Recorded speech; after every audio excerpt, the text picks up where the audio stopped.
How do you like this flower?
Caution is advised. Like frigid depths, engrave. A change of perception. Oh, this will be fun. Engulfed by sea's venom. That tickles. Why not?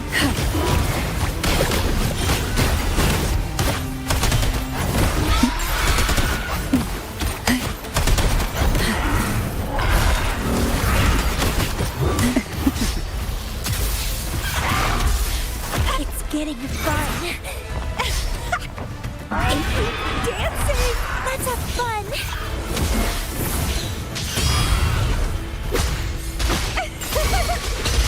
Let's have fun! Feed my blossoms, self-deceivers!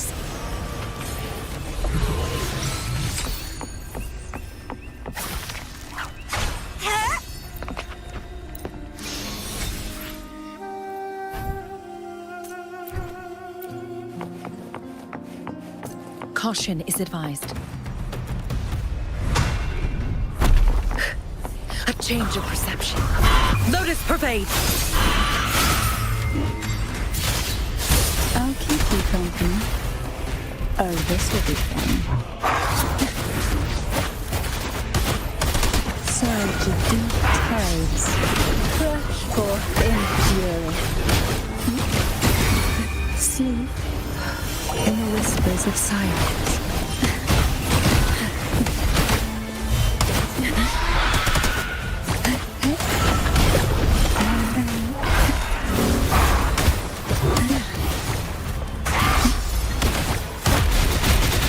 Bloom from ashen shell!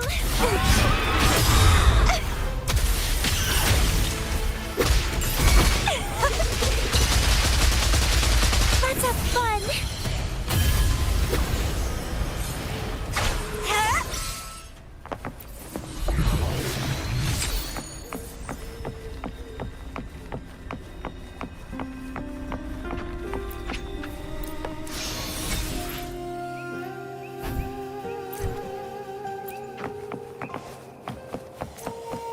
The lovely smell of all my prey.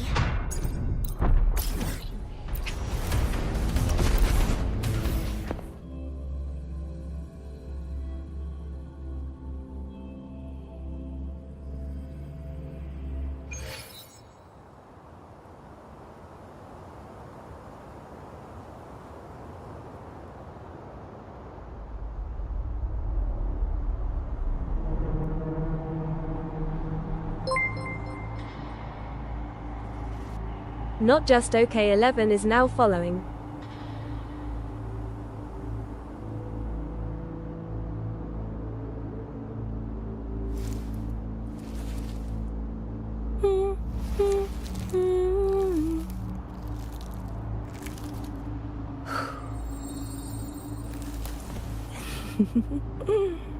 How do you like this flower?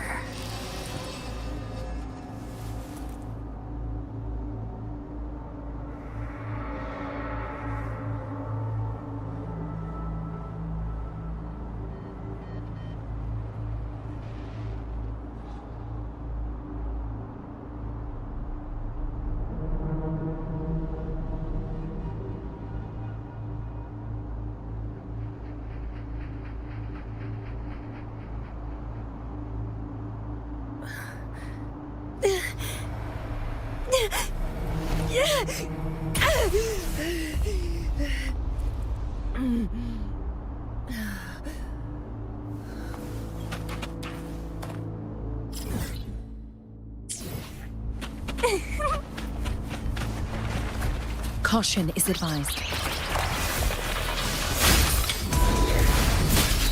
A change of perception.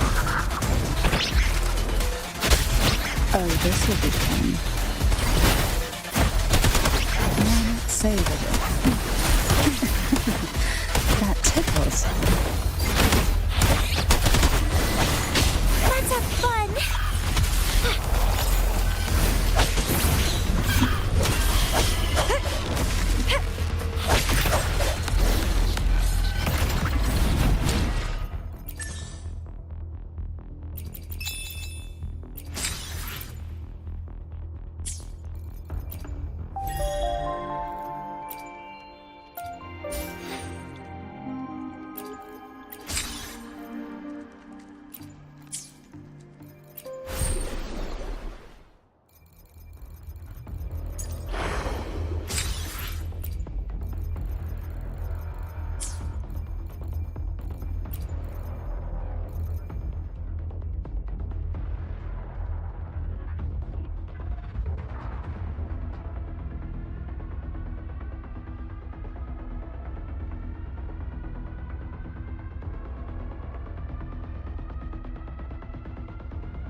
this flower.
I choose you. I think something bit me. We can do anything! To the soul. With this divine power, I reforge all things!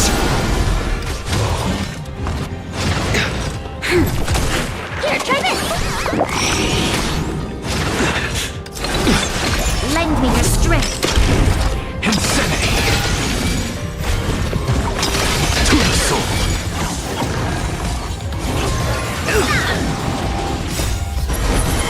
To guard and defend. Crush them.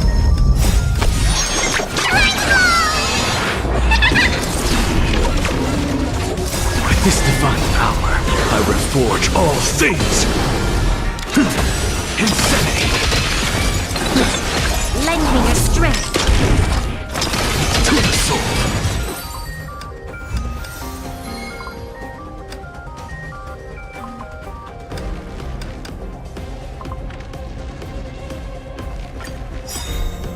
We can do it! With this divine power, I reforge all things! We can do anything! Insanity! To the soul!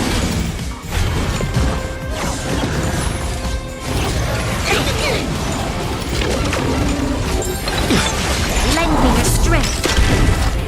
With this divine power, I reforge all things! Insanity! To the soul!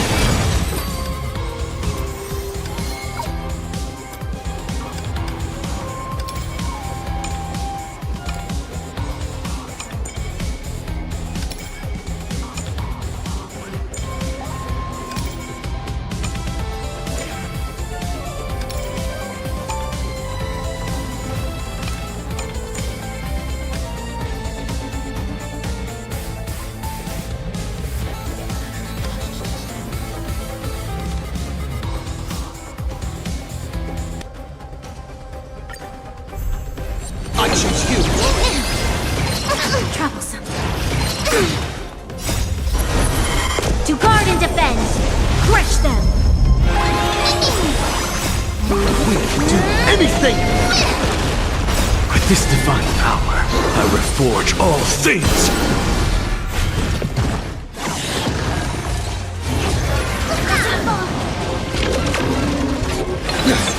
Lend me your strength.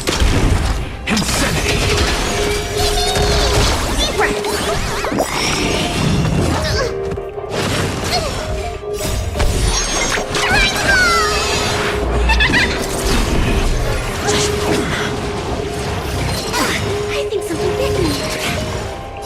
this divine power, I reforge all things! To the soul! Will do anything! Insanity!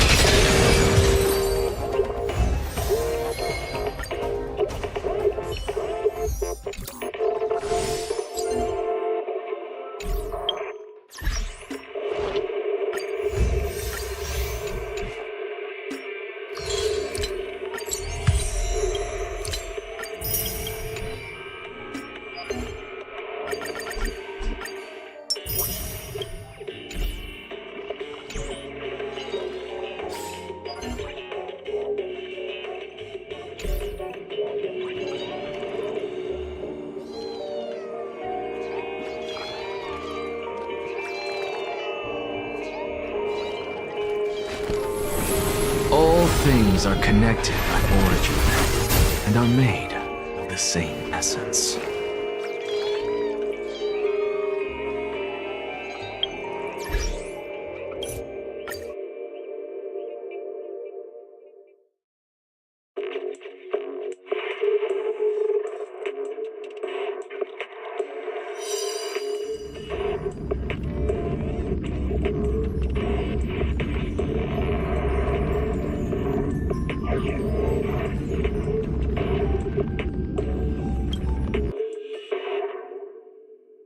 The call of your innermost desires.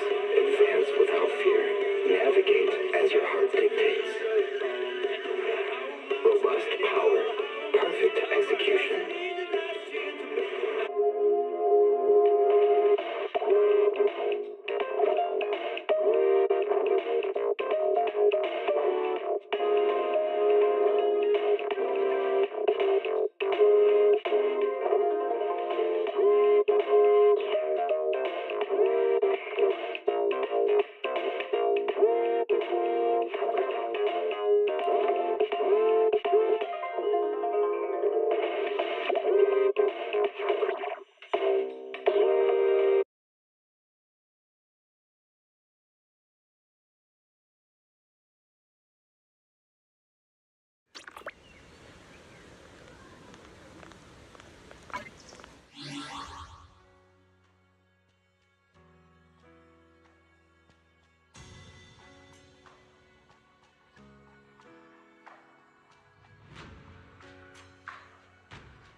still.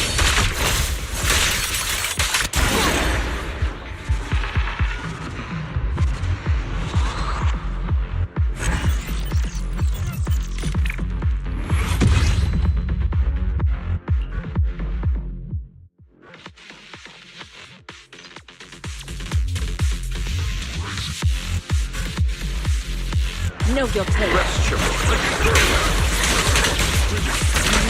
Switch it still.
Know your place. rest your Allow me.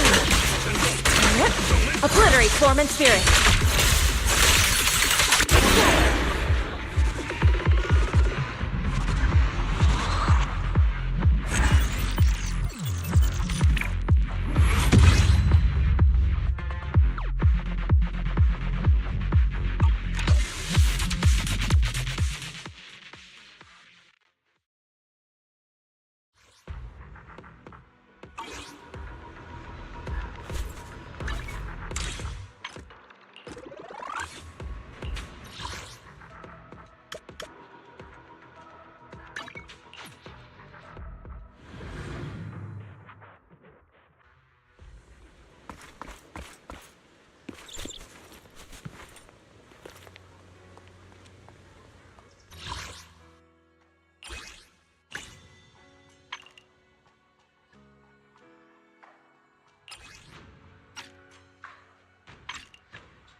Ad Astra.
Final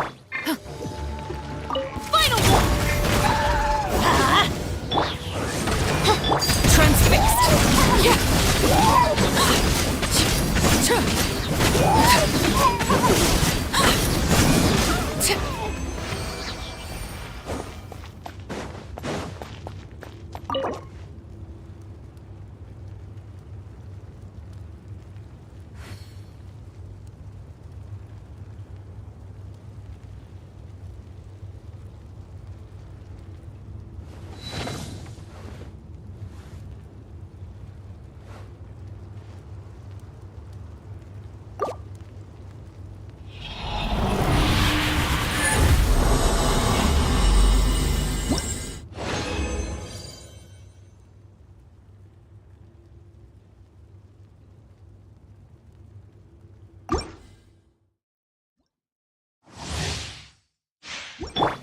Stop it! Teamwork is strength! By royal decree. Laid bare!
Drop your weapon! Everybody stand! Odds reveal!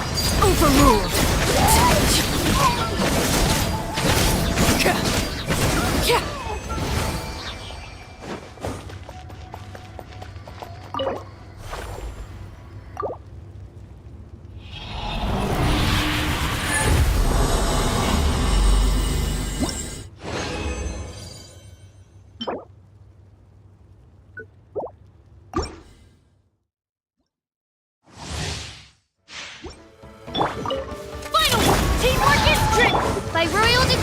laid bare.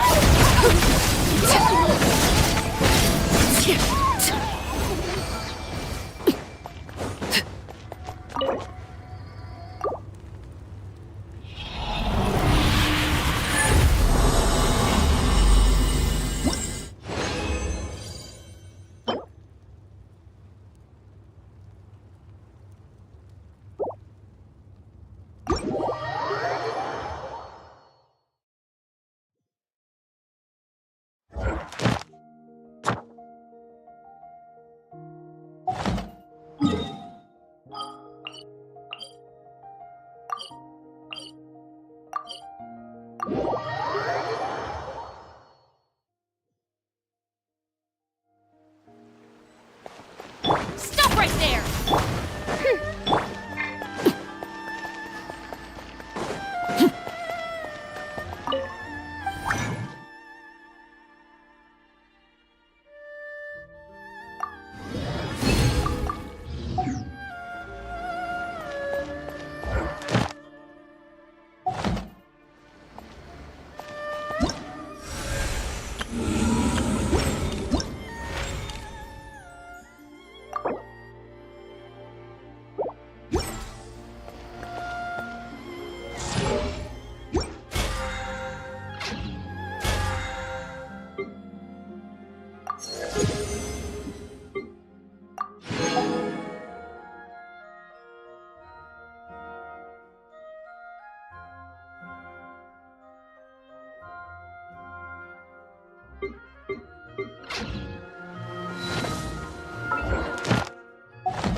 You feeling okay?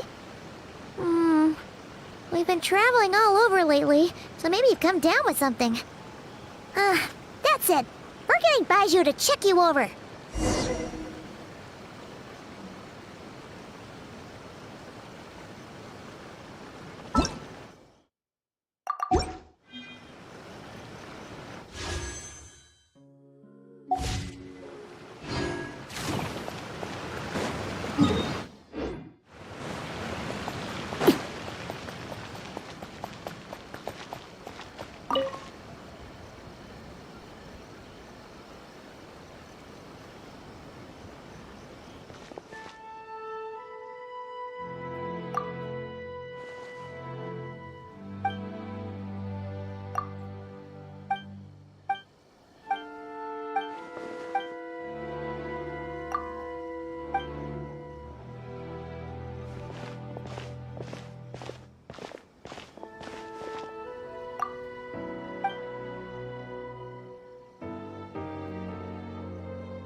Excuse me, Miss Layla?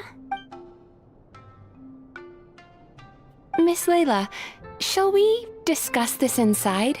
We can sit down and chat.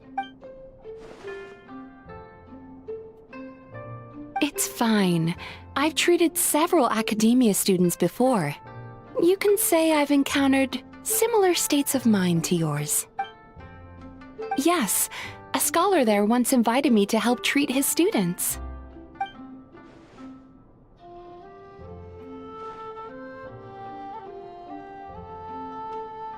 I wouldn't go that far. Just long-term insomnia, terror, paranoia, as well as acute tinnitus and vertigo.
That's correct. I received a letter from Miss Layla's advisor in advance, with details about her situation and a request to provide therapy for her. I think it's quite likely that a mutual acquaintance shared my contact information.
It's just as the letter said.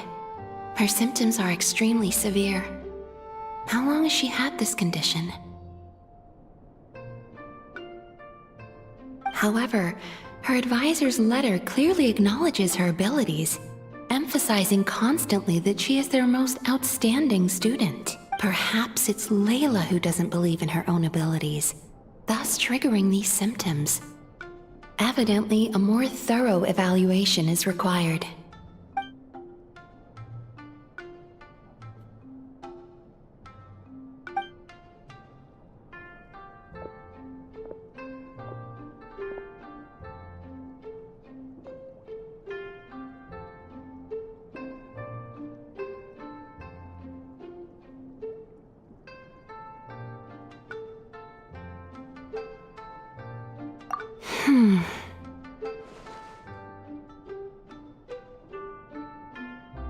Don't worry, I will help her.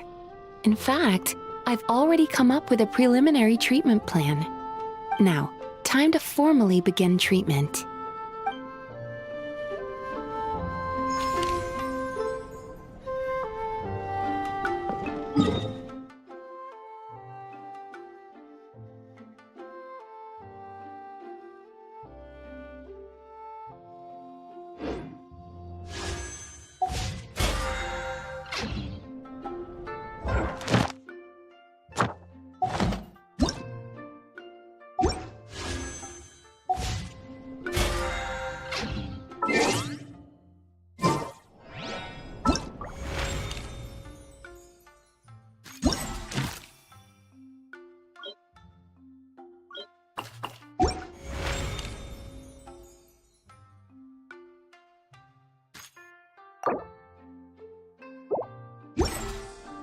What?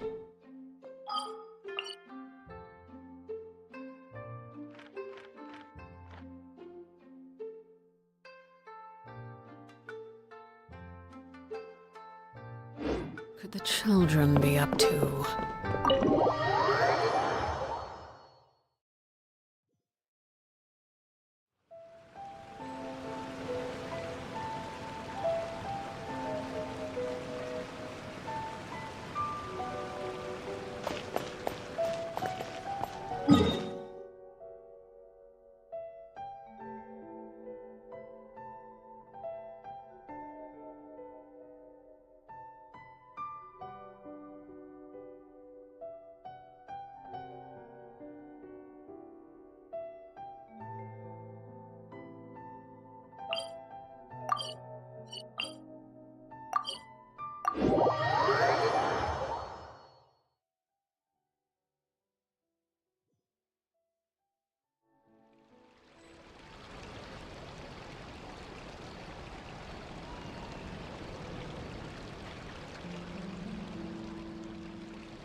The waterway here is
Look at you, Foozhound!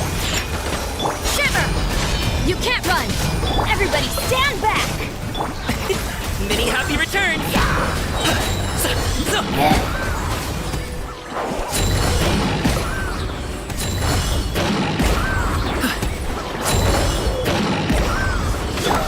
Judgment! Diana Special! Think you can book punishment! You can't run! Teamwork is dreamwork! Huh? Up to it, Manzai!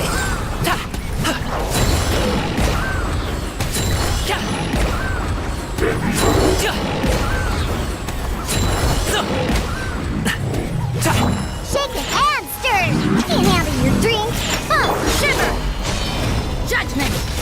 Everybody stand back! Many happy returns!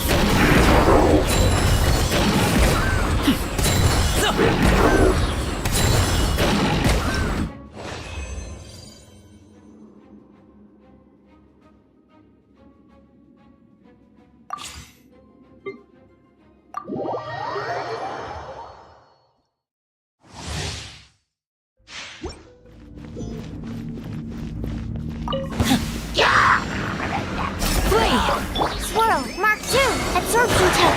Eat this! Teamwork is dreamwork! We shall prevail! That's Do your worst! Ha! Cha! Yeah! Ha! Cha!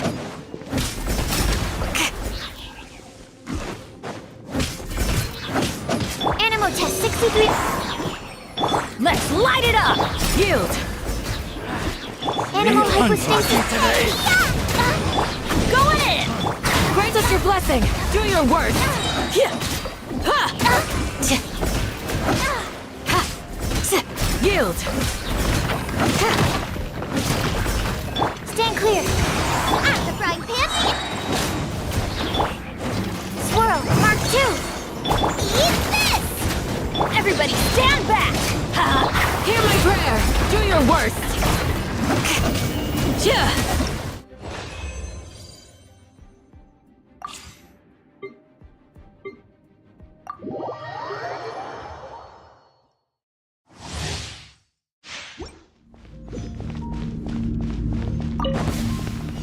By ordinance divine!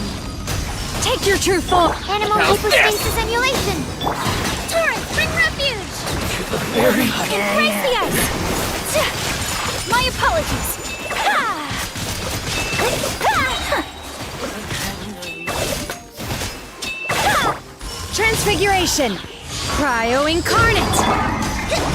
Absorption test. Swirl. Mark 2. Covenant of the deep. Rest and Take flight! Kamisato art! Sumetsu!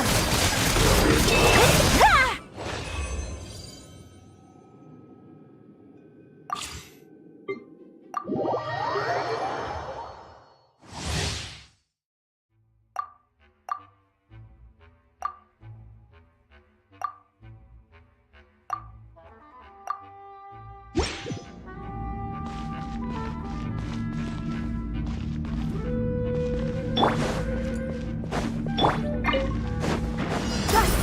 Animal arc!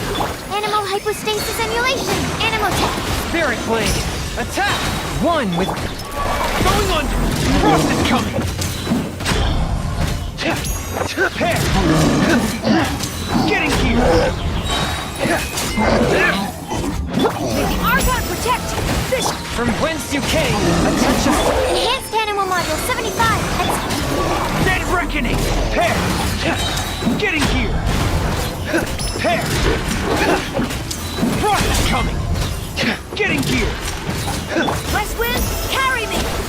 Submit for judgment! Forth, my...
Where do we come from?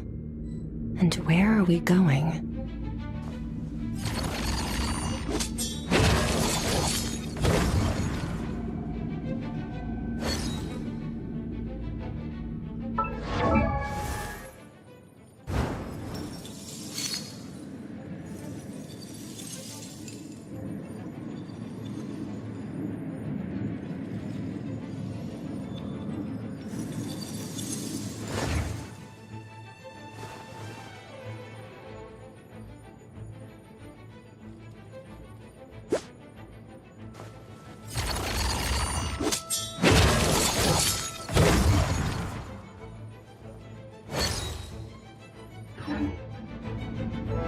Merciless.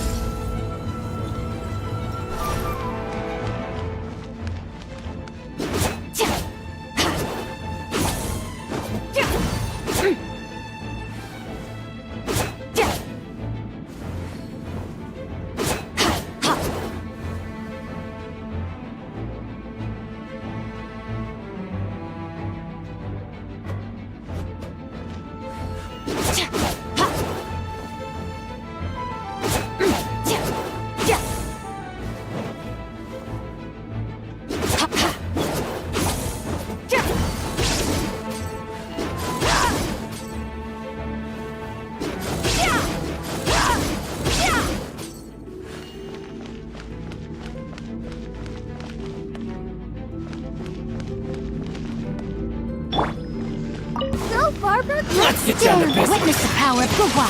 Rain outlines your fate. At first, the flavor. A dash of frosting. Another star goes out. Merciless. The abyss. Pain. The truth. That's more like it. Merciless. The power. Into the force. Come on! We can do it! Shall set you free. The pinnacle of excellence. Give me the word. Rain cutter. Know my sword. Rain outlines your fate.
Oh, Tulani and Paimon.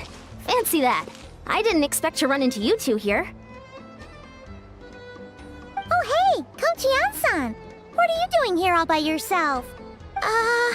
Just so you know, Paimon didn't come here to train. Paimon's not looking to sign up for any diet plan or bodybuilding class right now. Alright, got it. But seriously, what do you take me for? Some coach from hell? I'd never force a student into something they didn't want to do. That being said, a little aerobic exercise would probably do you some good. You could take over my patrol for a while. That would count.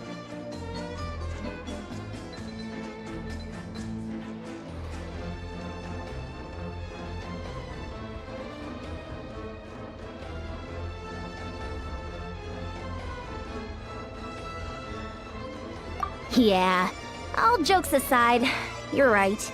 I'm looking for some help. The Collective of Plenty is holding a bodybuilding competition soon, and so many people have been busy squeezing in their last-minute workouts that we've run out of staff for patrols. Oh, so you've stepped in to cover their work. But don't you have a last-minute workout to do too? I'm good. For one thing, I believe peak conditioning can only be achieved through consistent training over a long time span. Cramming in a workout at the last minute does next to nothing for you. But more pertinently, well, as you can probably imagine, I'm not able to compete in any of the most popular weight classes, and there's no real competition in my own weight class. Yeah, that makes sense.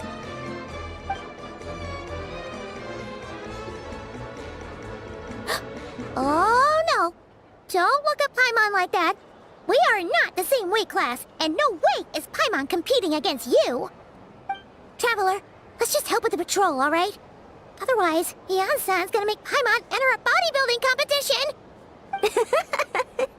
Perfect. I managed to get you on board with just one look.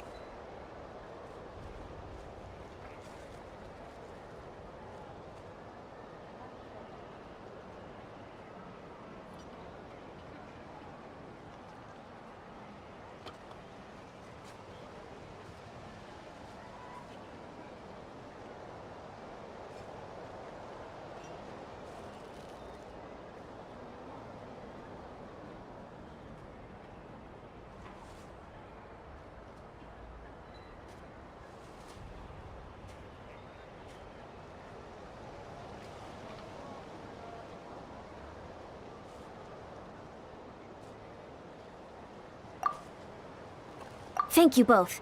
It should be pretty routine. Just keep your eyes peeled and make sure nothing strange is going on in the area. That'll free me up to check the other section. Let's meet back at the settlement when we're both done. Sure thing. Just leave it to us. We're experts at strolling and patrolling, don't you worry.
Something you wish to report? Go on. You have my undivided attention.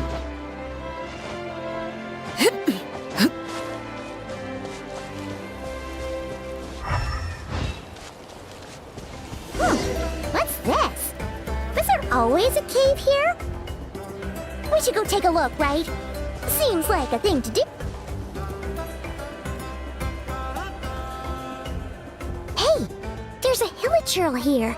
Is it sleeping? Doesn't look very hostile. Why is it hiding away here? Ah! You woke it up! Huh? It ran away! Oh, yes, our reputation in that land is more fearsome than we thought. Even hilichurls don't want to mess with us now. You mean that shiny thing? Huh. Must have dropped it as it ran off. Huh. Paimon bets that hilichurl thought it was a priceless treasure. It was probably planning to hide it here for safekeeping. Until we showed up. Let Paimon take a look. Hilichurls aren't the brightest, so it might not be worth much, but still.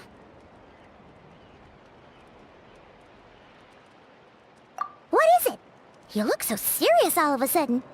Isn't this just a regular old key? The style is unusual, though. Doesn't look Natlanese. Where do you think it's from? What do you mean? What hibernation chamber? What spaceship? Oh, wait. You mean the spaceship? The one that brought you to Teyvat? So, how did that key show up here? Are you sure you didn't just drop it? Whoa! Yeah! These look identical! So, if one of them's yours, does that mean the other one is... Knew it! Huh! The keys to a spaceship! Huh! Somehow that really rams home the fact that you really are an actual alien! Oh, wait, no. Descender. But anyway, now we know where it came from. The question is, how did it get here? The simplest explanation is that your sister lost her key somewhere not far from here. Then that Hilichurl found it and ducked into the nearest cave to hide it. If that's true, it means your sister was here recently.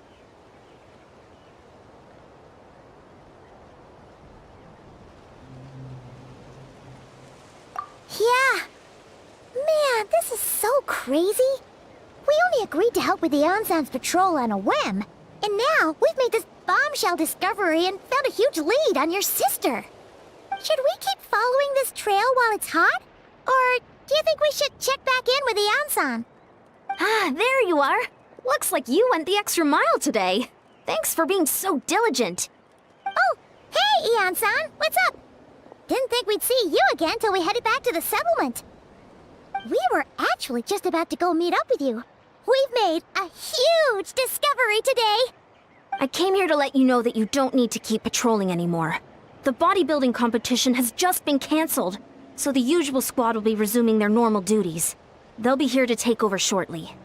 Wait, cancelled? Why? What happened? The Abyss Order attacked. Huh?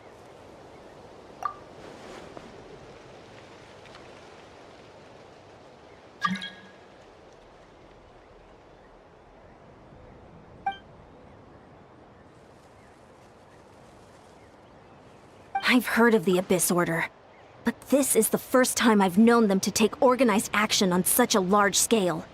It's like they're preparing to go to war against our entire nation. One little sect versus the entire nation of war? How are they expecting to pull that off? Based on everything we've seen from them so far, they usually prefer to act in the shadows. So, what's different about it this time? No clue. All we know is that they've attacked our tribe, but that doesn't tell us much. Our defenses are holding strong so far, so I'm gonna head to the Stadium of the Sacred Flame and see what Mawika knows. If there's any information out there— Oh! Want to come with me? I'm sure everyone will feel better knowing that the hero of Great! Then—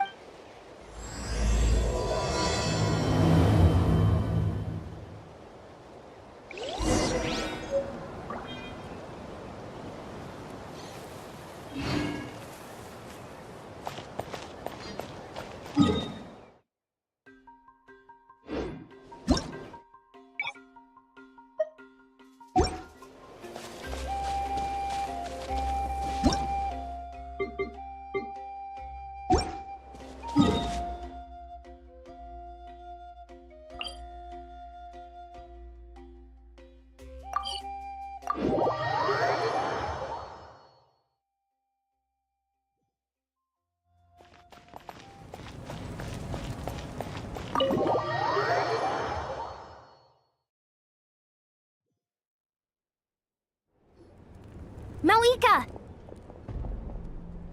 Oh? Ah, great timing, Eon-san.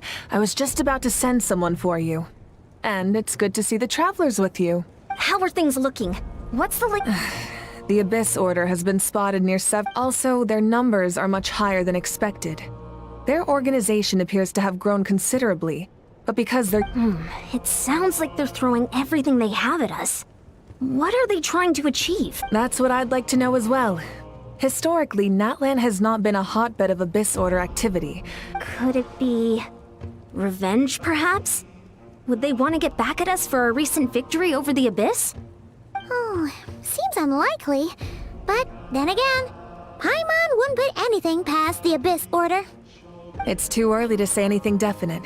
For the time being, we should continue monitoring the situation. How are the battles going? Not too many casualties, hopefully? Well, even if they're committing all their forces to the fight, they're in for a tough time. Our brave warriors have just emerged victorious from an all-out fight against the Abyss itself. Yep. We have a whole nation's worth of seasoned veterans fighting for us. Compared to the true Abyss, the Abyss Order poses a far smaller threat. They cannot endlessly replenish their forces, for starters. However, this is still a war, so we must give it our all and do our utmost to minimize casualties. The tribes are organizing their defenses as we speak. Traveler, this is one war that Natlan can handle on its own. If you wish to stay out of it, you'll be safe here at the stadium with me.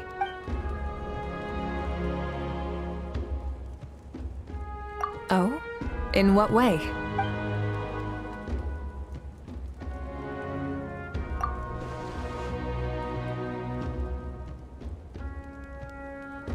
Yep, that's how it is. I see. My goodness, that is very personal indeed. If you don't mind me asking, do you have any idea what her goal could be? Safe to say, they're not exactly on the best terms at the moment. Ever since Paimon met the Traveler, he's been trying to track his sister down and get some answers. But she's been avoiding him. I see. So you two have fallen out. Huh. A pretty common occurrence between siblings. Well, yeah, that may be. But the stakes are a little higher where these two are involved. They certainly are.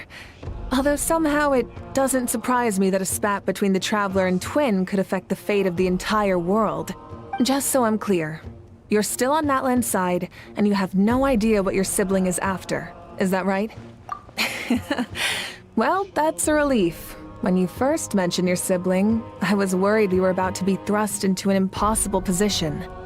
Our reports say that the Abyss Order has focused most of their efforts against the Masters of the Nightwind. If you don't plan on staying here with me, I'd recommend going there to lend them a hand. I'll join you. Right now, the Collective of Plenty isn't facing a serious threat, so we should support the other tribes. Many thanks, you two. Anything you need, send word to me right away.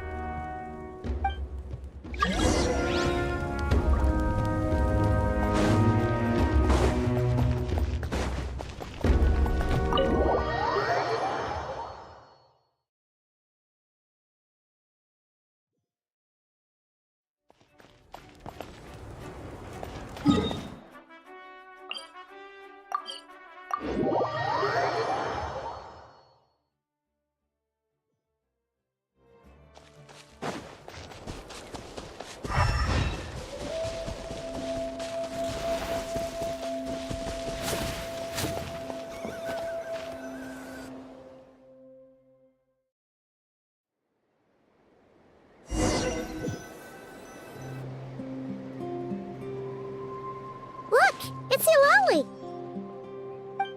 Huh. I wasn't expecting to see you here. Are you here to reinforce us? How are things looking? Mawika told us to come here. Oh, the situation must be pretty dire if it's managed to get Eulalie out of the house. Dire? No, I wouldn't go that far. It's mostly just irritating. I heard we're being hit the hardest out of all the tribes. What are they trying to imply? They just think we're pushovers or something? The more I thought about it, the angrier I got. I couldn't exactly concentrate on my novel after that, so... well, here I am. So, that's how they earned the ire of Granny Eatsley, huh?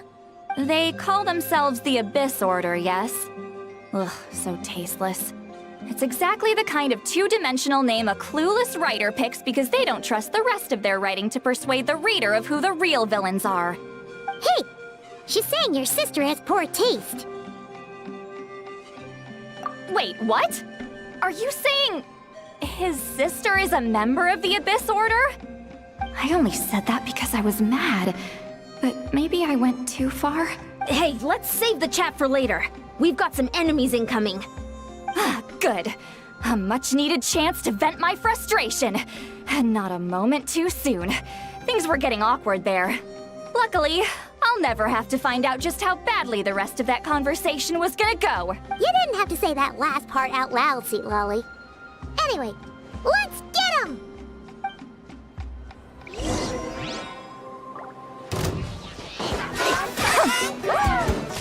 Show no mercy! Final warning! Overruled!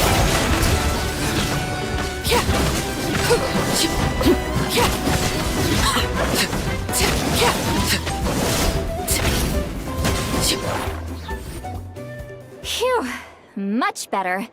That's more like it. Oh, impressive work, Granny Eatsley. If I'd known you were on the case already, I might have reconsidered whether your tribe really needed reinforcements. If anyone should be reconsidering, it's the Abyss Order. They picked the wrong target this time.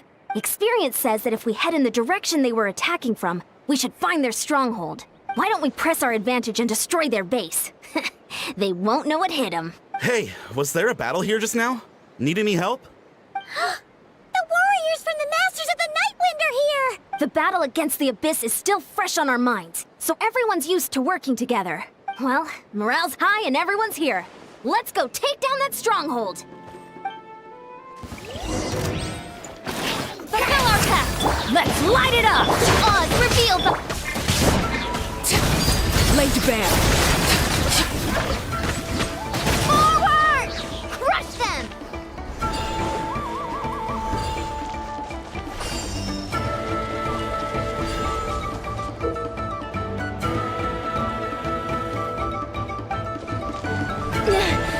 What is that thing? It's like it's draining the strength right from my body. Find a way to destroy it! The Abyss Order's resistance is faltering. Now's our chance!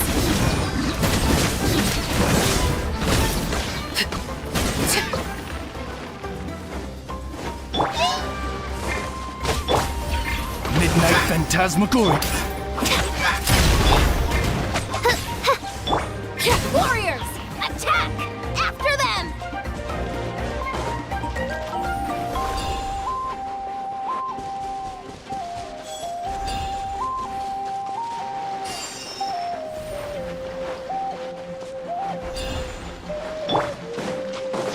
Oz, reveal!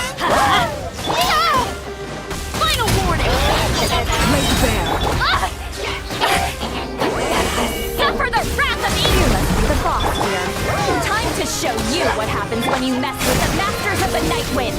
All who resist the Abyss will pay the price! Drop your weapons! Show no mercy! Transfixed! Wow! Will. This stronghold is neutralized. Good work, everyone. The Abyss Order's all bark and no bite. To be honest, this was anticlimactic. I was hoping for a personal apology at the very least. And ideally a whole speech acknowledging the superior might of the Masters of the Nightwind. Well, whatever. I'll just have to make up for it with some extra wine at the victory feast. With the stronghold cleared, this area should be safe for the time being. But still, something tells me we can't afford to let our guard down yet. Maybe it's just me, but an enemy under siege normally defends their stronghold at all costs. The fighting gets more and more intense right till the bitter end. But this time was different. With a few exceptions, most of the enemies here gave up and fled the moment that... well, I don't know, but it seemed like they sensed something. Huh? Not sure I follow. They did a tactical retreat, that's all. It's just a different strategy. I'm not convinced. Don't forget, they're radicals who chose to wage war on an entire nation. They don't do things in half measures. It seems out of character to cut their losses and run like that. So you're saying there's more to this than meets the eye? I'm saying we don't know enough to be sure of anything at this stage. So let's stay alert and keep our defenses at the ready.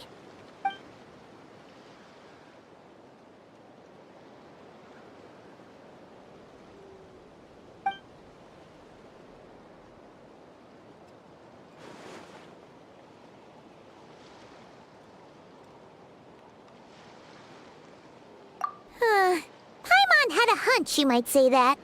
But you're right.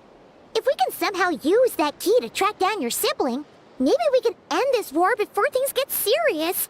And maybe you can finally get some answers. Wait, you're leaving? But I was still debating whether to invite you to the first victory feast. Go ahead, you two. See, Lolly and I will take care of things here.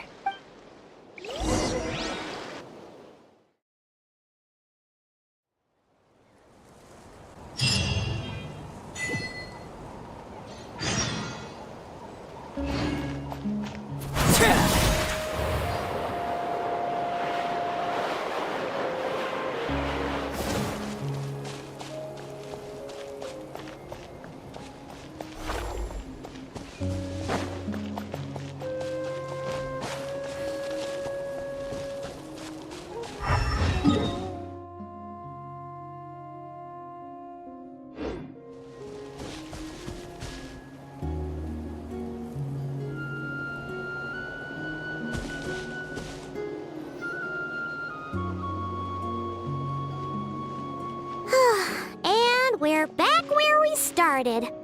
That Hilichurl probably found the key nearby, right? Let's look around for clues. There's no time to waste. Beyonsan and Lolly are waiting for us.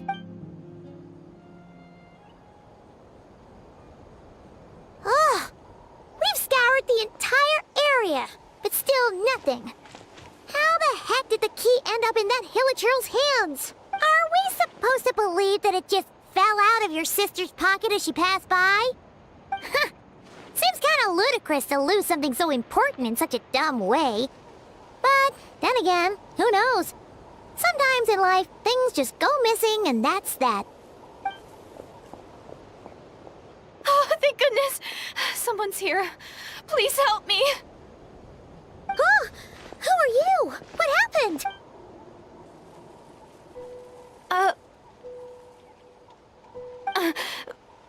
No, now isn't the time. Please, you've got to help me. I'm being chased by monsters and I can't keep running. Can you do something?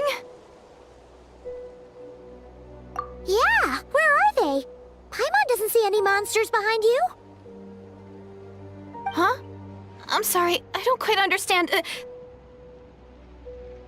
They're almost here. This really isn't the time to be joking around. We're not. We're completely serious. We don't see any monsters. But how? Ugh, there's no time. They're coming. We gotta run. What's wrong with that girl? She must be seeing things. Oh no! It looks like something really hit her. Maybe she was right.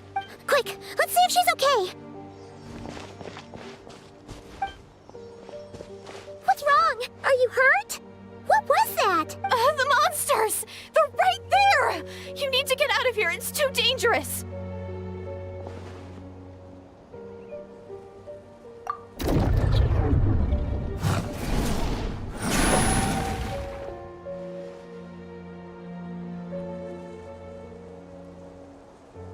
Huh? Oh, now you finally see them. Well, it's about time. And you're like, great! Thank you, Savior. Savior?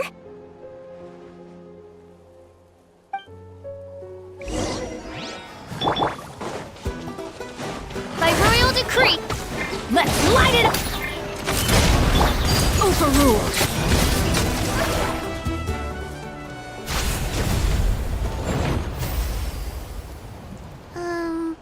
You done? Paimon still can't see anything, so she can't tell. It just looked like you were slicing at thin air. Kinda funny, actually.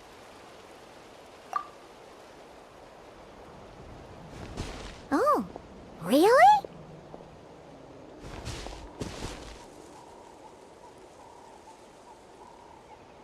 Sure.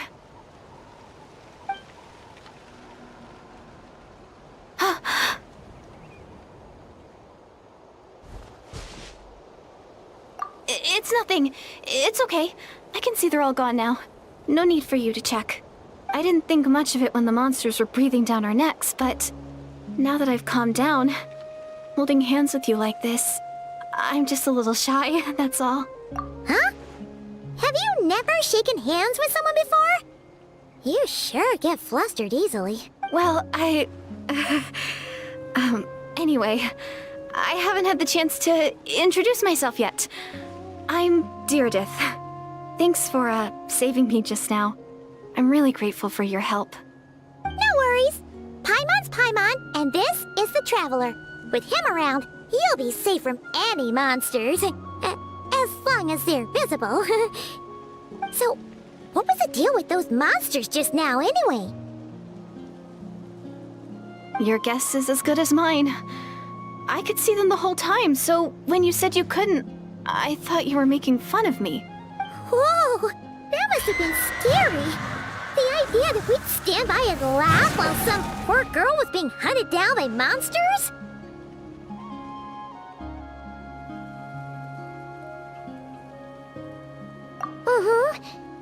Don't worry, we aren't like that. When we say we can't see something, it's because we really can't see it.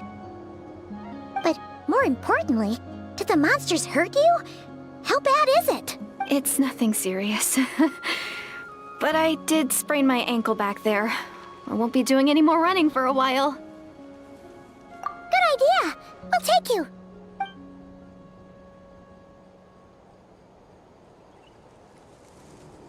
Phew, thank you so much. Despite getting injured, I still feel much safer with you around. I'm gonna stay here until I heal up. Don't want to risk running into any more monsters. Yeah, you already took a big enough risk coming out here all on your own. So, where are you from, Deirdith? A small village, far away from here. I walked for what seemed like forever and lost my way, so... yeah, I have no idea where I am anymore. Maybe all these trials and tribulations are part of the journey. No one said finding the Savior is gonna be easy. Huh. That's the second time you called the Traveler a savior. What's all that about? Oh, sorry. It just slipped out. I was caught off guard. The resemblance is so uncanny. Anyway, let me start from the beginning. There was once a sage who passed through my village. People got the sense that she was truly omniscient. The sage said that doomsday was coming. But as that day approached, a savior would reveal themselves to us. The day of disaster is almost upon us, so my grandmother begged me to leave the village and find the savior before it's too late. Doomsday? I've heard people talk about the savior since I was a kid. Growing up, it really made an impression on me. The description is practically etched into my mind.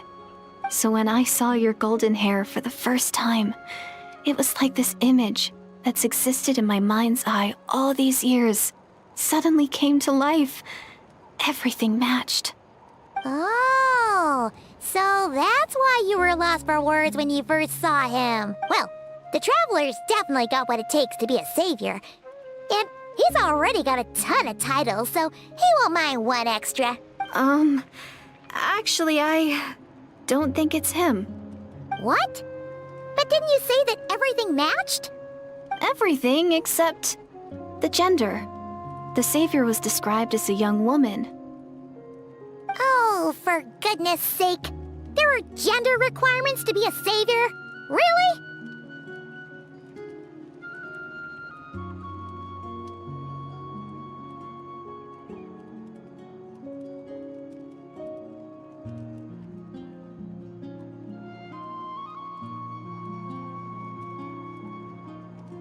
Oh, of course! If it's not you, then it's gotta be her! Who? Who is it? You have a sister? Well, then that's it! Oh, it's her! It has to be! Oh, thank goodness! Please, can you take me to see her? Huh. Maybe, if you're lucky. It just depends if we can find her. Huh? But isn't she your sister? Sorry. Looks like Paimon steered this conversation back to the fallout between you two. It wasn't on purpose, but that's the reality, so it's hard to avoid. Okay, fair enough. But since you're looking for her anyway, why don't we team up?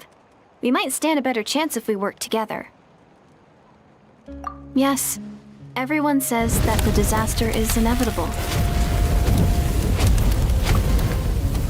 But the Savior will rescue us all from our pain and suffering.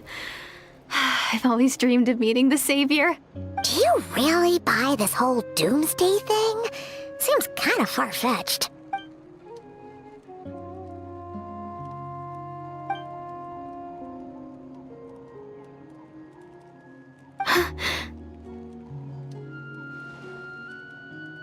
See? She broke eye contact. Sure sign of a guilty conscience. Time to press her for answers. What's wrong, Deirdis? Something's clearly bothering you. You want to tell us what's going through your mind? Oh, I just, how should I put it? The Traveler looks just like the Savior of my dreams. And it's not every day that the Savior of your dreams swoops in and saves the day in your moment of crisis. So I'm just a little overwhelmed, that's all. 3 seconds of unbroken eye contact is the limit. I don't think my mind and body can handle any more than that. What do you mean, limit? What happens after? I'm sorry. Please forget that I said anything. Let's just leave it there for now. Like I said, I'm going to hide here until I feel well enough to move again. If you manage to find the Savior in the meantime, please come and let me know. Thank you. Are you sure you'll be okay here on your own? Do you have enough to eat? I'll be fine. I might not be much of a fighter, but I know how to stay hidden. And if I get hungry, I'm sure I'll find something around here. Don't worry about that. All right then. Well, take care. Being on your own isn't easy. What a mysterious girl. We should definitely keep an eye on her. And hey, at least she seems to like you. And it sounds like she's gonna help look for your sister when she's healed. Anyway, this is probably all the progress we're gonna make for now. Let's head back to the Masters of the Night Wind.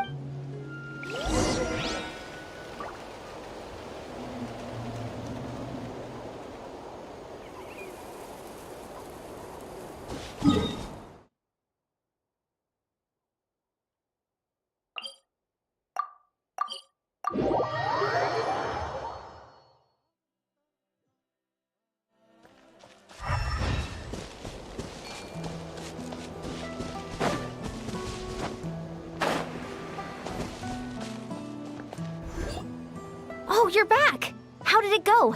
Find anything? Nothing substantial, unfortunately. But we had the weirdest experience. So I take it that the war's still on? That's okay. I just wasn't sure, because things seemed to be at a standstill while you were gone. The Abyss Order hasn't attacked us, and since we don't know what they're planning, we haven't made a move either. In a word, it's a stalemate. The guards have been keeping watch around the clock, but for everyone else, you wouldn't even know we're at war. Huh. Really makes you wonder what the Abyss Order's thinking. I was wondering, Traveler, if you have the time, could you go and pay a visit to the guards? They've been working a pretty demanding schedule. I was gonna go see them myself, but I'm sure they'd appreciate a visit from the greatest hero of our time. Oh, but you're a great hero too, Ian-san.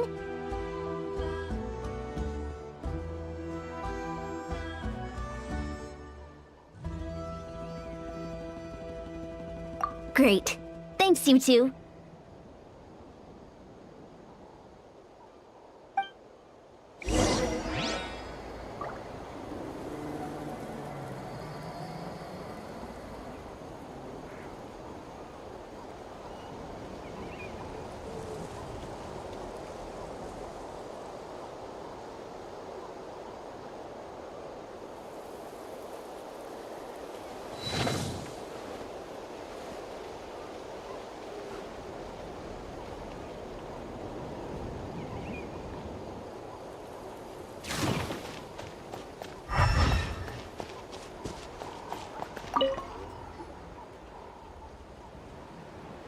Wow!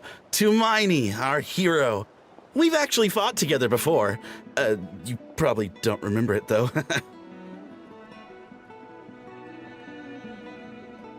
You do? then it's truly an honor to serve alongside you once more. Thank you for standing guard this whole time. It's all good.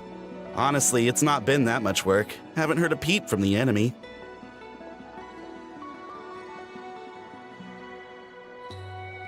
Nothing that would indicate an impending attack. I've spotted a bunch of Abyss Order operatives, but they weren't acting hostile, just hanging around. There were even moments when they seemed to be meditating. At least, that's what it looked like to me.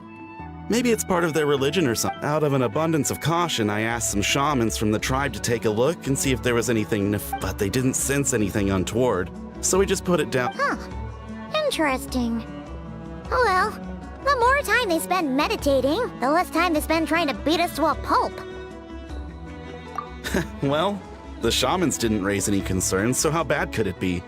As far as I'm concerned, so long as they don't pose an active threat, they can do all the cult worship activities they want.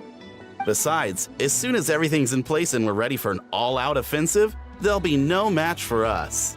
Huh. Sounds like morale is pretty high. Guess there's strength and confidence in numbers. Let's keep going, Traveler.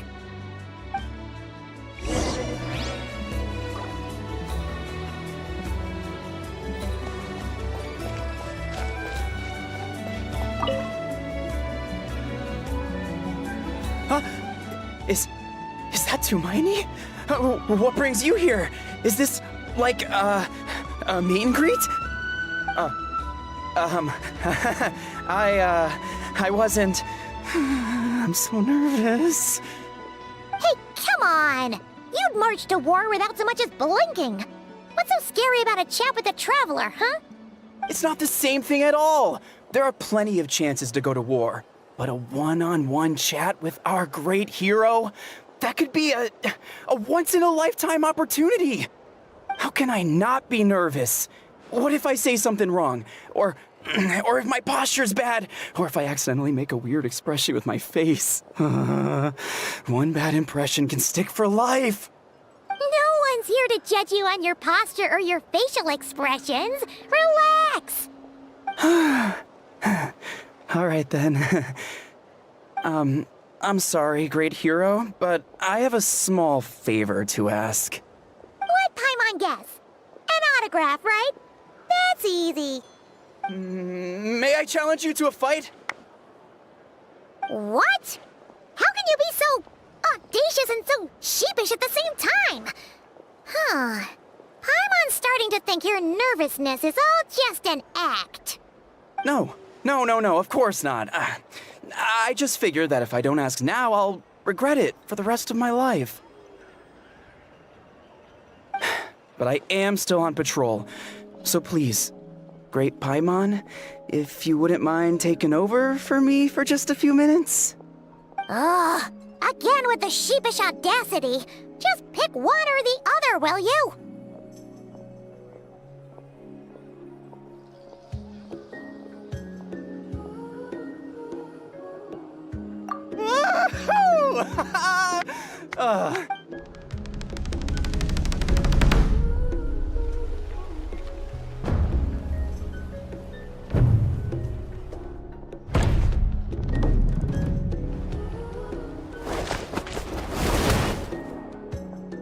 Obviously, I never expected to win, but until now, I didn't appreciate just how great the gulf was between us.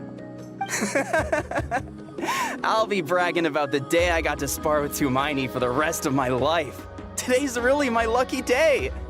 Ugh, Paimon can't keep up with you. Your tone has changed all over again. Now you've had a spar with the Traveler. What gives? Well, some people connect through conversation, but we warriors bond by sparring. And now that I've had a bout with the hero, we're no longer strangers. Nothing to be nervous about anymore. Okay. Well, to each their own. But Paimon's still gonna stick to conversation.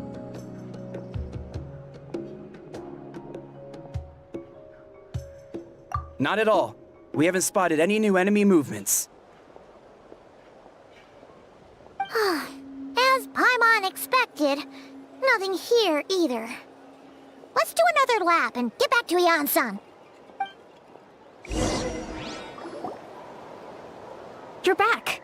So, did the guards find anything? Nothing much, no.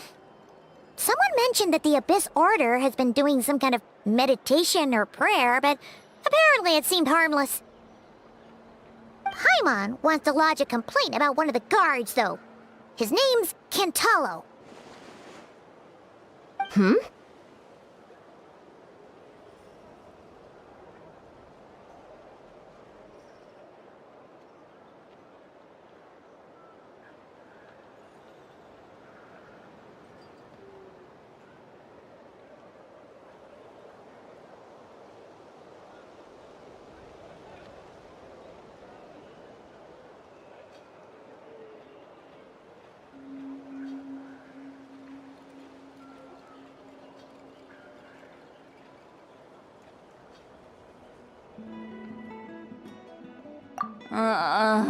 Traveler? You're back already? And no one thought to wake me up, huh? In fairness, you look pretty hungover. Can't imagine anyone wanting to wake you up in that state. I'll have you know I'm perfectly sober when I'm hungover. Okay.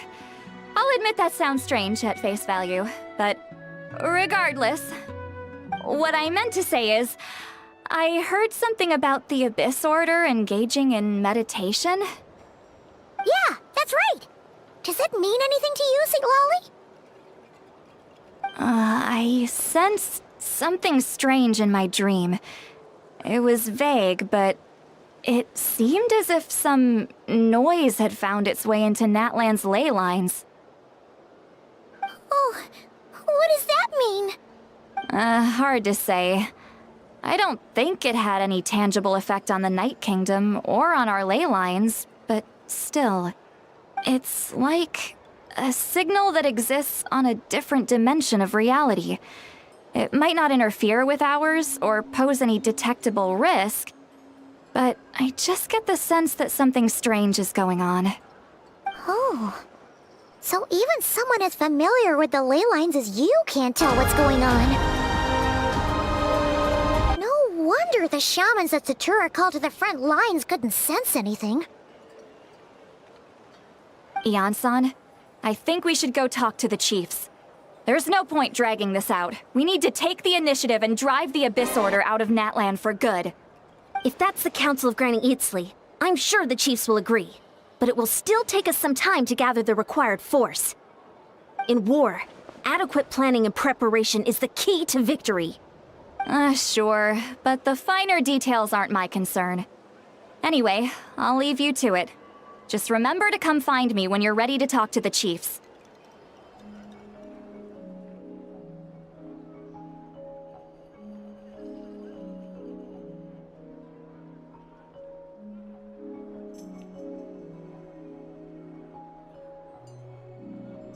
Oh? Sure, what is it?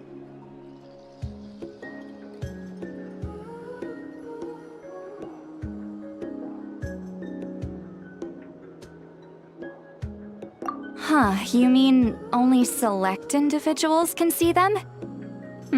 Now that's a strange one. I guess they could be manifestations of a disturbed psyche? Or extreme negativity embodied in physical form? It could also be a simple case of dead monsters whose souls got stuck here somehow. Well, I say simple. Things quickly get confusing when you start looking into monster souls. For starters, trying to figure out which classification system to use is a real pain in the... All right, we get it. Granny Eatsley's learning and wisdom knows no bounds. But could we just get the short answer? Hey, I was just thinking out loud. You really think I was just trying to flaunt my knowledge? Anyway, the short answer is... there are many potential explanations for the kind of phenomenon you describe. That said, it's not something I've ever encountered in all my years. Oh, wow. Okay. Well, if Granny Eatsley's never seen it, it might as well not exist, right? Hey, I'm not that old!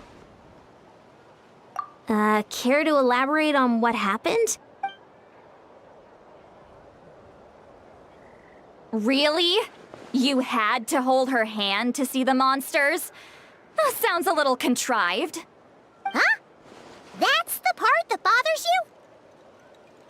Maybe the point is more that it requires direct physical contact, whether that be hand-holding or otherwise. But that's neither here nor there. What bothers me is, it sounds like she's convinced that your sibling, the leader of the Abyss Order, is a savior. That really makes me question whose side this girl is on, and whether what she told you about her background is actually the truth. Sorry if that comes across as paranoid. It's just hard not to be suspicious of everything when we're in the middle of a war. Actually, Paimon feels like you make a fair point. Whoever this girl is, she sounds like bad news. Okay, well, you're clearly just jumping to conclusions.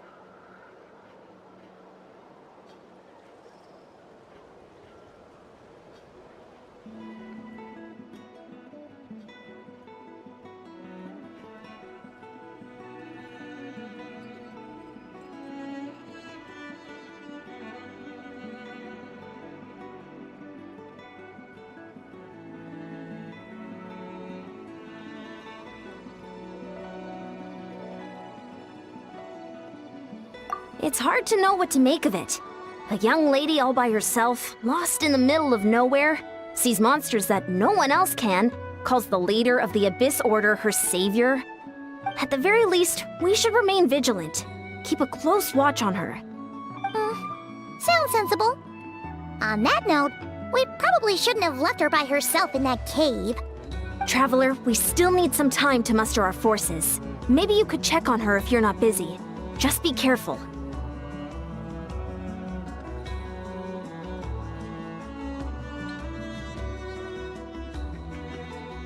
It's settled then. Let's go check on her.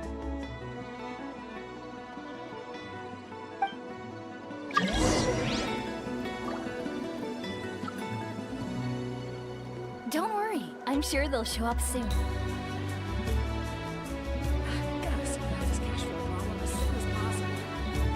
What?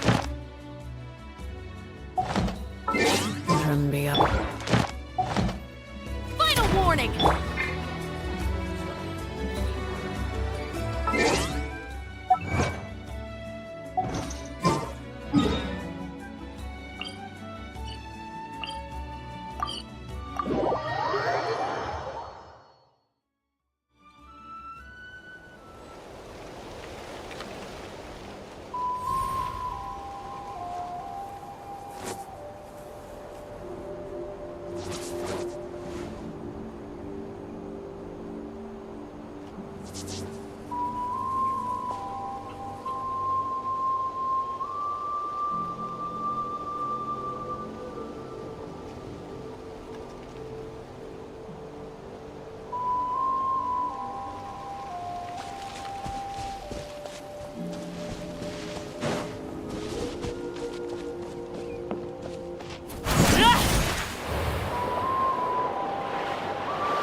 Here we are. Deirdre will still be here, right? Oh, it's so quiet though. Uh-oh. What if Yansan was right? Maybe she never intended to stay here at all.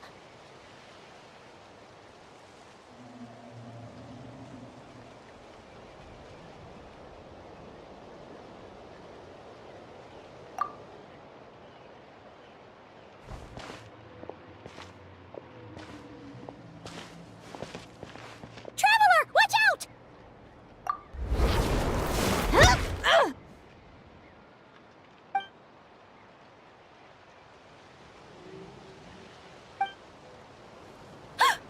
Oh, sorry.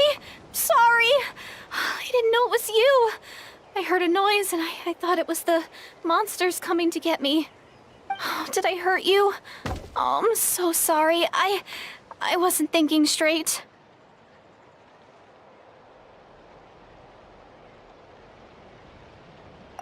Phew. That was scary. Paimon thought we'd walked into a trap. Maybe we shouldn't have sneaked in without announcing it. Then you would have known we weren't monsters. To be honest, I've been really on edge since you left. I just have this constant feeling that any second, the monsters are gonna come back and get me. And it's not like I can run from them.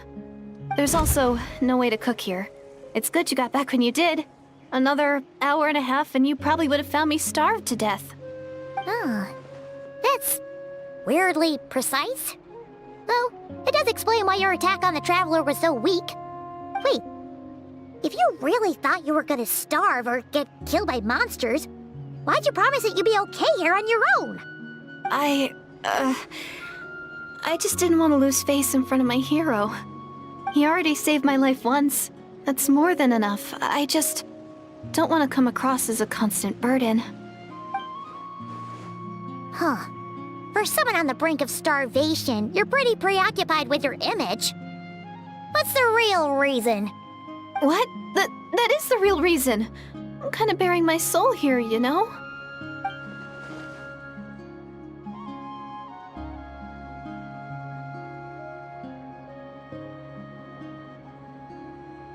Anyway, so, could you make me some food now?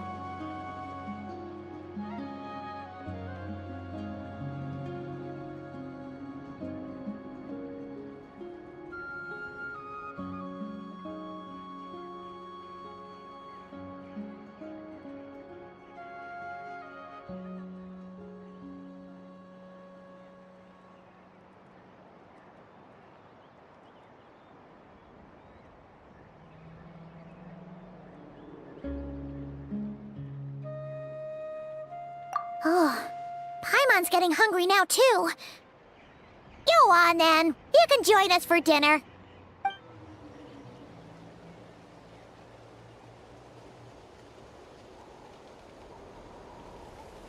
Whew. I am so full. Thanks for saving me, again. Starvation feels like a distant memory now.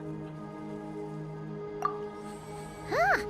You can really pack it away, Deirdith. Guess that explains how you had the energy to make it this far. I tried so hard to hold back, but it looks like I still came across like a total glutton. Paimon didn't even realize how late it is. Hey, the night sky here is really pretty. Yeah, and it's all thanks to you both that I'm able to relax and enjoy it. I was cooped up in that cave the whole time you were gone. Now, I'm finally out. The air seems fresher, and the stars more beautiful than ever before. You weren't in there that long.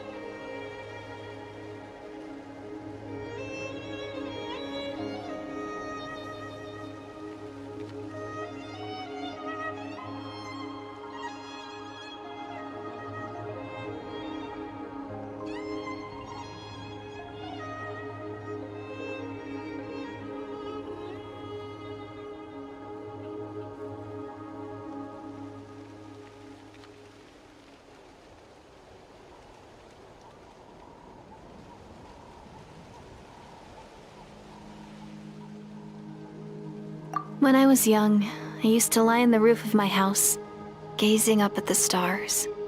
And often, my mind would drift to this question. Is this starry sky actually real?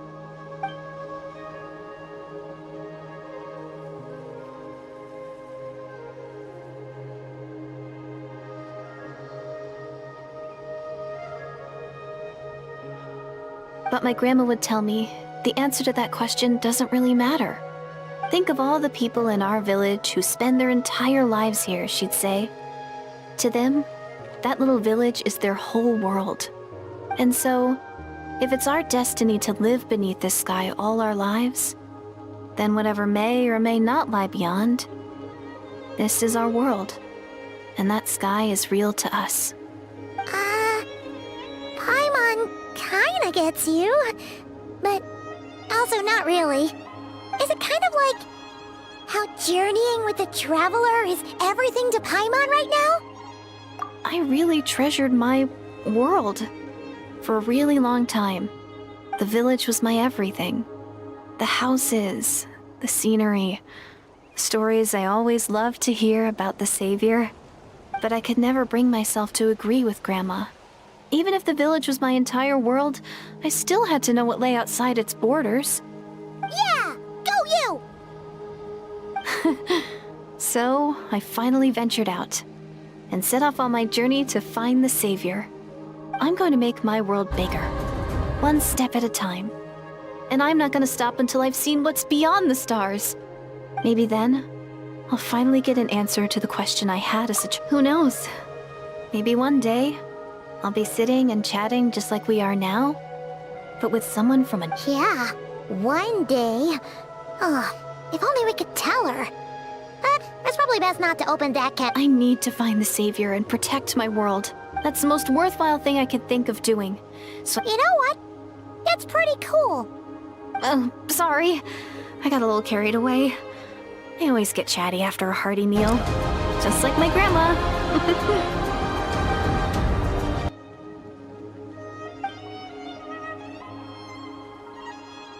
Hold on. Shh. It's them. The monsters are back. Where? Oh, still invisible, huh?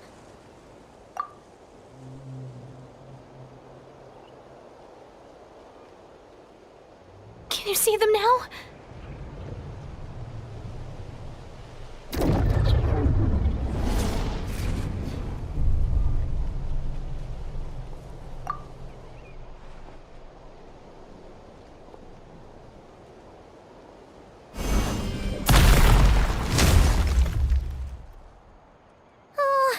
Paimon still can't see anything.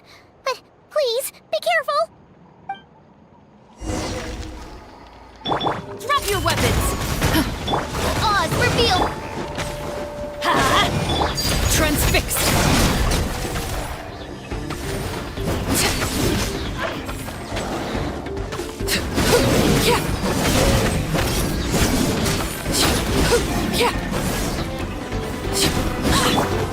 Shadow! Let's light it up! Stop right there! Laid bare! Huh? Wow, that was fast! Did you get all of them? Oh, Paimon's slowly but surely getting used to the sight of you fighting thin air. You doing alright, Deirdith? Deirdith? Hey, it's okay! There's nothing to be scared of anymore! Oh, I'm fine. I just spaced out there for a moment. You... spaced out? That's a pretty bold move under the circumstances. I was just... the image of the Traveler fighting to protect me. I was trying to commit it to memory. Seems like the least I can do. Alright. Whatever floats your boat. Anyway, there are no more monsters in the area, and it's getting late. Why don't you stay here tonight? Sounds reasonable to Paimon. What do you think, Traveler?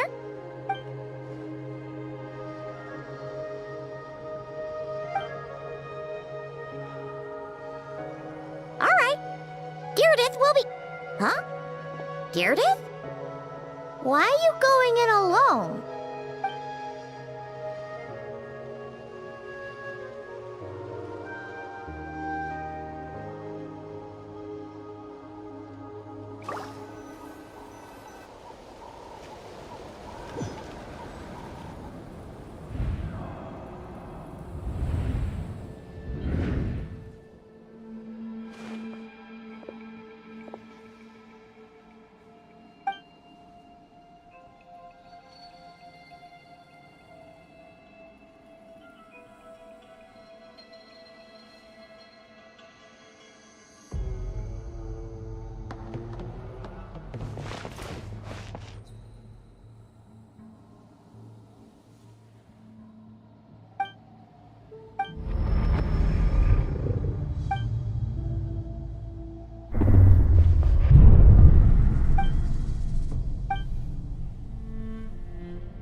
Doomsday.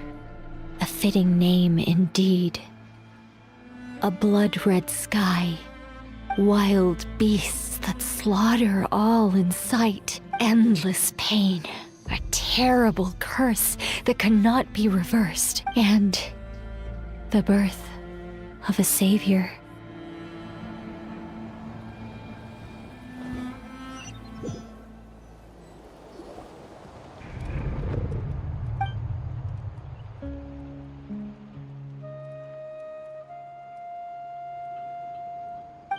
You're awake!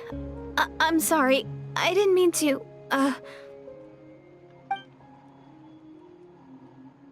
You just look quite distressed, like you were having a nightmare. I thought if I took your hand into mine, you might find it soothing. At least, that's what my family always did when I had nightmares.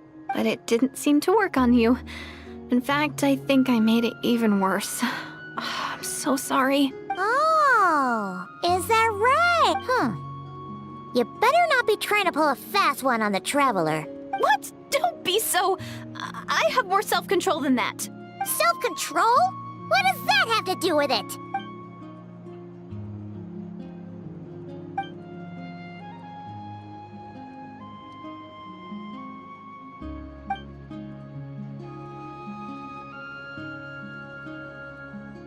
Ugh. No way is Paimon getting back to sleep after this.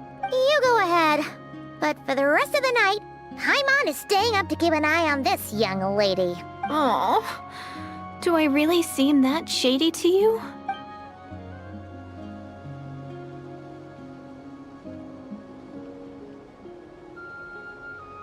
Well, Deirdith, there should be enough food for 3 days. Make sure you eat the perishable stuff first, so nothing goes to waste. You can't tell which stuff is perishable, right? Yeah, I can tell from the ingredients. Thank you so much for making all of this for me. 3 days will definitely be enough time for my ankle to heal. Then I'll continue on my journey to find the Savior. All right, then we'll be off. Bye for now, Deirdith. See you? Wait! But if this is goodbye, how am I supposed to find you again? Oh, I mean, what if I find your sibling? How am I supposed to let you know? Ah, that's a good point. We share the same goal, but we're constantly on the road, so we've got no fixed address. How about this? When the time comes, you can just write a letter to Mawika. She'll be able to find us for sure. Mawika? Who's Mawika?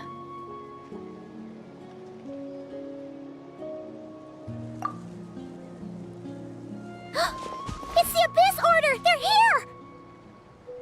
But it doesn't look like they're marching to war. More like they're... running away? Where? What are you talking about? A bunch of Abyss Order thugs! You don't see them? They're heading right this way! That's strange. I guess it's my turn to not be able to see the monsters.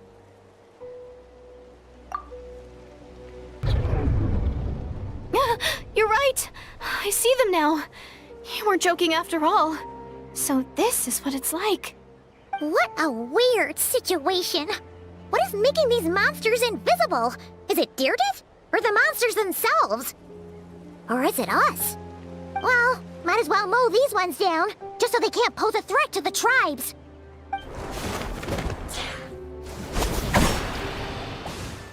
Woohoo! All done! Their morale seems super low. Guess they really were on the run, huh? So, there's no more of them, right? I still can't wrap my mind around this. Why couldn't I see them until you took my hand?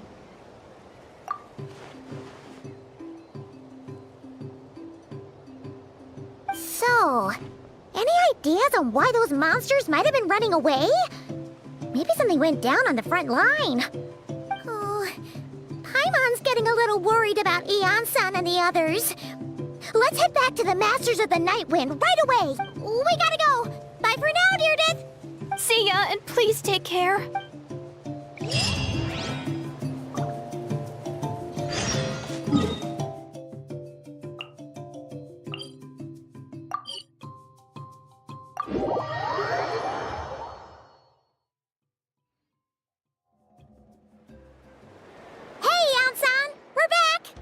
We ran into quite a big group from from the Abyss Order just now.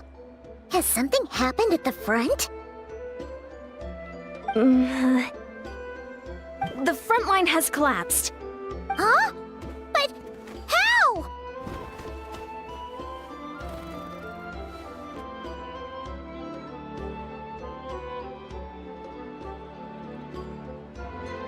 No, relax. Their front line has collapsed, not ours. Oh, feels like you could have phrased that more clearly at the start. But this is good news, right? Why'd you still look so serious?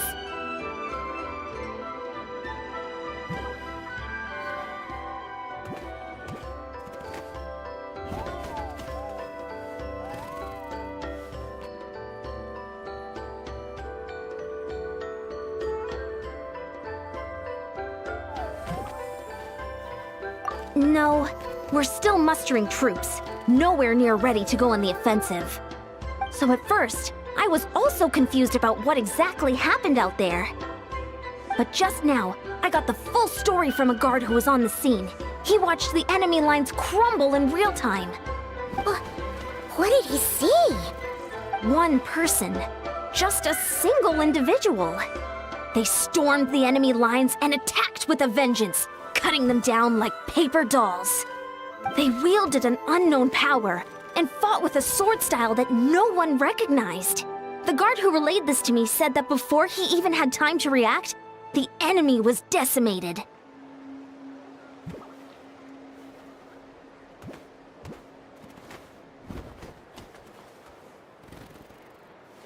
I'm only recounting what I heard, and I'm sure the guard in question must be exaggerating to some extent. But still, we have to identify this person. And assuming they're a neutral party, we'll need to figure out how to engage with them. Clearly they're a force to be reckoned with, so we don't want to come across as too weak or too hostile. It's quite a diplomatic conundrum. You don't need to sweat it, Eon-san. From your description, we're already pretty confident that we know that, honestly, with the Abyss Order acting out so publicly, it's about time you Dainsleif!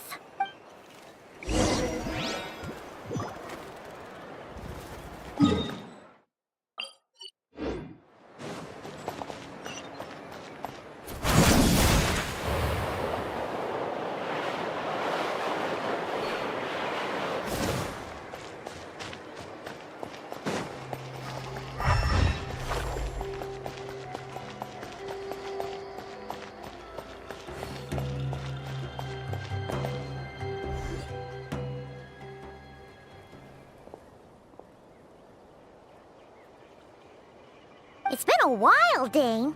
And you caused quite a stir, you know. Oh, this is a friend of ours from Natlan. Her name's It is my honor, Mr. Dainsleif. Thank you for breaking the stalemate in our war against the Abyss Order. Natlan is Please don't mind him, Eon-san. He always talks like that, but he's a pretty nice... It's quite all right. Uezo Janssen respects those of great power. It's quite clear that he meant no offense. Anyway, since you're old friends, I'll leave you to catch up for now. Take your sure thing. You probably have plenty of other Hey, Dane. Would it have killed you to be a little more polite? She's our friend.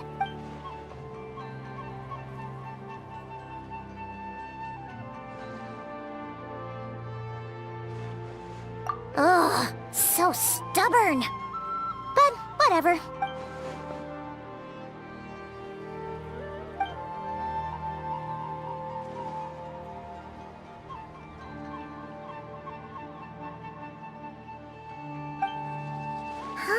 We thought so too. But it sounds like you're no closer to learning what that goal is than we are.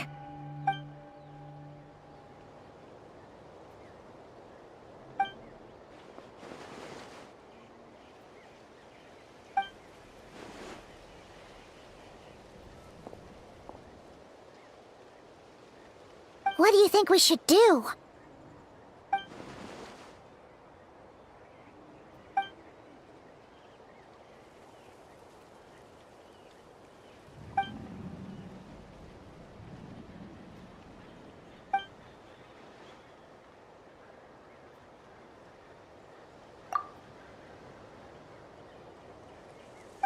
Paimon gets it. Nothing in the world can satisfy you like making mincemeat. Wow, okay. A rare, candid response from Dane.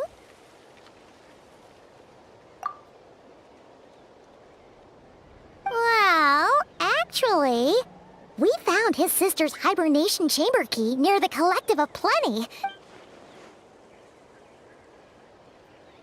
Oh, and there's more! After finding the key, we also ran into this weird girl. She kept seeing monsters that we couldn't see, and then, this other time, we saw a load of monsters, but she couldn't. She also said she was on a journey to find the Savior. Her description of this Savior matched the Traveler pretty closely, so we think... Yeah, that's right. Is something the matter, Dane?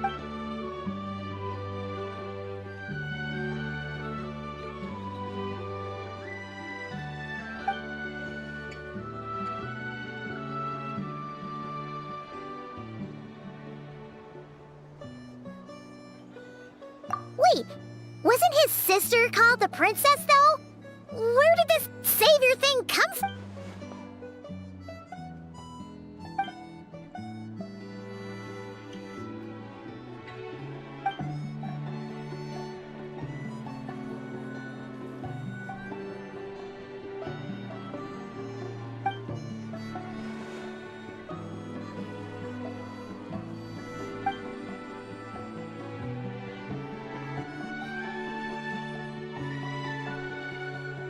Oh, sounds like the people of Conria really believe...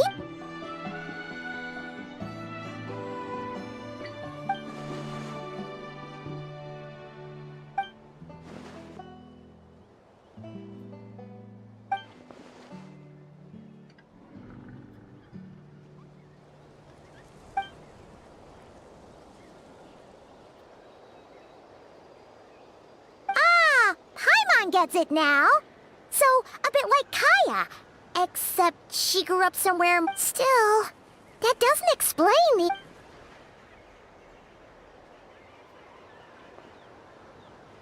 Sure. Also, why don't you stay with us at the Masters of the Night Wind for tonight?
Is that Dane and Neon-san discussing strategy together?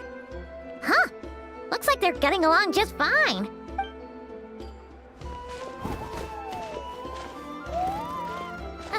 Morning! What are you guys talking about? Ah, you're here. I have some good news to share with you. We just got word from the Scions of the Canopy. Their intelligence has reported that they've discovered the Abyss Order's head after their front lines dissolved. The bulk of their forces, the location? Cinder City, huh? That tracks. Seems like they're kind of pulling. And with any luck, maybe we'll find your sister there, too. Yep, our army is almost ready. And we've sent a message to Mawika to let...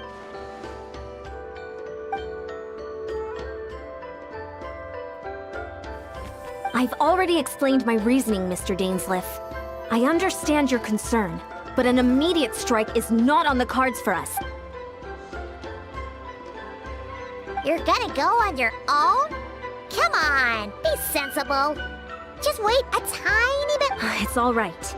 I support your decision, Mr. Dane. Huh?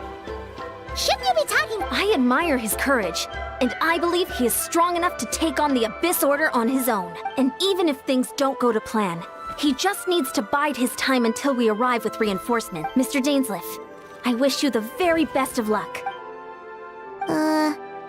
Looks like he's waiting for you to say something, Traveler. Oh, for a second there, Paimon actually thought he was gonna brave it alone. And then he called his...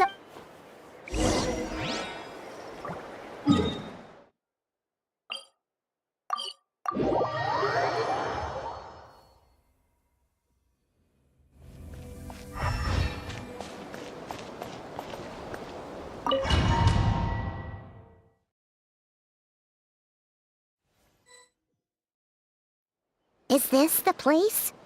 The Abyss Order's hideout in Natlan?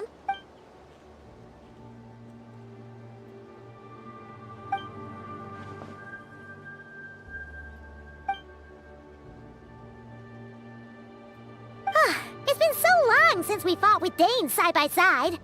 Paimon's confident, and if you get to meet your sister again...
Drop your weapons!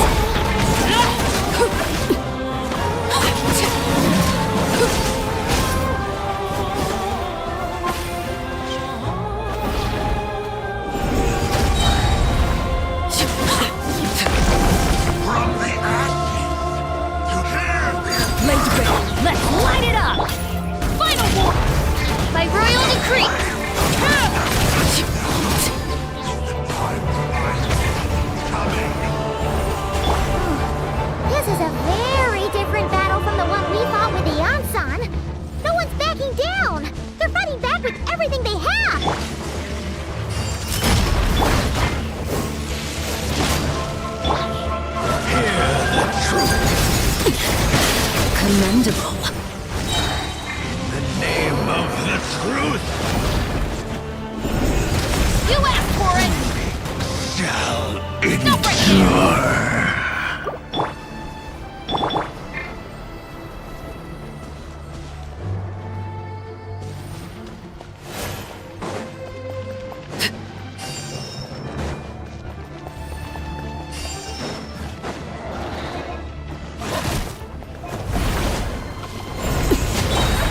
Odds reveal thy... Ha! Drop your weapons! Overruled!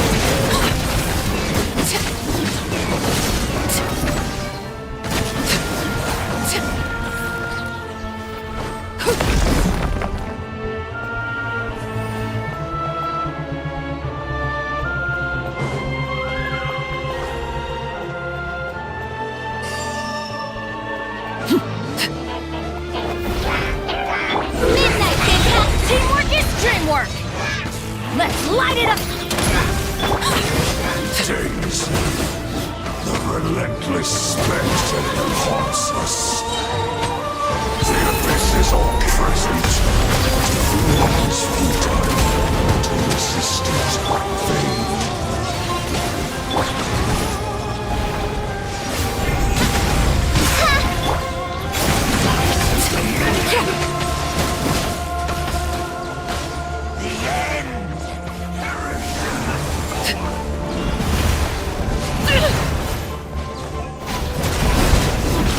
Lay bare! This is where you fall.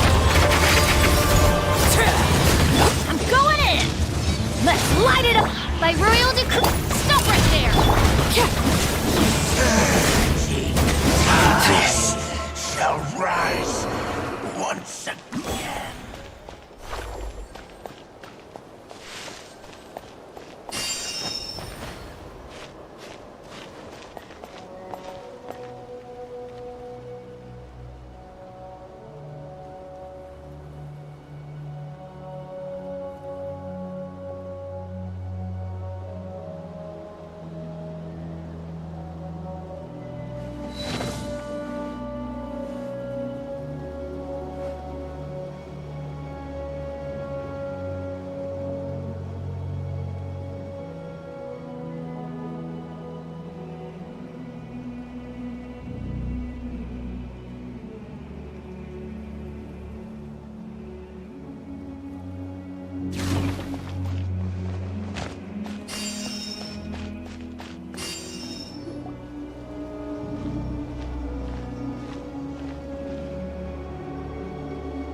Twilight Sword Dainsleif. Is this really what you want?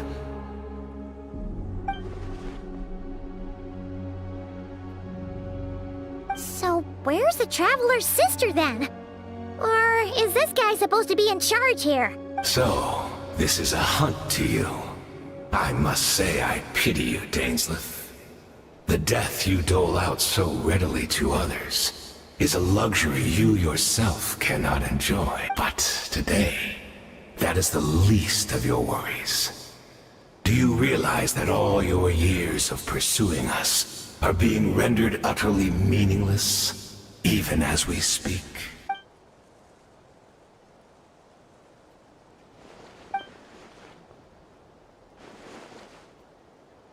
Then allow me to be frank. As far as we are concerned, our princess has already won by other means. And I do not merely mean this battle. No. Her Highness has achieved something far greater. For today, the Abyss Order's greatest wish has finally been fulfilled.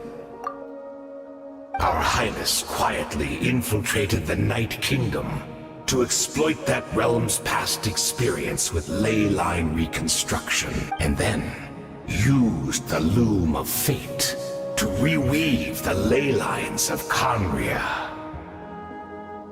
What? She used the Loom of Fate? Wait, does this mean the attack on the Masters of the Night Wind was all a smokescreen to give her some cover? Oh This makes too much... Correct. As of now, our homeland has been revived, and all of my comrades that you have slain, Dainslith, they shall forget the struggles that have beset them these past 500 years, and begin their lives anew in a Khaenri'ah restored to life.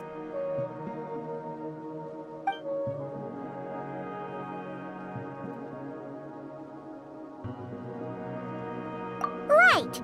You still need a few steps after that, such as finding a place to host the ley lines you just re-wove. Plus, if it was really so easy, Moika and the captain would have had a way easier time during the war.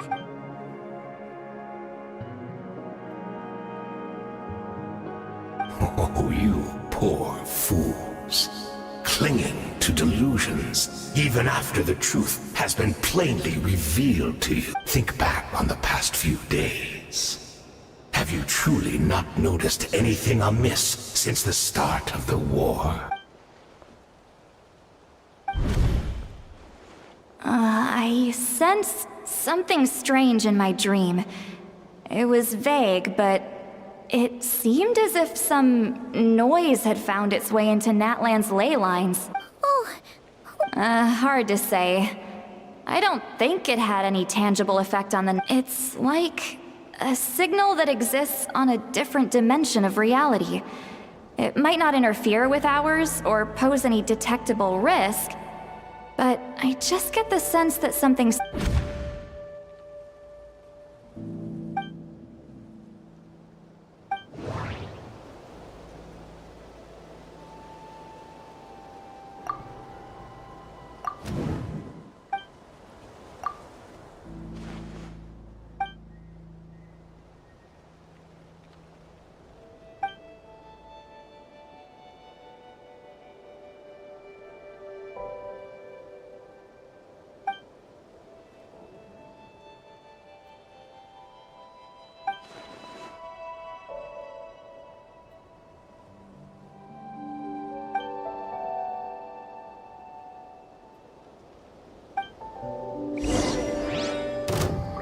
Overruled!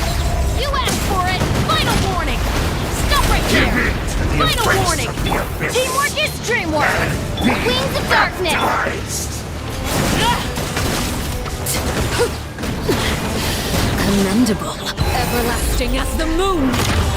Laid bare. Justice will... No rest for the wicked.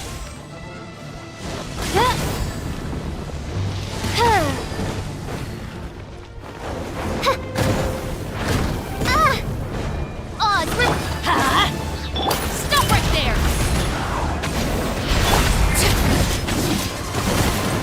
I hear children sing.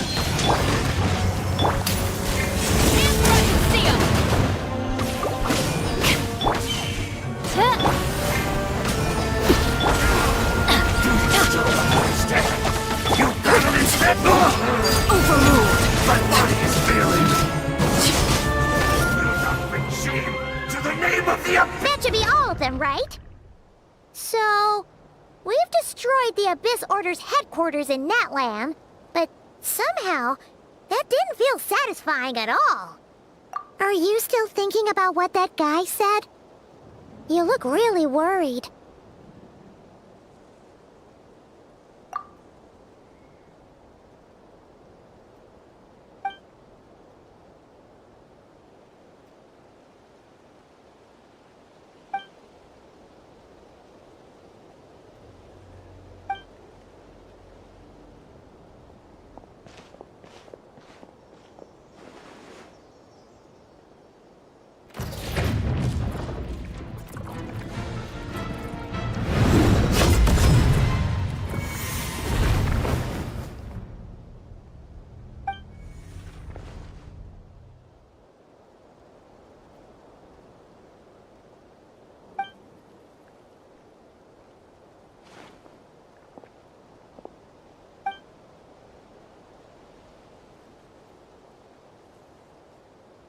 "500 years on, and you still refuse to address me as master.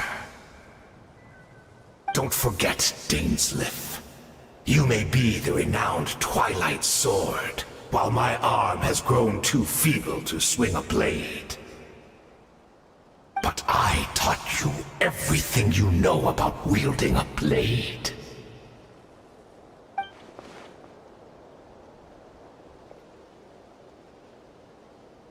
Be that as it may, under the circumstances, I see no further reason for us to fight. The curse of immortality means neither of us has a way to completely destroy the other.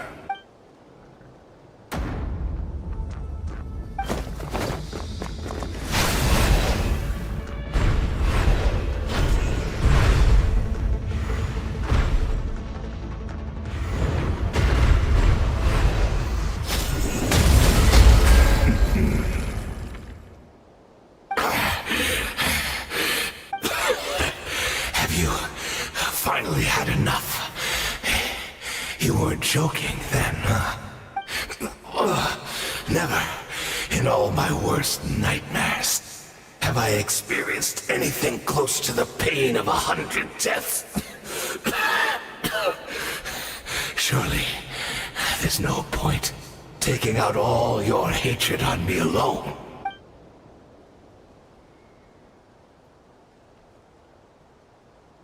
All right, I believe you.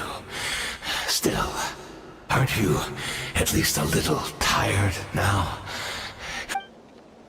What? Not a fan of reminiscing about old times? Well...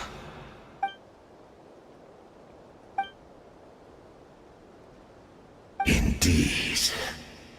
When the cataclysm first struck, everyone prayed for the Savior to deliver them. But yes, we knew that the great abyssal power within her had been divided up, yet we still despaired at her choice to leave us. Still, I believe that everything she's doing now, including her regret over what happened, comes from a genuine place in her heart. And besides, who else can we place our faith in? We are proud Conrians, are we not? I mean, we can hardly turn to the god.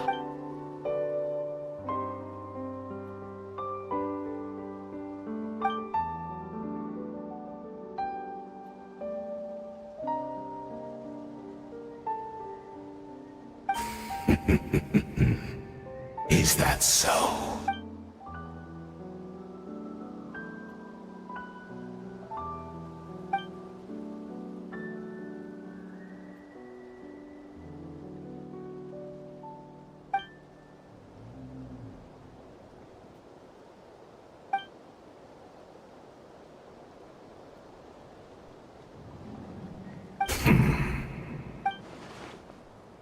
I'm sorry, Dainslith. I would apologize to you for it. I honestly can't remember. Look at me. Look at what has become of me. Only by the Abyss's grace have I... But as for the rest, memories, even if mine was a past steeped in sin or in shame I once longed to hide, without my history, I fear I would like to apologize for any misdeeds that are mine.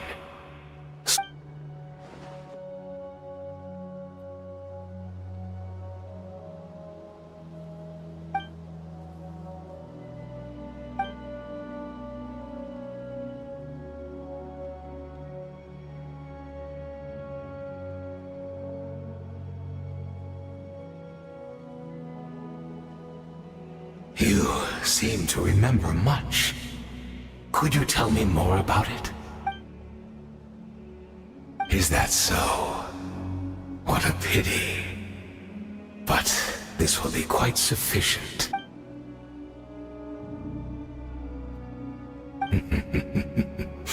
I'm afraid I owe you yet another apology, Dainslith. You were right. The homeland hasn't yet been revived.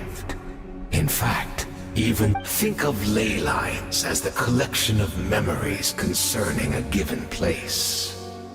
To reweave Conria's ley lines as they were 500 years ago, the loom of fate cannot weave without, and so we relied on everyone in the Abyss Order to provide what they could. Even though fragments are all that remain in most cases, the more we all share, the more that can be restored.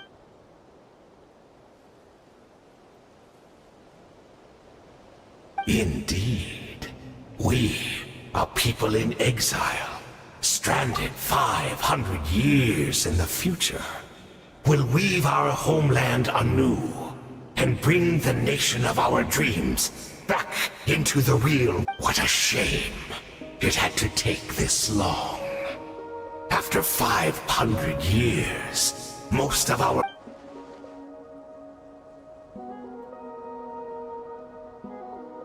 Precisely, for you possess a ring left to you by your elder brother, which continuously resets your body's condition. Of course, your memories are susceptible to erosion just like ours. But of all we had to obtain the memories in your mind, whatever the price, even if it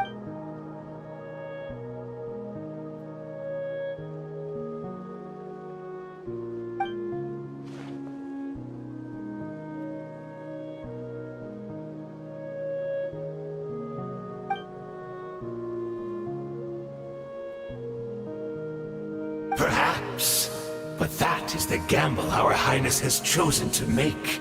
And thanks to you, the loom of fate has now finished weaving the ley line.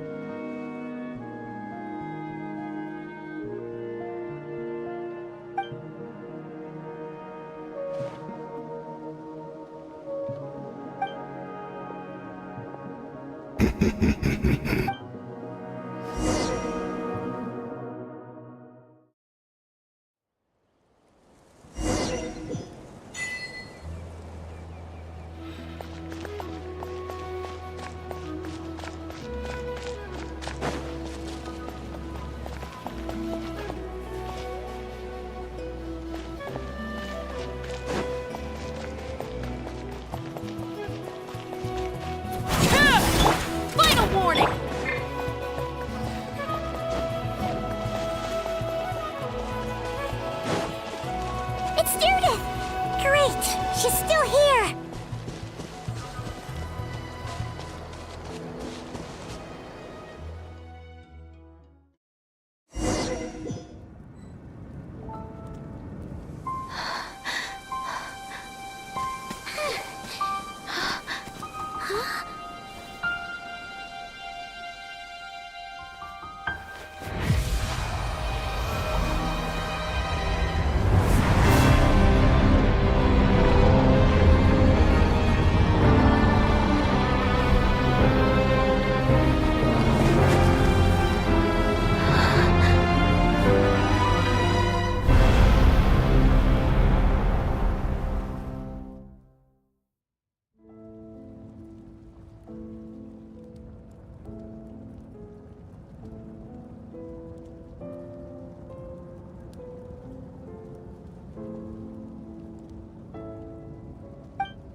We're not from the same world, are we? Wait, but that's great! That means the world isn't going to end. In that case, tell me, what happens to Conria? What happens to my homeland? No, wait. Don't answer that. We can only fight for our future. If the future is unknown, I still believe the Savior can turn things around.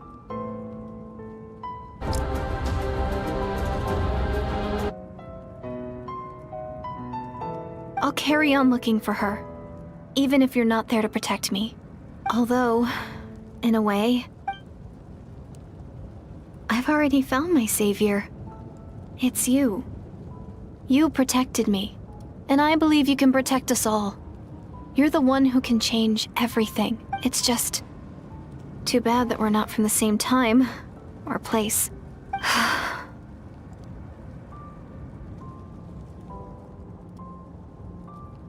Oh, one last thing before I forget. I know how much you want to find your sister. Surely she must be desperate to find you too. So, is there anything you can give me as a memento? Proof that we met? That way when I do find her, I can convince her that you're also searching for her.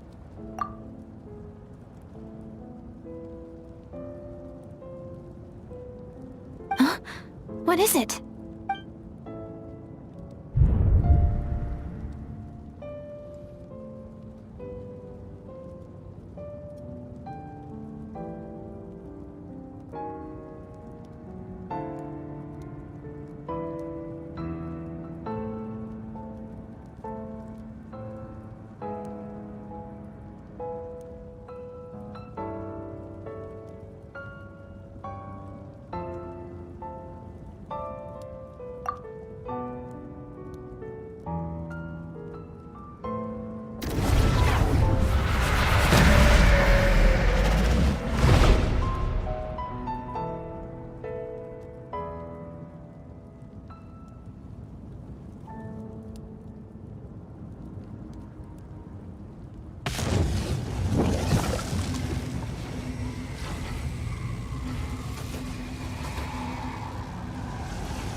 Our hero is back! Everyone's been waiting for you! The Abyss Order made a full retreat before our forces even arrived on the scene. All thanks to your efforts, no doubt. Oh, What's wrong? Paimon doesn't know the details either. The Traveler just disappeared after taking Deirdre's hand. It was like they got sucked into another world. Paimon was looking all over for him, and then he suddenly reappeared, right back in the same spot, but looking a lot more glum.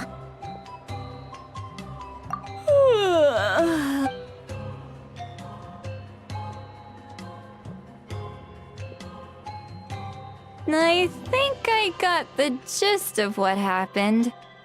Something to do with your sister? I spoke with the Lord of the Night in a dream just now, and learned quite a lot. Huh? You met your sister? And you didn't think to tell Paimon right away? Well, oh, never mind. Paimon can see that you're pretty down right now. What your sister accomplished? It all but defies comprehension. I was stunned when I heard about it too, but what surprised me the most was that the Lord of the Night actually chose to allow it. The Lord of the Night did try to explain it to me, but in a word, it's during the war with the Abyss, Malwika had an argument with the captain.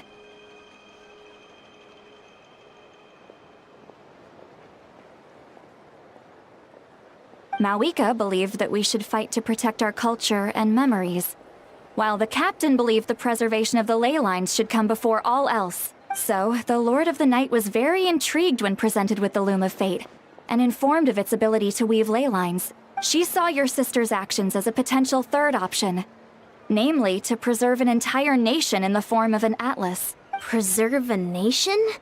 You've definitely lost me now. You're not the only one.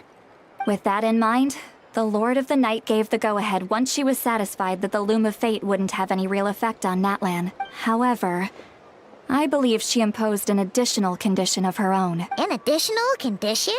No idea. She wouldn't tell me what it was. Huh. Alright, well, let's not overthink this for now. We just won a war! I trust the Lord of the Night unreservedly. I'm sure she only involved herself to take a problem off our hand. Don't you agree, Traveler? Come on, let's head back to the Collective of Plenty. Oh, Veressa should be there too. We'll treat you to a real feast. Huh? Ian-san, leave him be. This might be hard to understand for an extrovert like you, but some people need alone time to recharge every once in a while. Traveler?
Something you wish to report?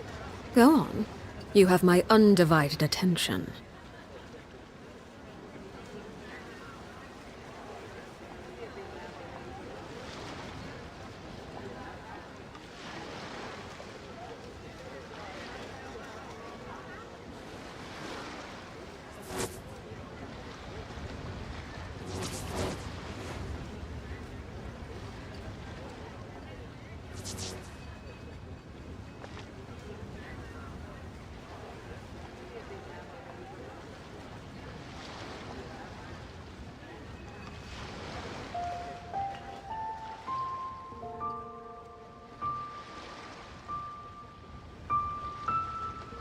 Staring into my eyes is ill-advised.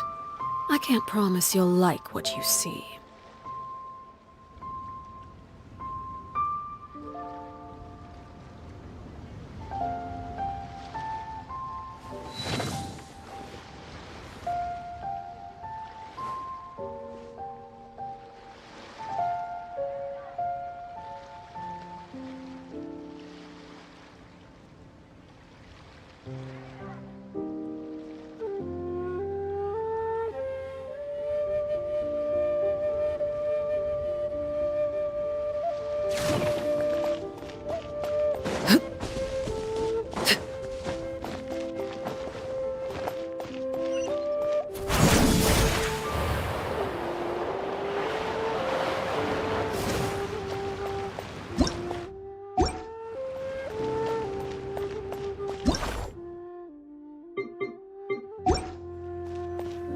Oh.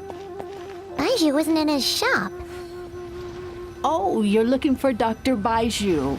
He's resting today, but he said to send any patients to the back room. Ah, okay. Thanks. We'll head on through. The children be up to... Never mind. Let them do as they please. But no cure for heartache.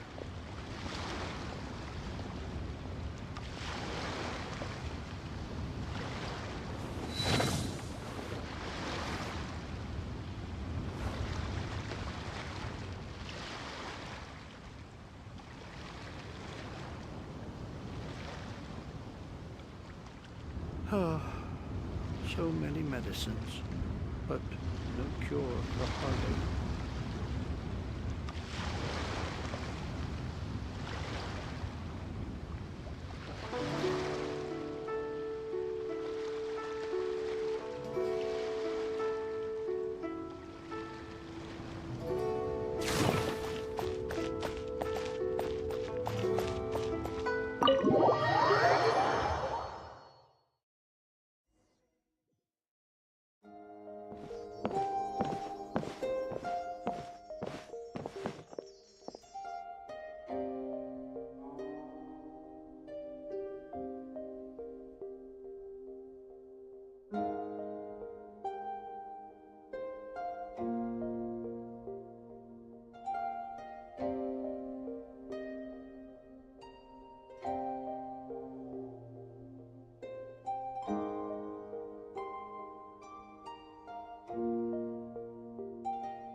Traveler, Paimon, welcome.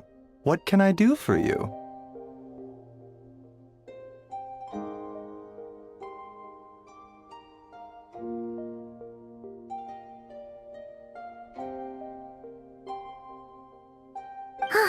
It's the Traveler. He looks absolutely beat these days. He has these huge dark circles around his eyes, like he hasn't slept a wink, and he keeps spacing out. You have to call his name several times before he snaps out of it. What do you think it is? Is he sick?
Very peculiar. In all the time we've been acquainted, this is the first time you've come to me with a health complaint. Come, let me take a look at you.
Okay, Paimon does not like that expression, Baiju. It's not serious, is it? Complexion is good, eyes are clear, breathing is steady, pulse is strong. Physically, you appear to be in good condition, Traveler. In theory, your energy level should reflect that. You should be feeling right as rain.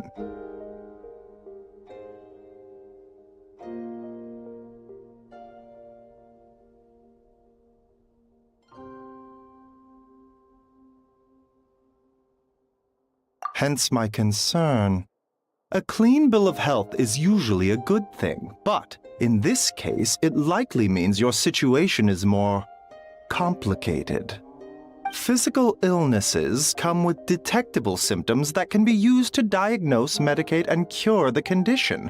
But afflictions of a non-physical nature, they fall outside a doctor's realm of expertise. Huh? What do you mean, non-physical nature? Curses, dark magic, it's hard to say. It could just as easily be a simple case of mental fatigue. Why don't you rest here for a bit? Whatever it is we're dealing with, clues to your condition are sure to reveal themselves in time. Once we know the root cause, we can administer the right treatment.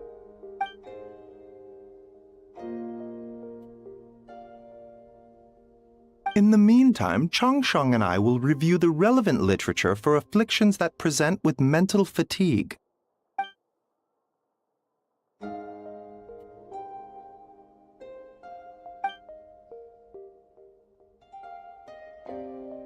Oh, must be a rare condition if not even Baizhu and Changsheng have seen it before. Well, all we can do is take their advice. You look like you're about to collapse anyway. Just get some rest. Paimon will be right here by your side. Fingers crossed you'll be all better when you wake up.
Rise and shine! Time to wake up!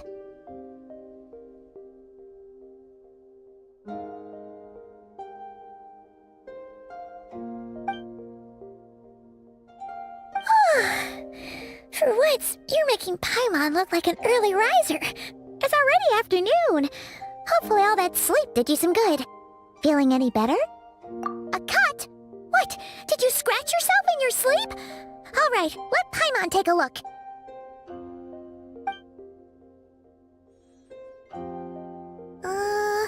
Nope, nothing there. Wait, did you have a nightmare?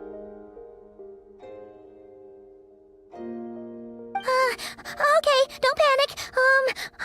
Paimon heard that dreams tell us what we need by showing us the opposite. So, if you had a nightmare, maybe all you need is something to cheer you up. Come on. Paimon will treat you to something yummy.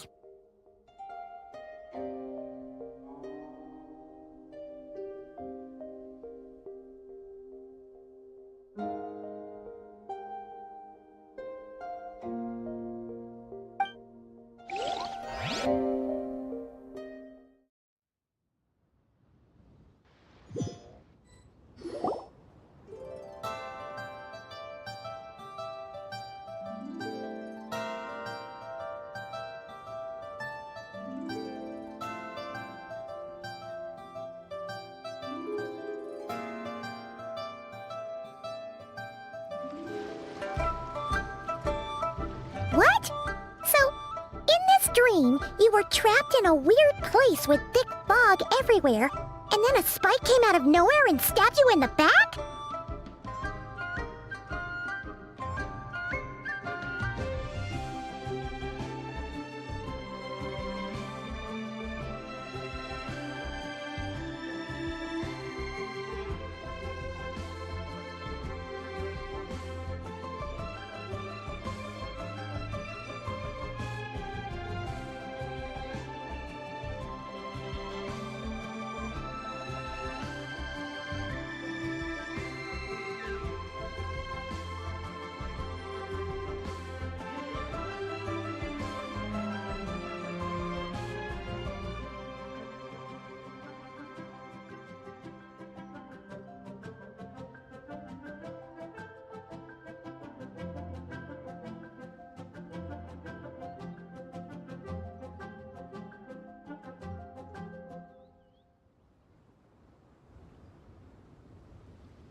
Oh. Okay, well, that's a new one. Are you sure it was a dream? 'Cause from the way you describe it, it sounds like you were really there.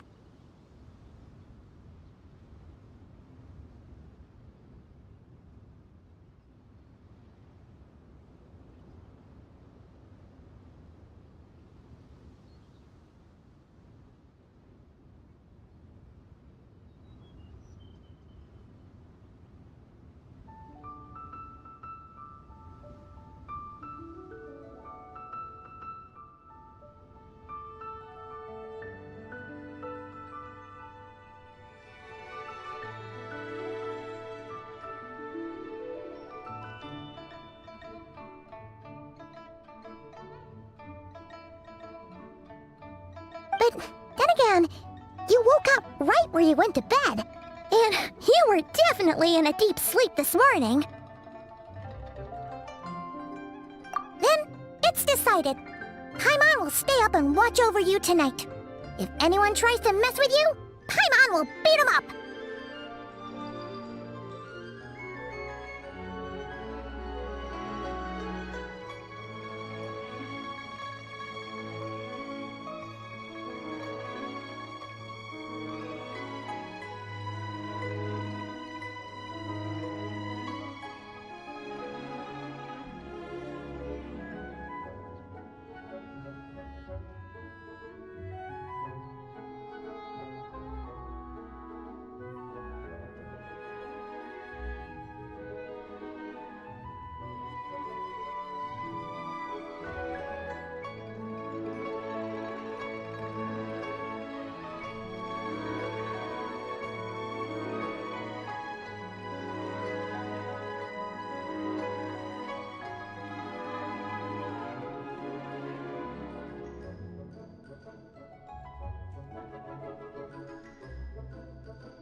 you up first, and then we can beat him up together.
Something is missing? Did you just say something? The flesh remains whole, but the soul is incomplete. Left unresolved, the mind will wither away along with it.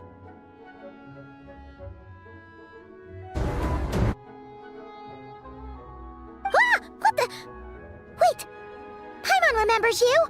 Your child's master! Orc? Right! What are you doing here?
Face the combined will of Kowloon! This is your last chance. I've got your back. In an icy embrace, all lives shall their voices hush, in stillness lay.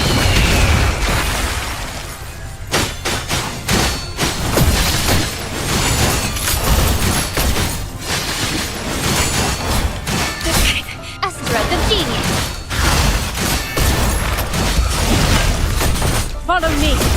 But your weakness has been fully exposed. There's nowhere to go. Nowhere to hide. This is my choice. Time to end this. Yes! Eureka! I've got your back. With him, his friend! See the future in these new colors! Your futile trouble. Follow me! Astro the Genius! I've got your back. In an icy embrace, all lives shall their voices hush, in stillness lay.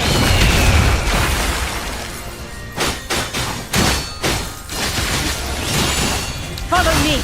I've got your back. Astro the Genius! How long shall live forever? In an icy embrace, all lives their voices hushed. In stillness lay.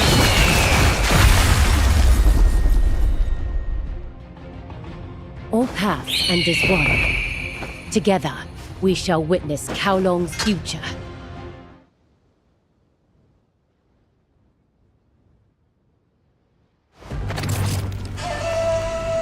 I shall release you from this impermanence.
I won't hold back. Give up. Life and death. Now you're on the other side of the world. I will sever this prison of fate!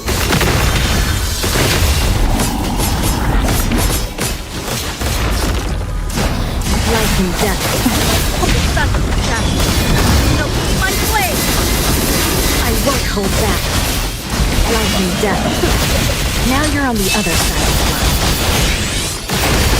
I will sever this prison of fate!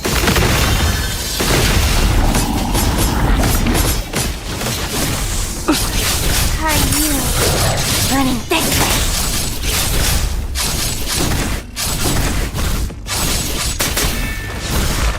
You're calling.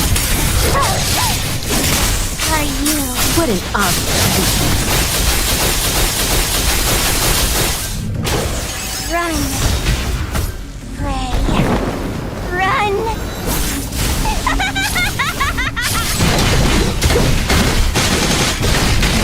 How's the hunt done? Forever I stand. My best. You dare get in my way. Forever I stand.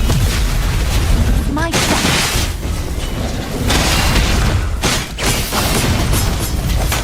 I shall release you. Life and death are but a... The sun will shine. So see my flame! Give up. Life and death. How's the hunt done?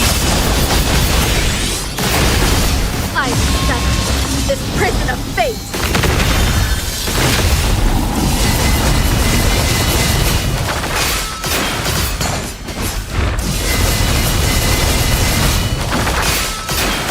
The sun will shine. So see my flame! Give up. I won't hold life and death. Poor thing. I'll give you a... I will sever this prison of fate!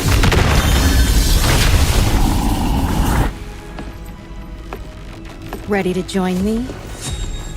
On the path of thunder?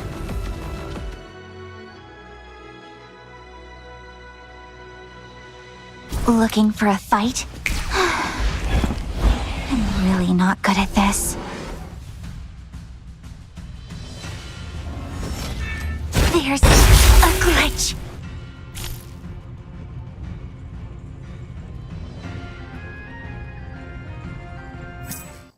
Looking for a fight? I'm really not good at this. Trace erased. There's a glitch. Accurate hit. Found the button. Be silent and perish. Found the bug. Not too shabby. Now, let me handle the rest. The story ends here.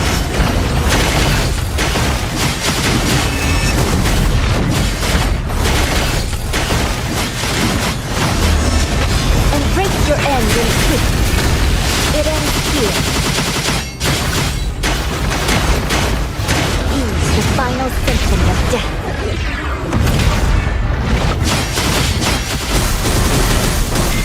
Would you like to see something beyond your scope of knowledge? It's just be the caliber. Be silent and perish. Embrace it. This is the miracle you have done. We gave it another try, and it seems like nothing has changed. Looking for a fight? Found the bug. Your story ends here. Huh. Found the... Be silent and perish. Trace of simulating attacks. Not too shabby. Now, let me handle the rest. Crumble into your story ends here. Pointless resistance. Embrace your end in truth. Dedekalb, your story ends here. He's the final symphony of death.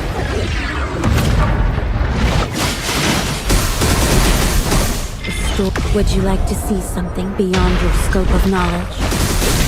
Data calibration complete. Let's go. Come with me on a whole new path.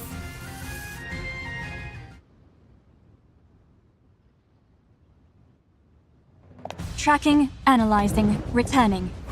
Beginning extermination!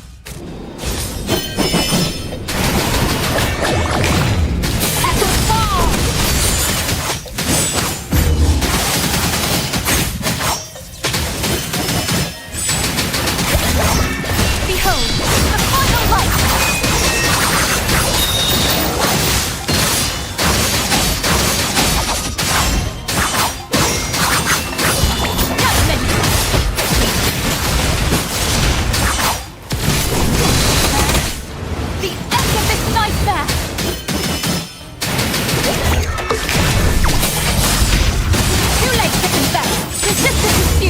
Behold, the final light!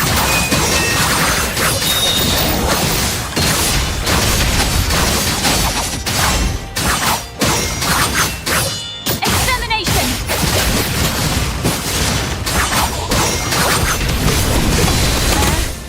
The end of this nightmare!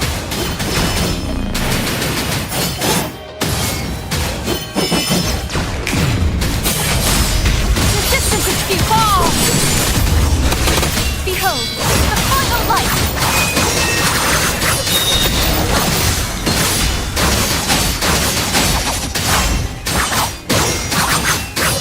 Extermination!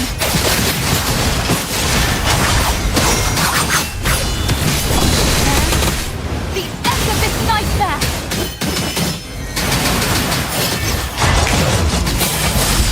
Resistance is futile! Too late to confess! Behold, the final light!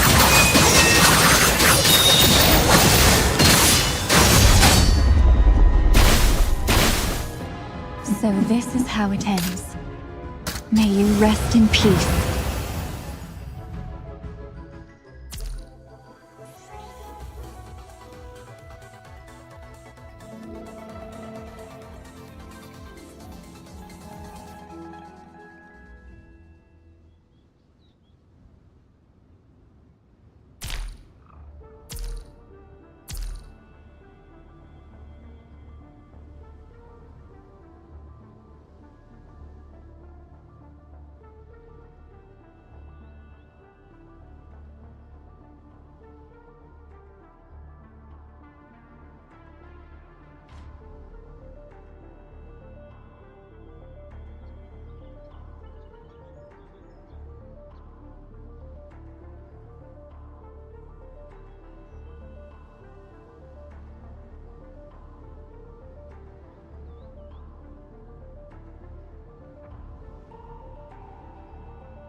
The last time we saw you was at the Primordial Sea in Fontaine, right?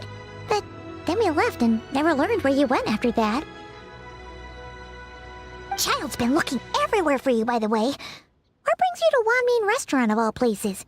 You came here looking for us? And were you the one behind that hocus pocus just now? Tell me, what is it that you saw?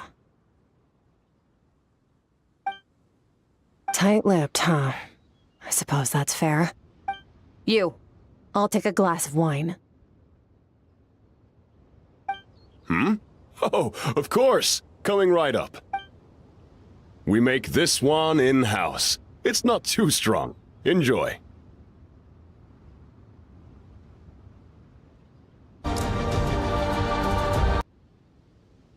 Chef Mao, I'll take a grilled tigerfish over here. Coming right up. If I knew we'd be this busy, I wouldn't have approved Shenhe's vacation. At the end of the day, what happens to you is of little consequence to me. I'm not here to try and win you over. Trust me or not, the choice is yours. If you want my help, now's the time to speak up. You have until I finish my drink. I was investigating an abyssal disturbance in the area and happened to notice you.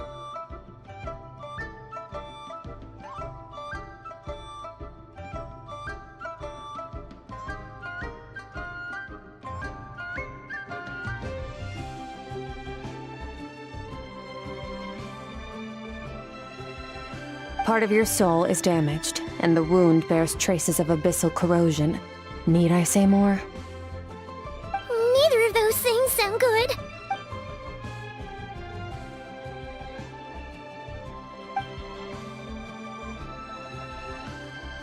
Well, should we trust her? She mentioned an abyssal disturbance. Maybe that has something to do with what's going on with you, but we could always find a different expert on the abyss to help us out. Yeah, and that thing she said about your soul being damaged is scaring, Paimon. Definitely something we should fix sooner rather than later. Skirk's an interesting one, that's for sure. But from what Childs told us, she doesn't seem evil, at least. 1, 2, 7, 10. That'll do. Well, have you made up your mind?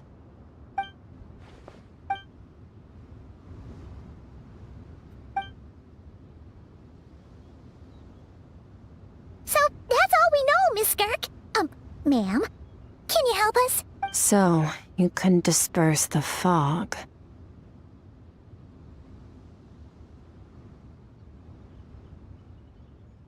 I understand. Come find me in the Guili Plains when you're done here. Oh, and I left cash for the drink on the table. Settle the bill for me, will you? Oh, okay. Huh? She disappeared! Wait, hold on. You overpaid. Here's your change.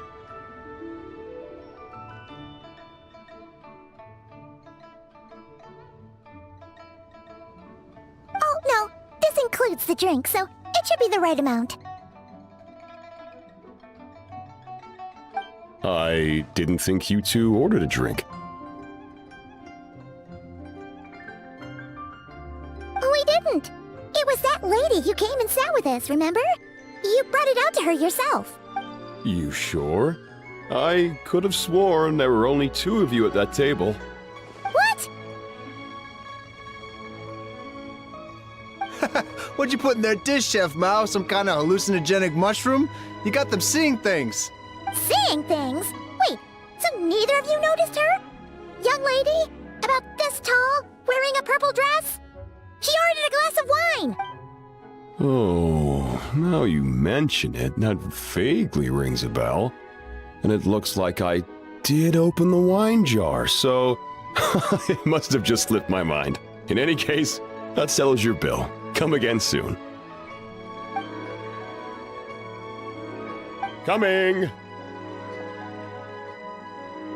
Okay, what was going on there? It's like they didn't remember Skirk being there at all.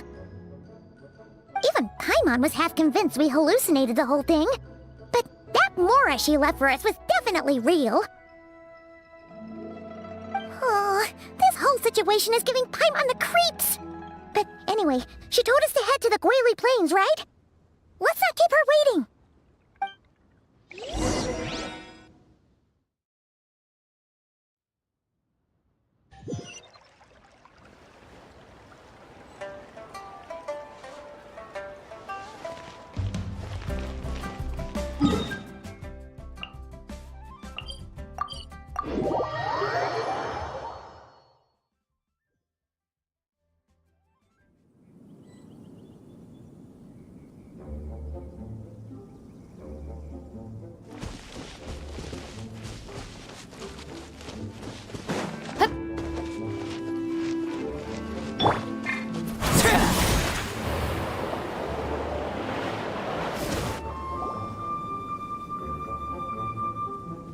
Whoa! What are all these Rift Hounds doing here?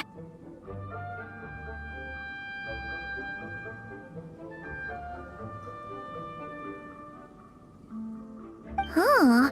Looks like they're collecting something. Let's go check it out.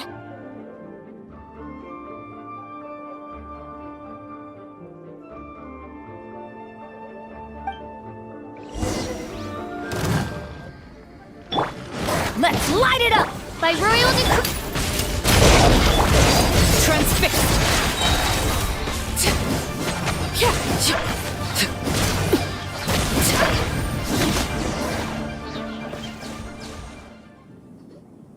So, this is what they were collecting. It looks kinda like...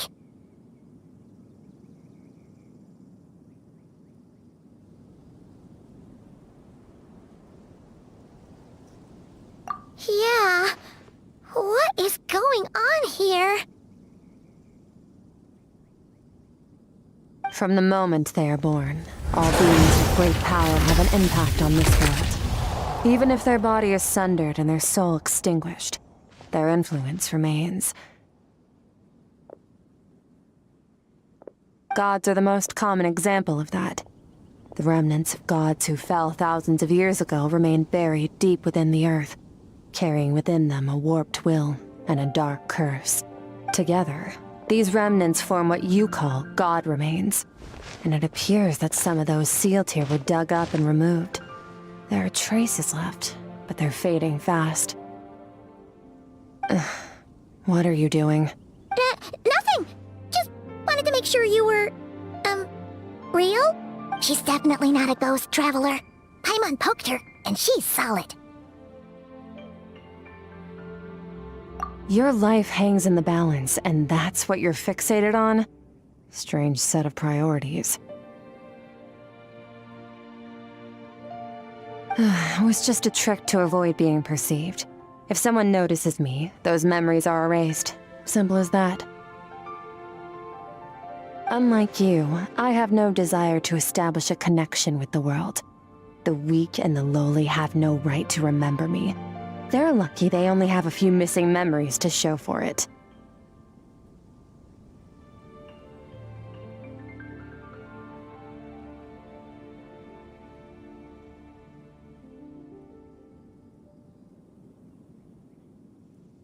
Now, can we please get back on track? Okay. Where were we?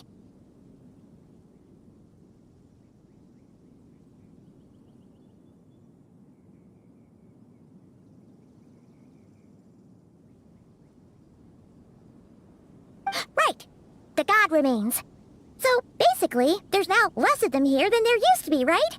Isn't that a good thing?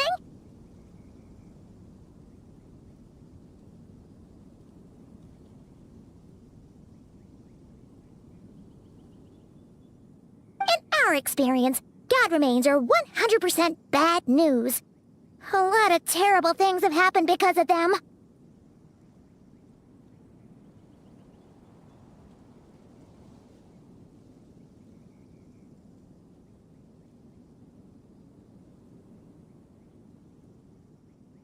Maybe it's a good thing by human standards, but power doesn't come from nothing, and it doesn't just disappear for no reason.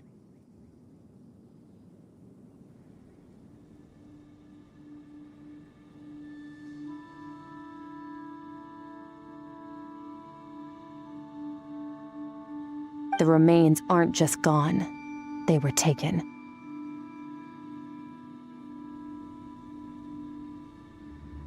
Very clever, Traveler. You aren't the only one who had something taken from you. There are victims like you everywhere. The only difference being, you can speak, and the remains cannot, so it went unnoticed.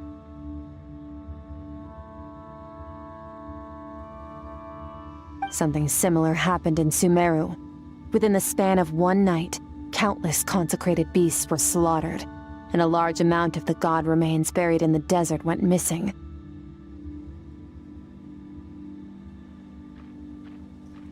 Of course, god remains are just one of the targets.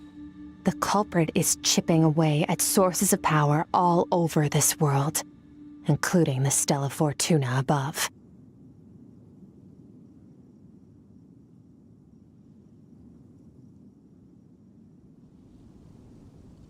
Wait, you mean the stars?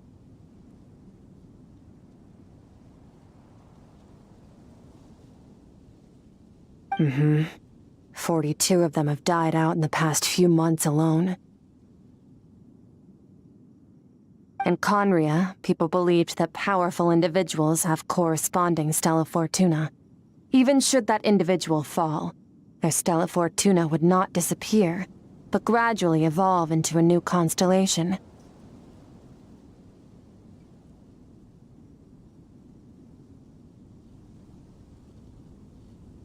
Yet now, stars are disappearing from the skies entirely, and it's not hard to deduce what's happening to the power they contain.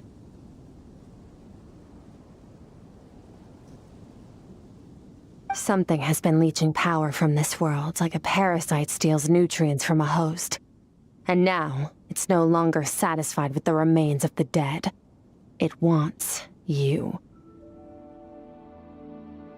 This time, it only took a fragment of your soul. But next time, there's no telling how far it could go. No one knows. All I know for certain is this. Getting back what you lost will not be easy.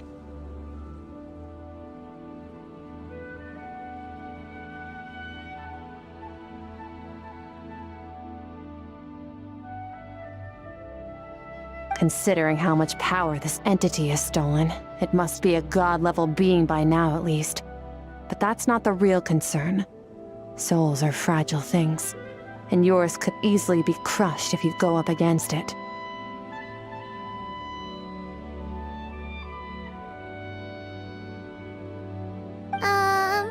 So you're gonna help us, right?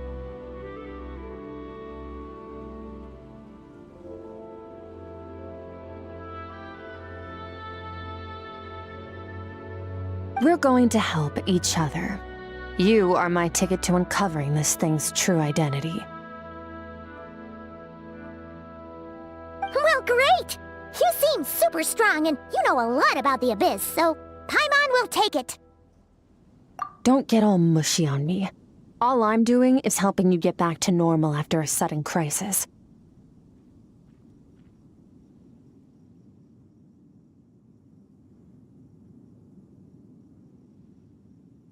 And I should warn you, getting mixed up with me can have unforeseen consequences. We're on very different journeys. You don't want to be in my debt, trust me. You help me uncover the truth behind this entity, and I'll help you recover what you lost. This is a transaction, that's all. You would do well to remember that. Now, come along.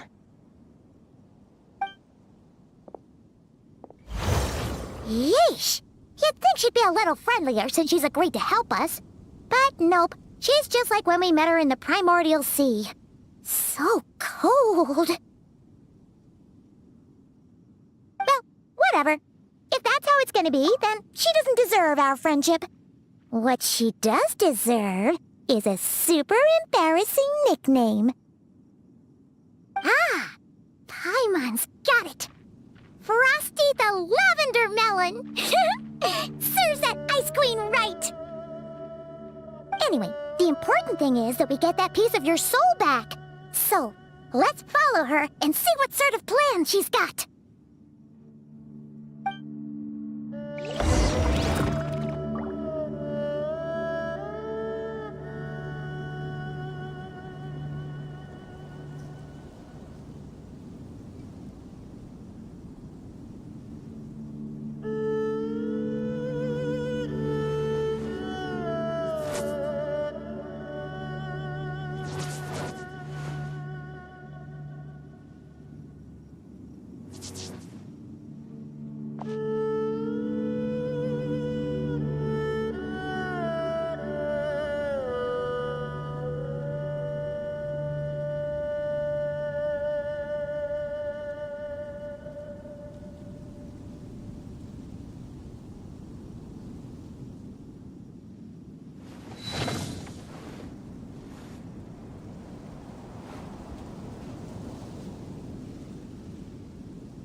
Whoa! This place is way bigger than Paimon expected. Where are we? This is where I live. I suppose it's the closest thing I have to a home here.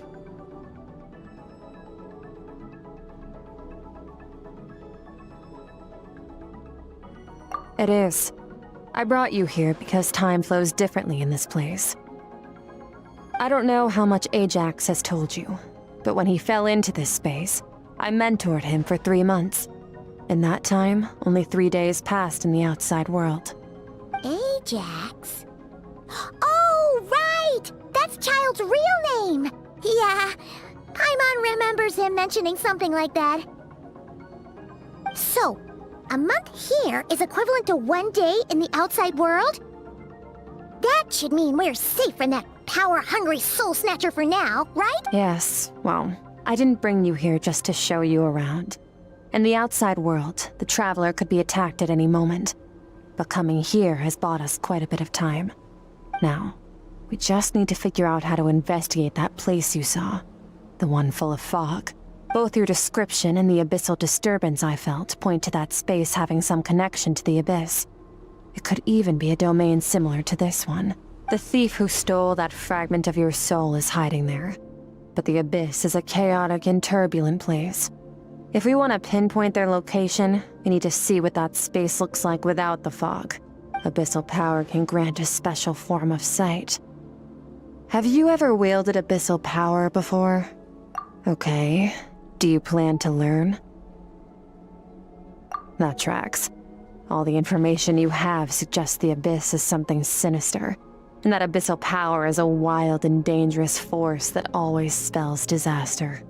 And you're saying that's not true? Depends on your perspective. Floods and hurricanes take countless lives too. But if one day you gain the power to control them, what was once a calamity is now just another tool in your arsenal. I'll respect your opinion, though. Just means we have to turn to the second best option. A little abyss crystal that contains my power. Wear it on your head, and we'll be able to perform dream mirroring when we fall asleep. Dream mirroring? It means experiencing whatever the other person is dreaming. Everything they see, think, and feel. Since you haven't studied the art of using abyssal power, and have no plans to jump in the deep end right now, I'll have to do the investigating for you. With dream mirroring, every time you slip into a deep sleep, I'll see with my own eyes whatever scene plays out in your mind. Then, I can guide you through the dream environment, and we'll take back what was stolen from you. Huh. You make it sound so simple. Tough to say. This is an unprecedented situation for both of us. Even assuming we do manage to find where this entity is hiding, like I said, getting your soul fragment back won't be easy. To play it safe, I need to give you some special training first. Wait, you're gonna teach him some of your martial arts? Does that mean the next time we see Childe, we have to treat him like our senior? Do as you want. For my part, I don't see you as my disciples. You're already a pretty good fighter. All I'm planning to do is build on your current skills and train you for the specific scenarios that I think we might face. But that's enough talk. If you're ready to do this, then come with me. Time might be more lenient here, but that's no excuse to waste it. Oh, she moves fast. Paimon can hardly keep up with her. So, special training, huh? Kind of a rare opportunity. With your skills, there's not a lot of people qualified to train you. The last time something like this happened was probably anti-Raiden Shogun training, right? Oh, feels like a lifetime ago. Skirk seems pretty strong too, though. Remember how she said that the all-devouring narwhal was just her master's pet? Maybe we really will learn something here.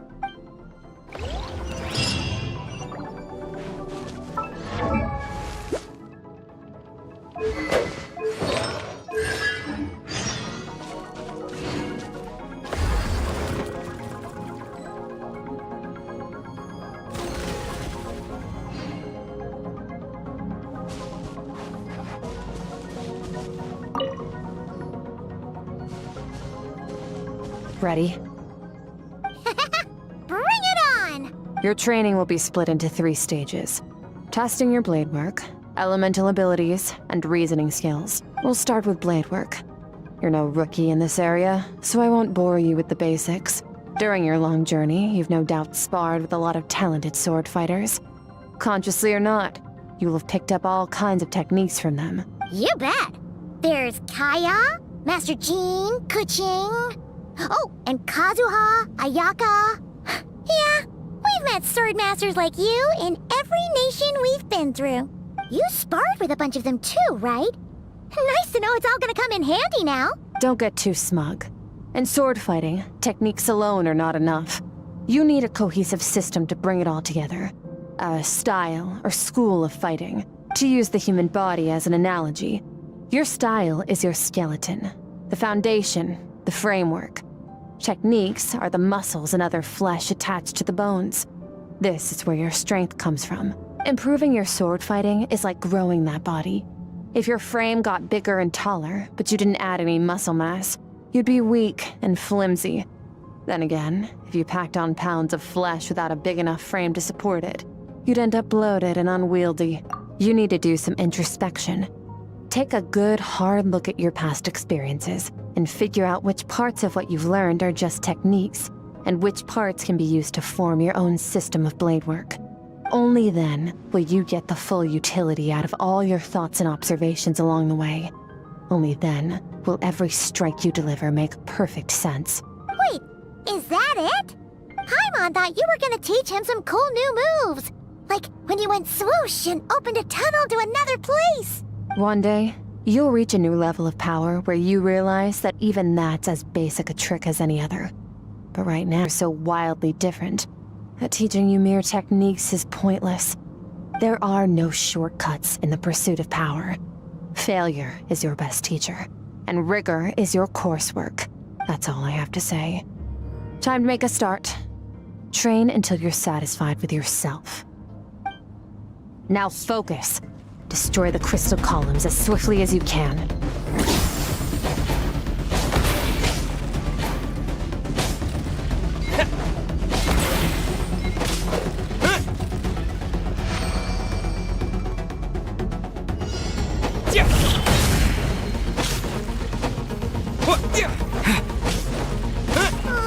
This is making Paimon's head spin. Hang in there, traveler!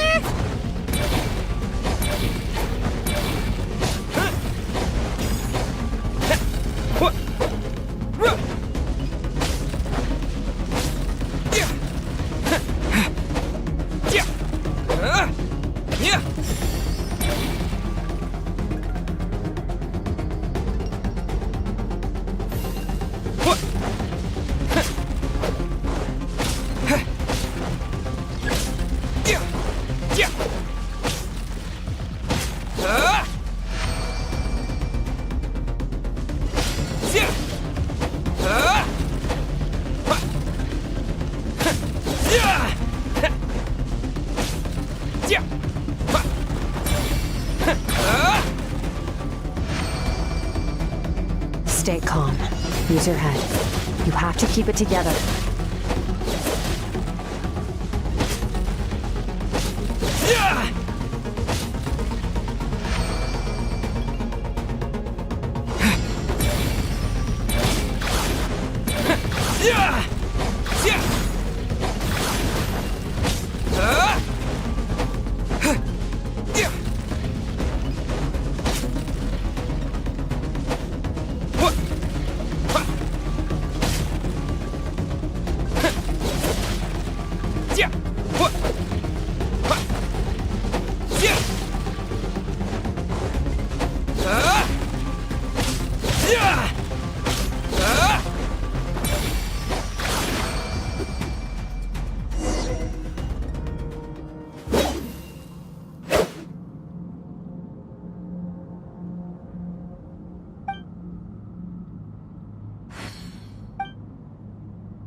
This moment will be frozen in time.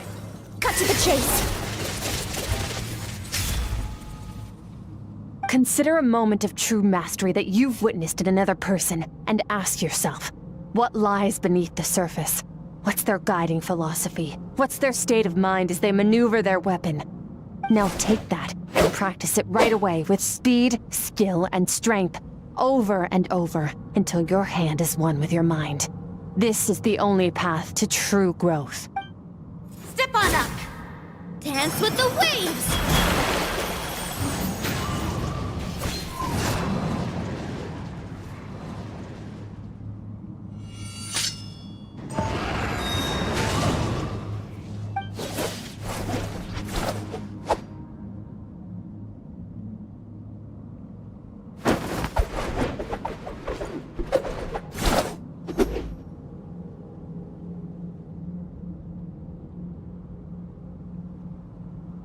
If you start to tire, empty your mind, but do not stop.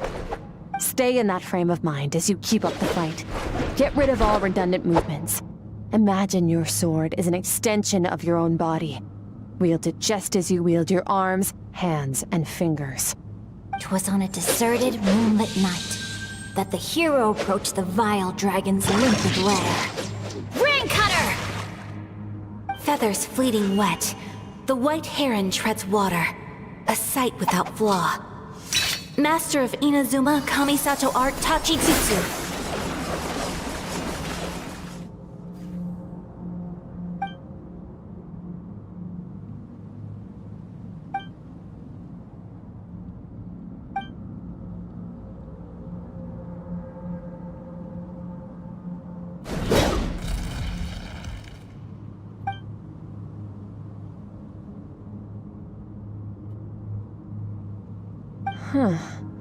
Looks like you've made some real progress. That concludes your training session. Awesome! Paimon knew you could do it! How do you feel? As you should be. Time flies when you're training hard. You've actually been going for several days now with no rest. Yeah, meanwhile Paimon's had a whole bunch of naps. But you were so focused, she didn't want to interrupt you. Go get some sleep. I'll be doing the same very soon. Let's hope you see that foggy place in your dream, so I can get this investigation over and done with.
Skirk, why are you skipping classes again? We've talked about this.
He's a crabby old man, and he's a boring old man. I don't like going to his classes.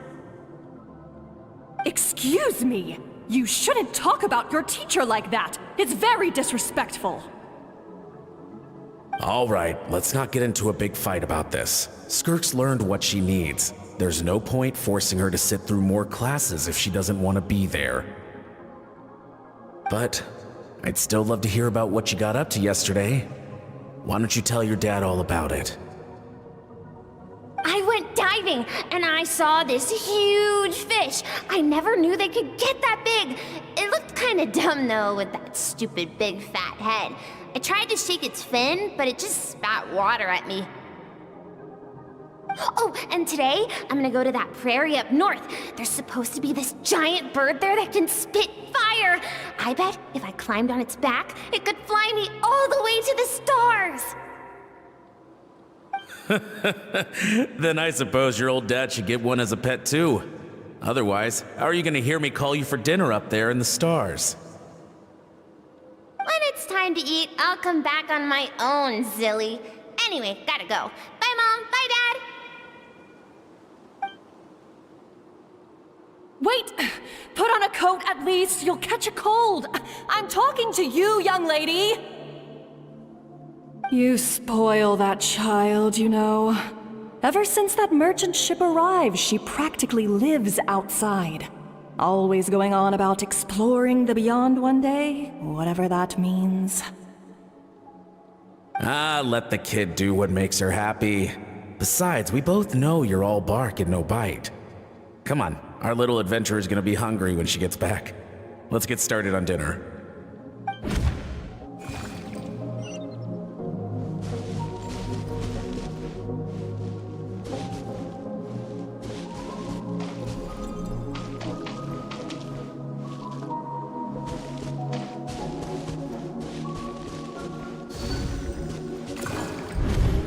The stars shimmer high above.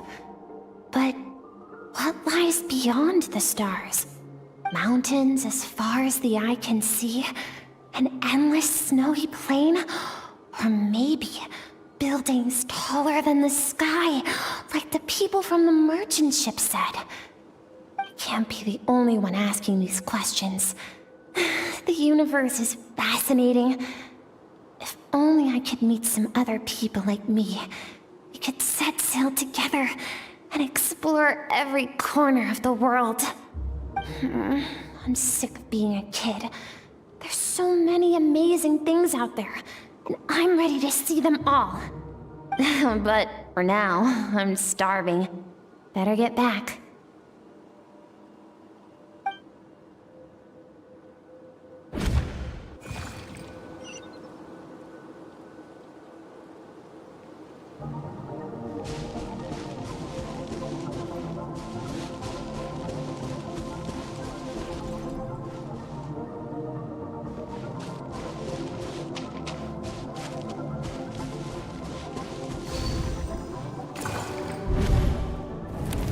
Don't let a single one of them get away! No, please, spare the children! Stay back! They're coming!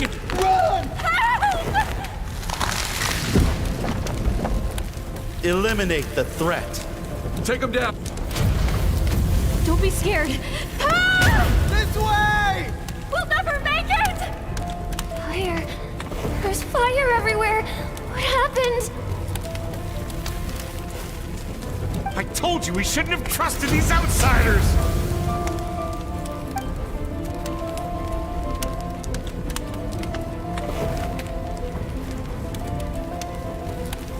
Why are you doing this? What did we do to deserve this? We welcomed you with our finest food and drink, showed you the best our home has to offer, gifted you cloth dyed by our own hands. And this is how you treat us? Run! Save yourselves! Captain, Zone 3 is clear and we have Zone 2 surrounded. Begin extermination. Remember the orders from upper command. No one is to be left alive.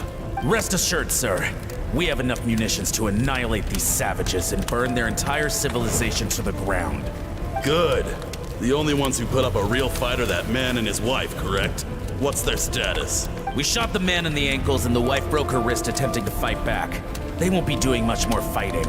They're holed up in their home for now, but they won't last long. To prevent them from making some kind of last stand, we're planning to clear out the other zones first so we can send a bigger squadron to surround them. Well, well. Turns out some of these beasts do know how to use their claws. Now the threat these savages pose will be undeniable. Let them cling to what's left of their lives for a little longer. Once the other zones are cleared, I'll cut off their heads myself.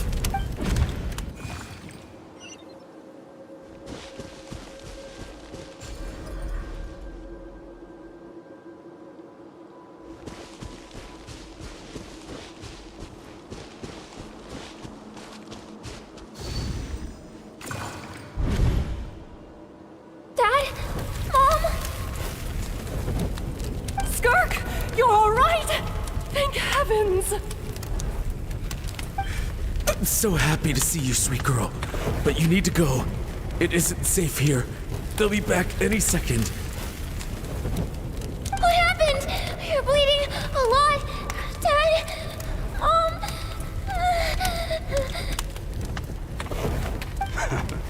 This is the place. Alert all units. Prepare to surround.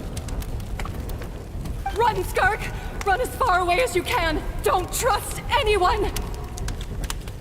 Your dad and I, we're not afraid to stare death in the face, but we need you to survive. My clever girl, so curious. You're already so brave. I know you're going to grow up to be such a positive light in this world. Whenever you miss us, just play this song.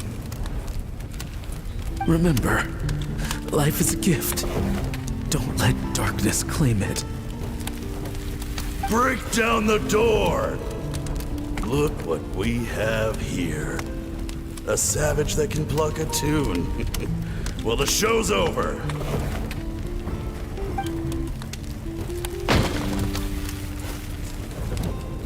You! Stop singing! Shut it! I said shut it or I'll make you! Fine. Have it your way!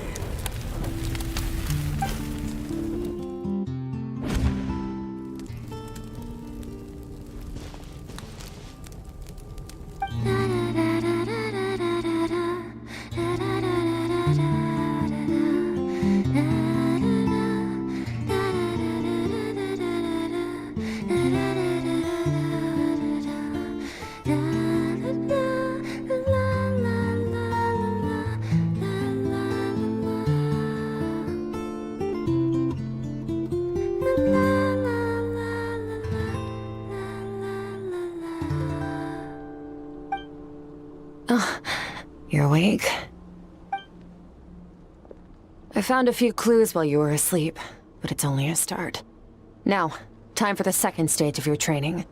This time, the focus is elemental energy. Come find me when you're ready to begin.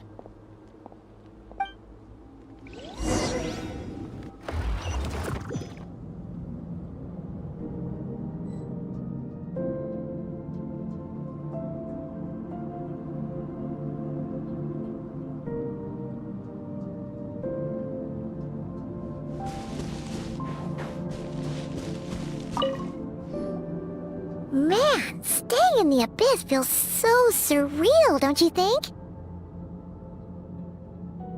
No day and no night. It's like time hardly exists. If we weren't careful to keep track, it feels like we'd have no idea how long we've even been here. Well, except for the fact that Paimon still gets hungry like clockwork. You go do your training. Paimon's gonna grab a bite.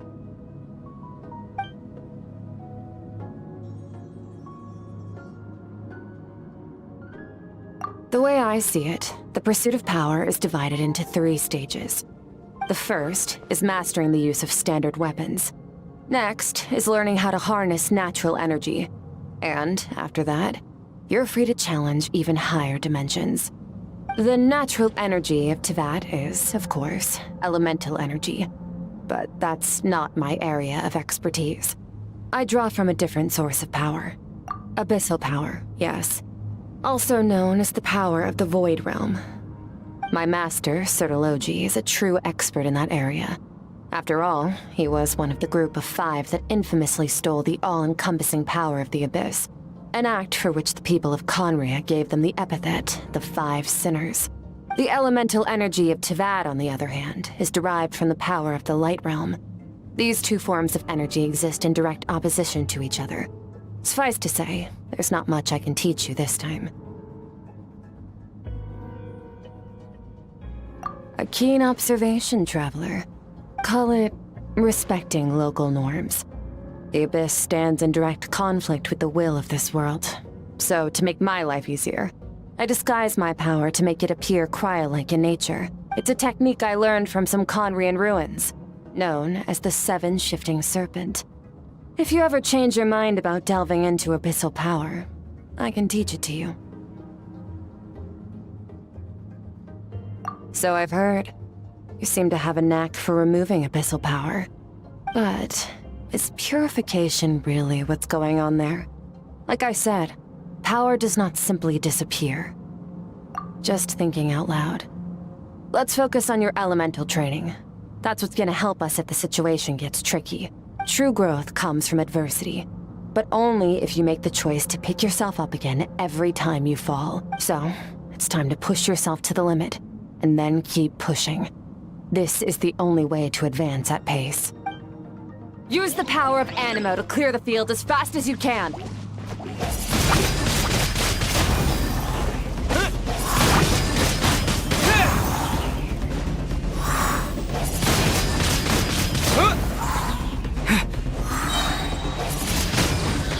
Windblade! With the wind!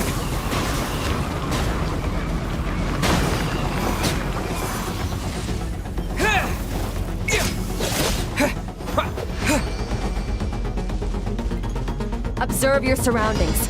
Look for things you can use to tilt the scales of success in your favor.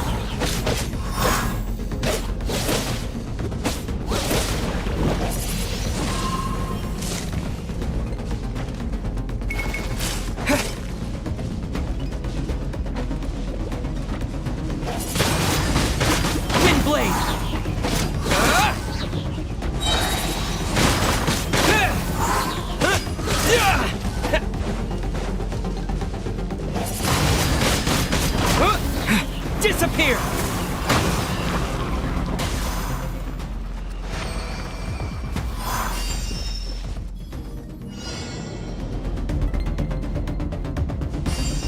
Use the power of Hydro to destroy the spikes. Water jet! Faster. Don't give them a chance to strike you. You need to be quicker than you were in your dream. You can't afford another injury like that.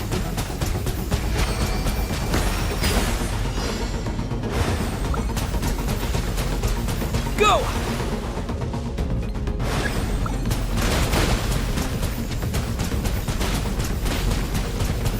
Water jet!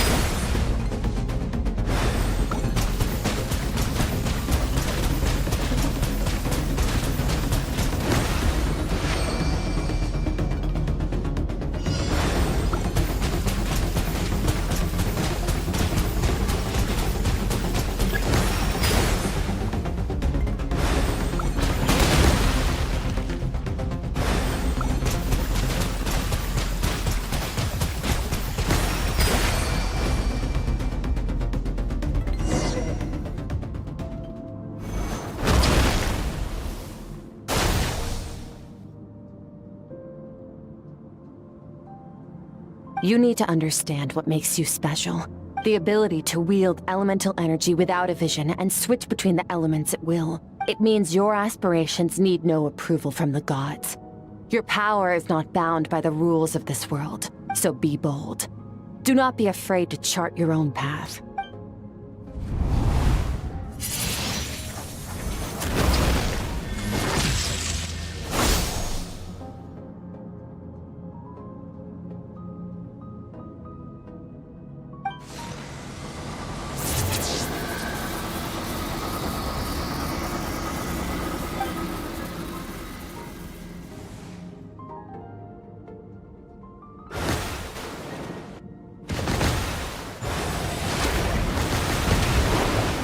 Very good. It seems you've reached a deeper level of connection with the elements. Long enough for you to lose yourself in your training, which is a good sign. Relentless practice with the elements has drained all your strength, but it's also what allowed you to make progress. Get some rest. When you wake up, we'll proceed to the final stage of your training.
What is the secret to power? Longing, hatred, self-preservation. No, it is fear. The fear of losing those you love. The fear of watching your home burn. Fear of loneliness. Fear of death. Fear is the source of evolution.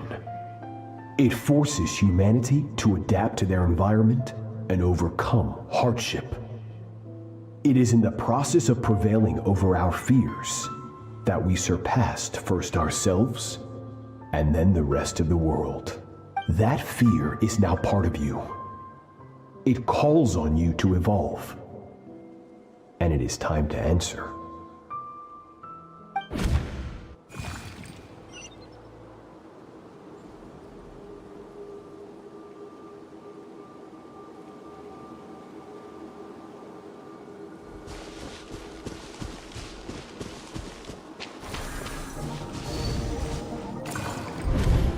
any minute spent missing home is a minute wasted. Practice your sword work instead. Do not make me tell you twice. But, Master, I can barely lift the sword anymore. If I keep going, I feel like my wrist is going to break. So it has not broken yet. Then pick up your sword and keep practicing until it breaks. I want to hear the cracking and splintering of bone. After all, bones can always be reset.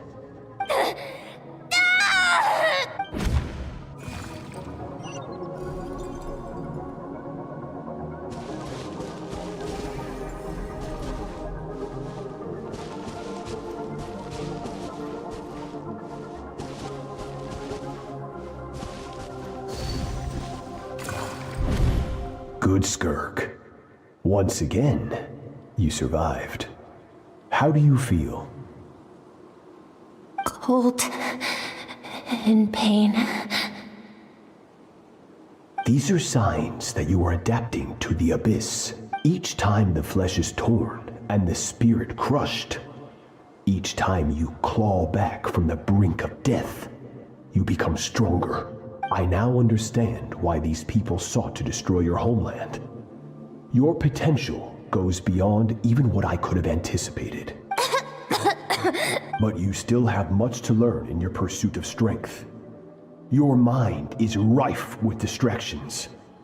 From now on, I shall show no mercy. You must learn to shut out all the pointless emotion. Crush the self that makes you weak. And get up, Skirk. Wipe the blood off your face. Cut away the rotten parts of your flesh. And mend what is broken. Then take up your sword. Yes, Master.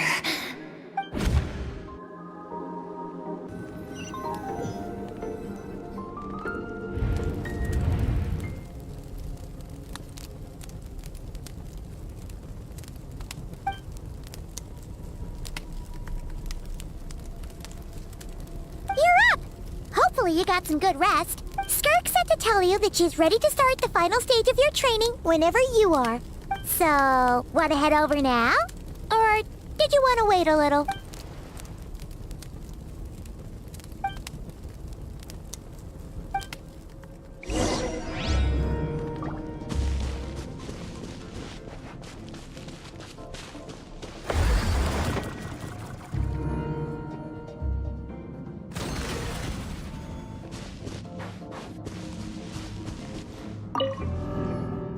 From your training so far, you have gained better command of the sword, and more control over your elemental abilities.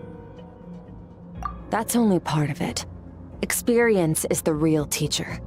Your journey, the friends you have made, the dangers you have faced. These have taught you more than I ever could. Now, it's time to focus on how you react under pressure. You must be able to think rationally, even in unpredictable combat situations. To simulate this, I'm going to attack and you're going to block. Ready?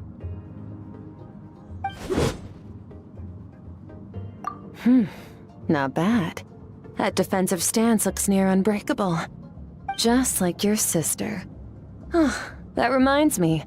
You still don't know what happened to her, do you?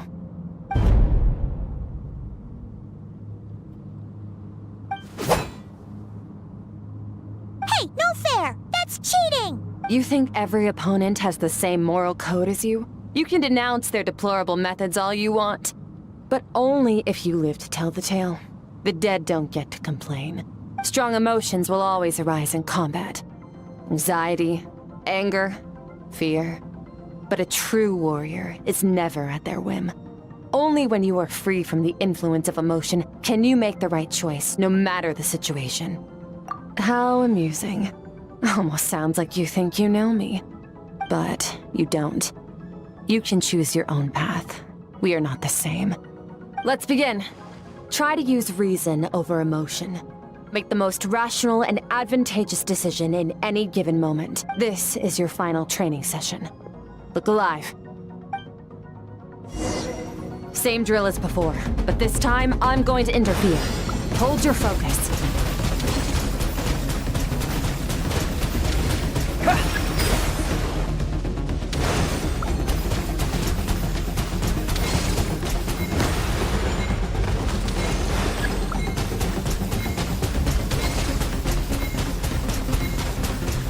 Water jet!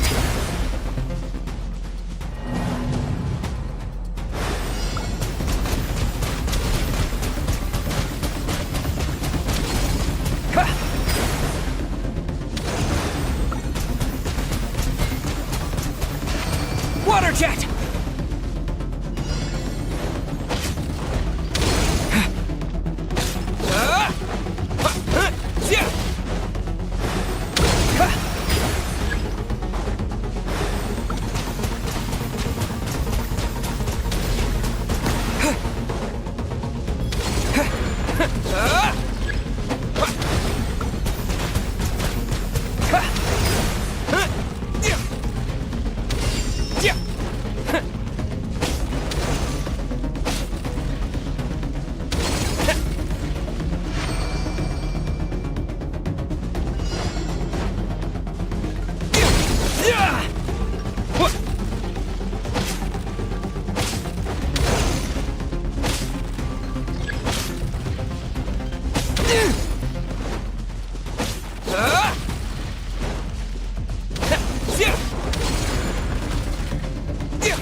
Not bad. Better than I expected.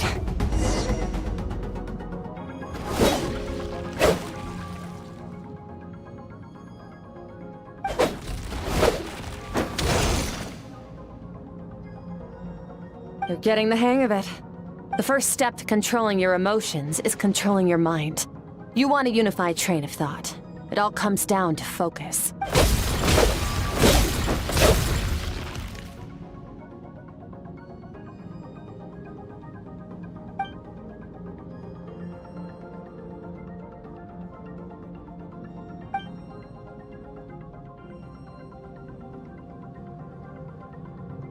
Your mind is rife with distractions. From now on, I shall show no mercy in your training. You must learn to shut out all the pointless emotion. Crush the self that makes you weak, and become master over your physical form.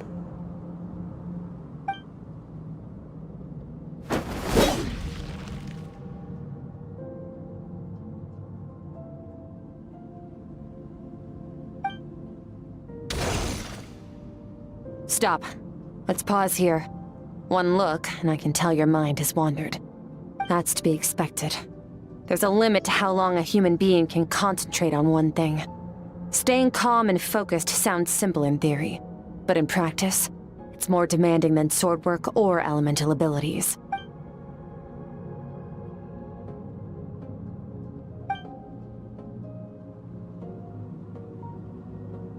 Get some rest. No point training further if you're already dead on your feet.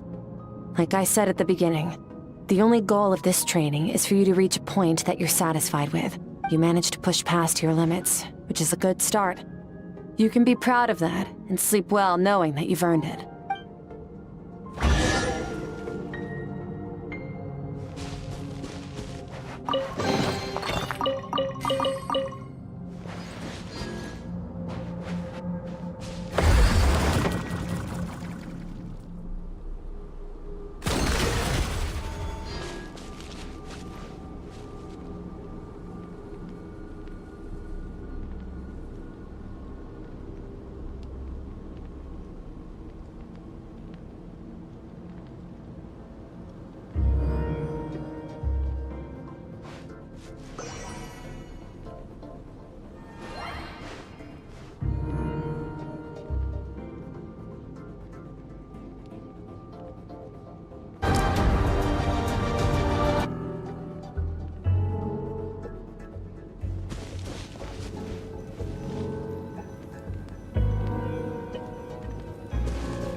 Skirk is amazing.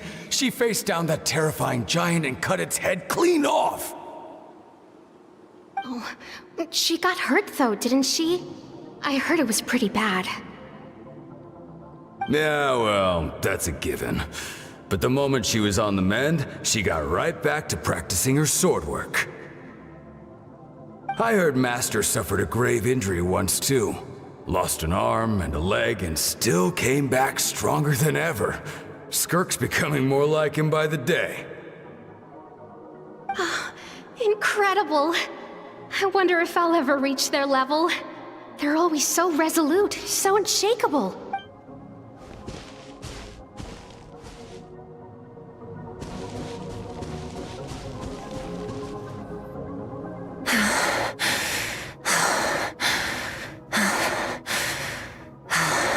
Pathetic. You're not even trying. You're so much weaker than you think. Skirk, have you become a positive light in this world?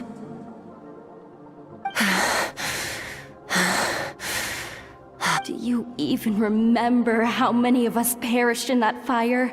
How many bodies were left to rot on the scorched earth? Yet you alone live on. Keep your gaze fixed on your blade. You don't deserve to rest. I have so many questions.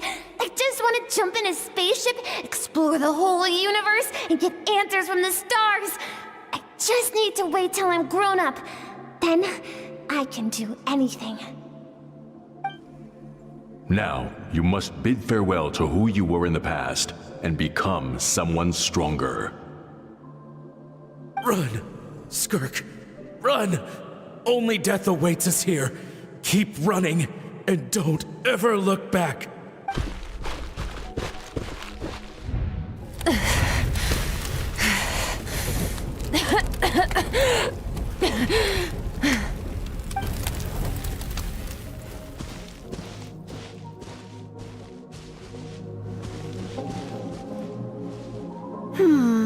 Let's see here.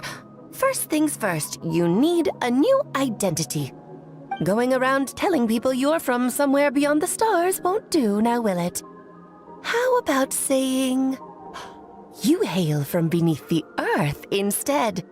As the Conrian saying goes, venturing out into the universe and down into the abyss are the same in that both are braving the dark unknown. Well, I'm a visitor on this planet, so I'll follow the rules. Ah, splendid. That saves me quite a bit of trouble. Let me offer you a piece of advice in return, although it might not be what you want to hear. I know the pursuit of strength is important to you, but taking a moment for yourself every once in a while is never a bad idea. Ignore her existence for too long, and there will come a day when you can no longer hear her voice.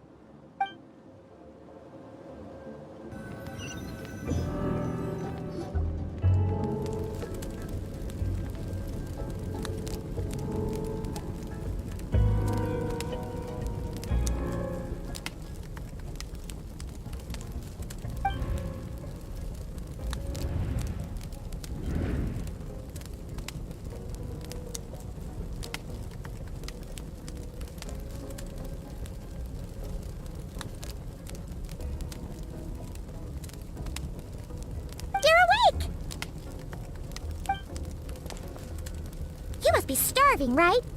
Ta-da! A barbecue feast just for you! Of course you are! That's why Skirk and Paimon got this all ready for you. Dig in! Before it gets cold! Ah, well, if you're around someone long enough, it's bound to happen. Plus, Skirk can cook! So, Paimon decided she can forget the whole Ice Queen thing. Paimon's not one to hold a grudge. Here's an idea. Let's save the chit-chat until after the meal.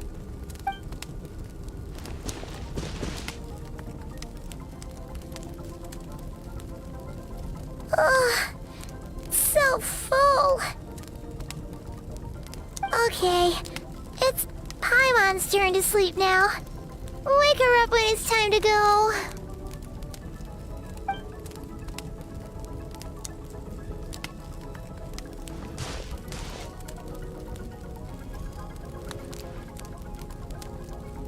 I have good news. First, your training is complete. You have what it takes to wield immense power. Now it's just a matter of putting it into practice. Continue to learn from your journey and hone your skills against formidable opponents. Second, I've located the culprit we've been searching for. Next, you just need to retrieve the missing part of your soul, and our business will be concluded. When Ajax trained with me, he once told me he was bursting with questions. So I allowed him to ask me 3 of them before he left. You and I may never meet again, Traveler. So if there's anything you want to ask me, now's your opportunity. Just like Ajax, I'll answer 3 of your questions.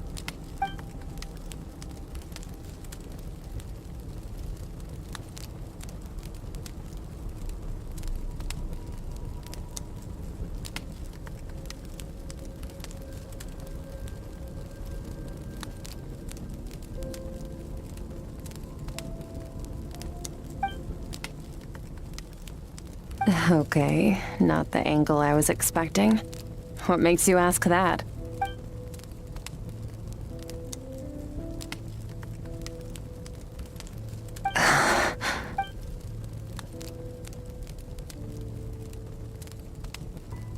I knew that was a possible side effect.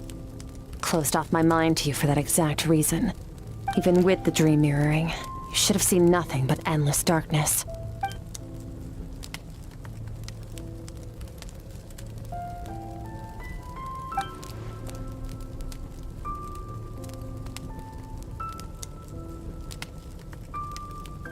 Whatever. Must have been a flaw in my execution. I shouldn't be too surprised.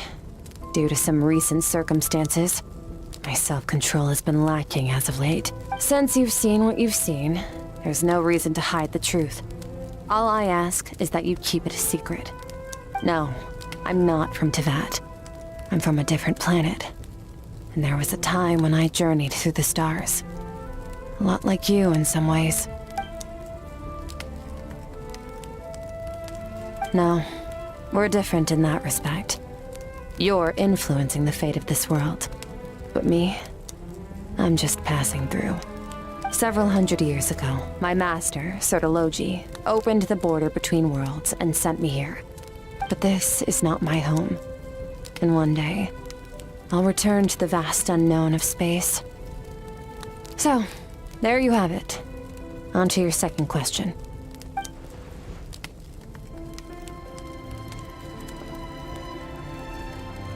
To become stronger, for certain reasons, I need to bridge the power gap between me and my master as quickly as possible.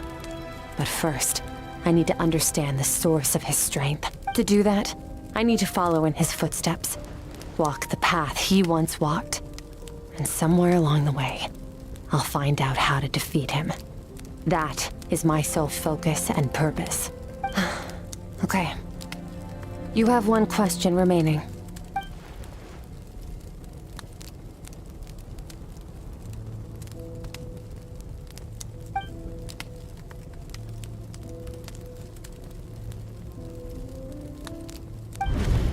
You make it sound so easy.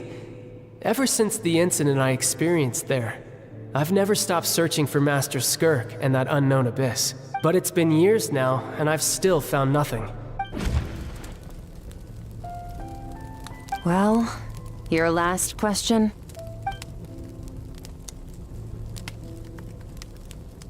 Ajax, his situation is different than yours.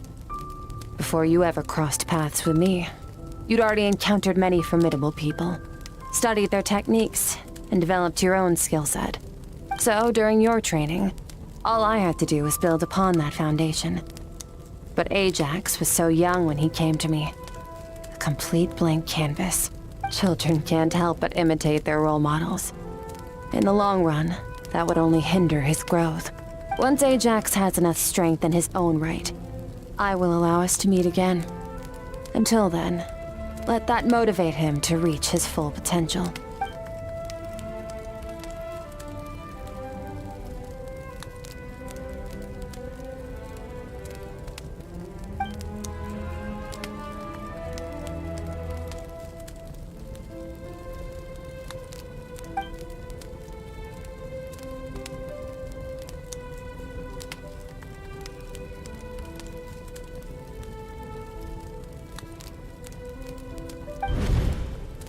Unlike you, I have no desire to establish a connection with the world. The weak and the lowly have no right to remember me. They're lucky they only have a few missing memories to show for it.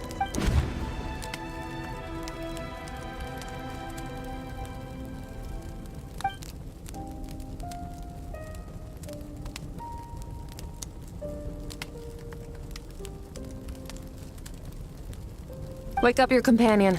It's time to go. Oh, and everything I just told you. Best keep it a secret from her as well.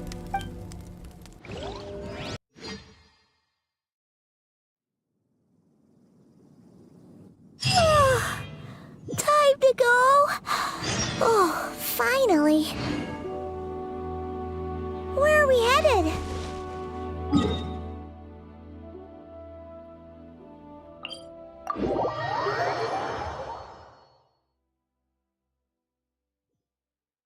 Just follow me. I'll open an abyssal rift close to the culprit's location. It will take us to where he's hiding.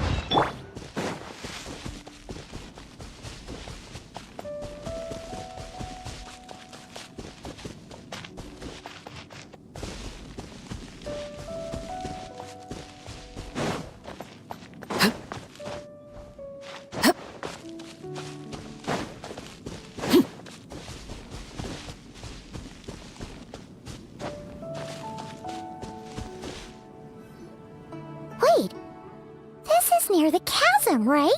Yes. If we enter from here, we'll be able to reach that place from your dream.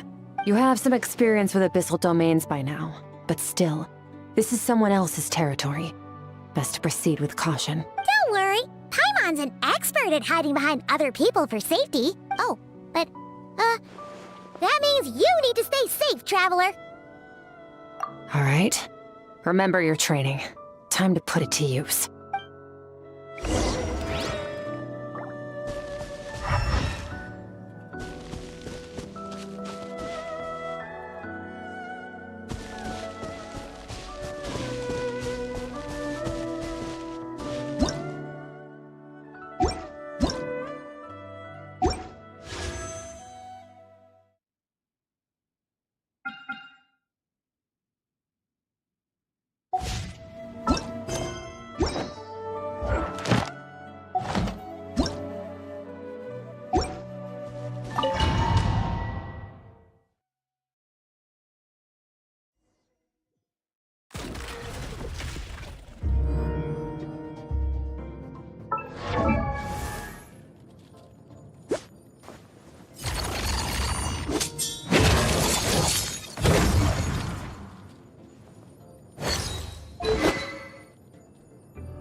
The Abyss is like the world's shadow.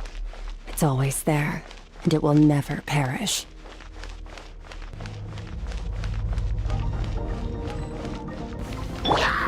Bombs away! Paradigm shift!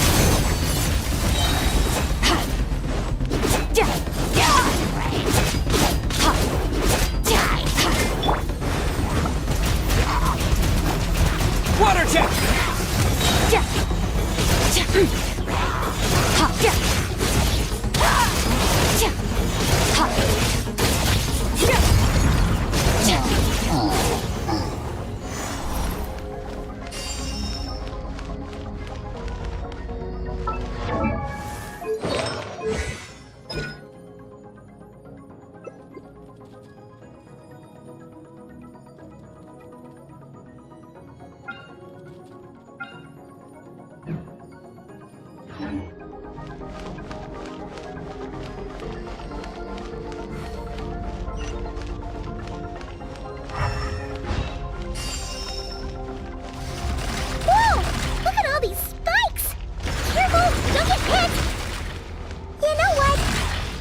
Just gonna float behind you. Come on, you got this.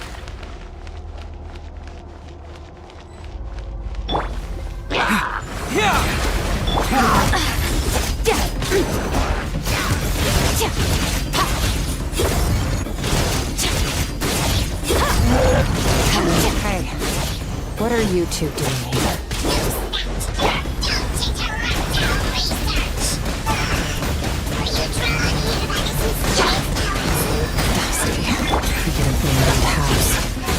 Let's press on.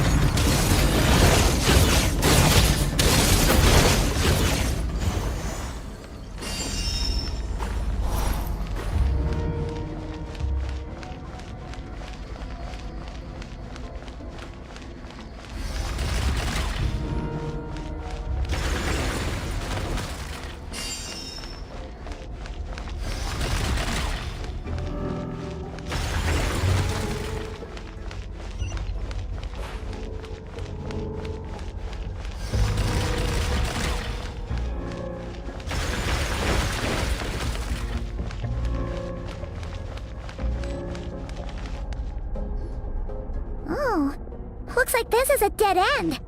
Did we make it to his hiding place? Ugh, this fog is making it impossible to see anything! This should be the place where you were attacked, Traveler. The missing part of your soul should be nearby. Can you sense where it is?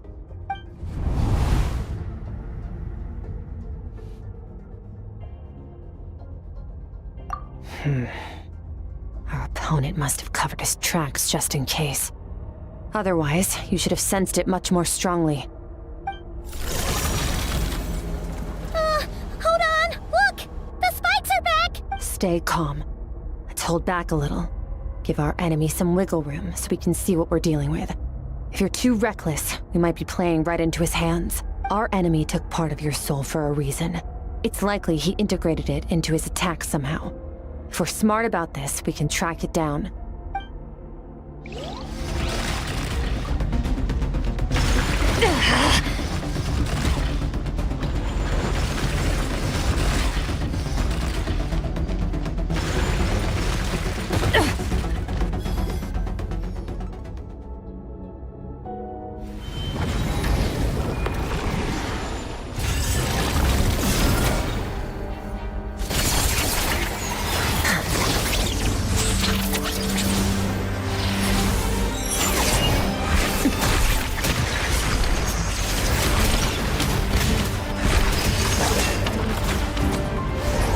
From the start, the attacks have been focused on me.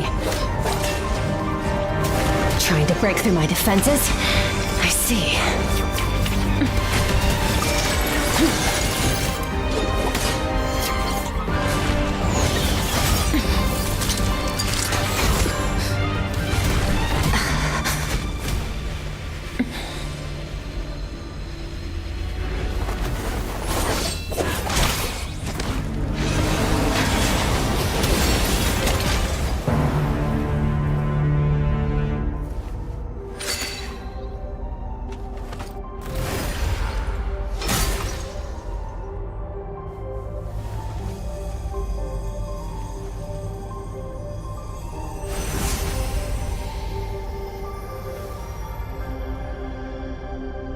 There.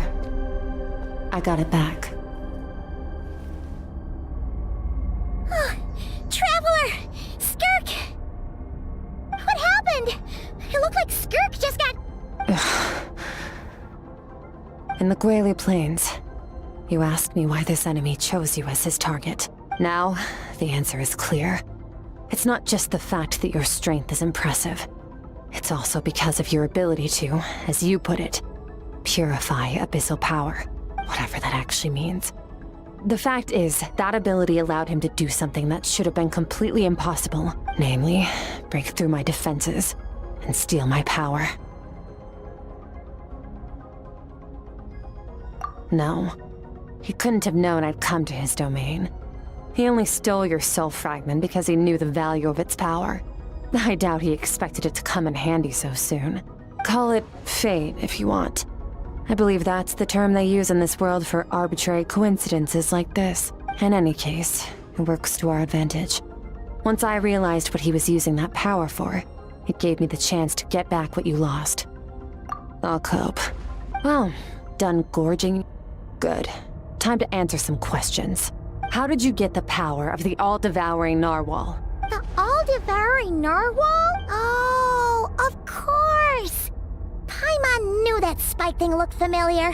It looks just like that narwhal's horn! I highly doubt you acquired that power through your own strength. Tell me I'm wrong. You're desperate enough to scour the land for god remains and whatever vestiges of power you can find. That alone proves you wouldn't be able to defeat a creature like that. Which leaves one possibility. You know my master, the Foul, Surtology. The Foul? Who dares call him Foul?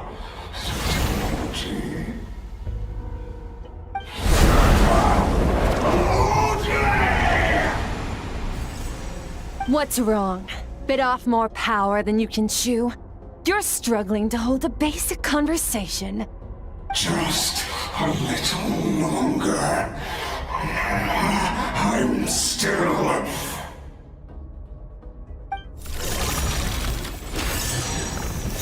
Look! It's back! Those obsessed with power will let it devour them before abandoning their pursuit.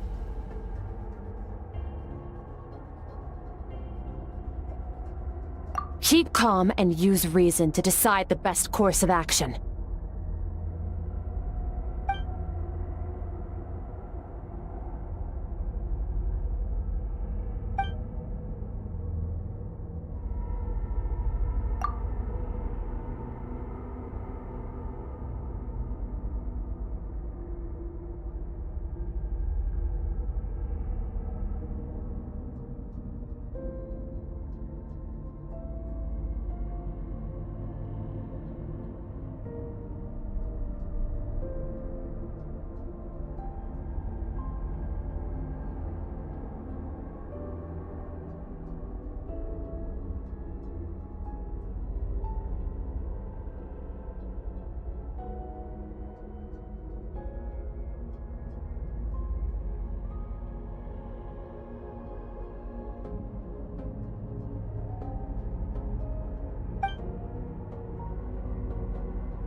Wise decision.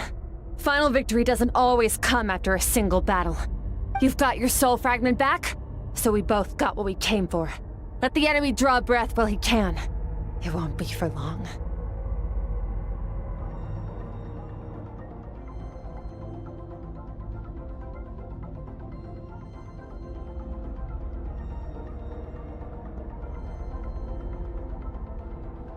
Get us out of here, Traveler.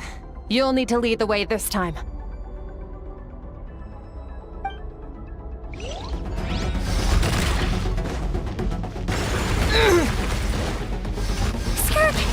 shoulder gonna be okay? The wound is minor. It'll heal in no time. You should focus on getting out of here alive instead. Uh-oh! Falling spikes! Run!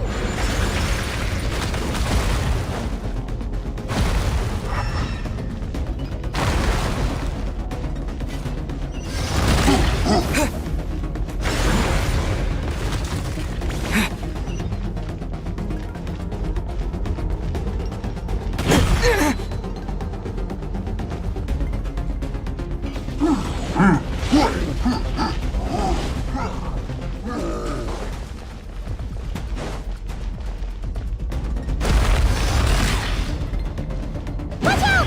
Looks like this place is about to collapse!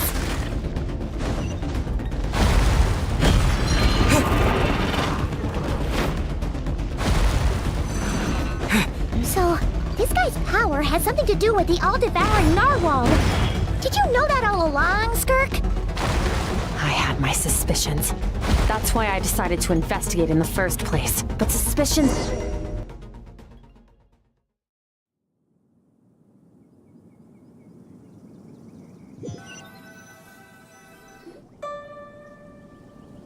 Phew.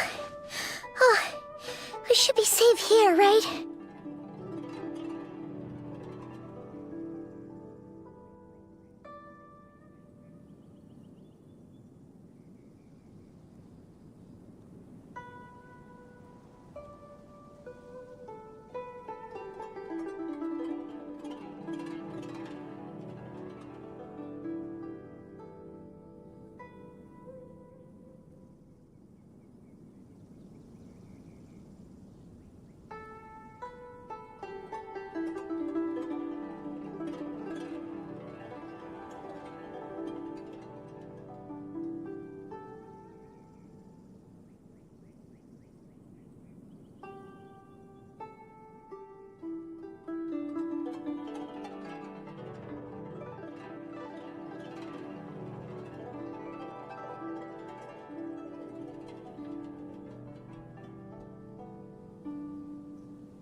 I no longer sense his presence.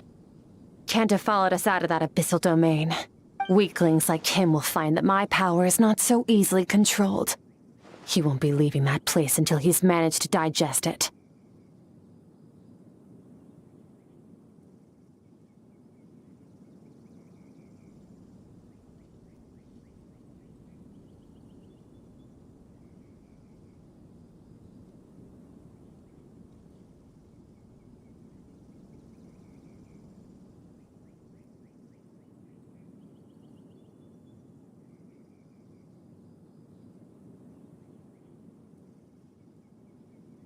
You seem surprised.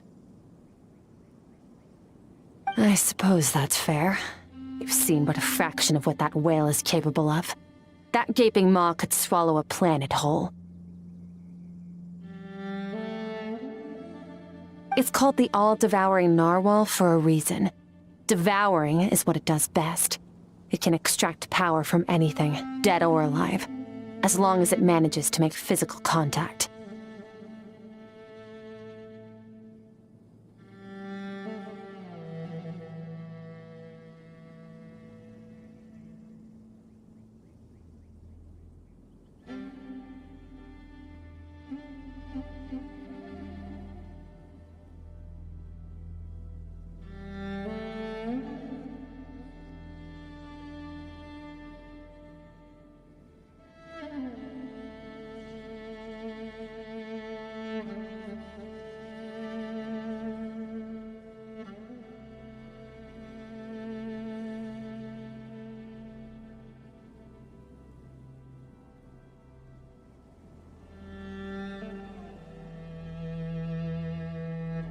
Yeah. When we had our run-in with that thing, Neverlet mentioned that it has an instinct to devour. Your dragon friend recognized the nature of its abilities and used the power of Hydro to protect you. That worked because it was in a satiated state, so it was somewhat less aggressive than usual. It's a different story when it has no more power to feed off of. That's when its true voracious nature kicks in. It could devour everything on the planet in that state, which is why I cast it into that void space.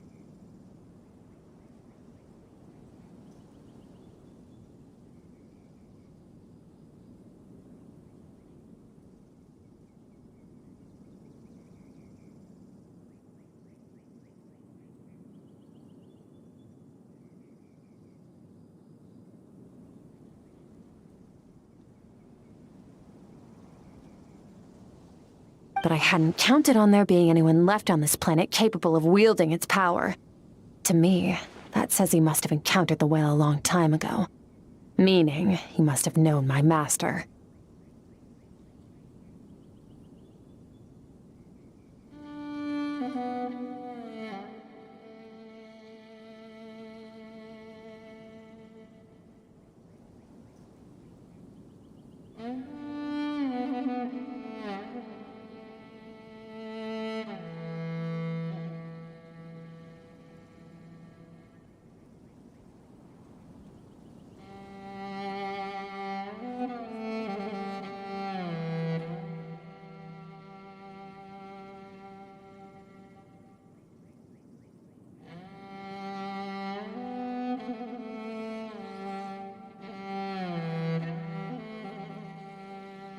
Exactly.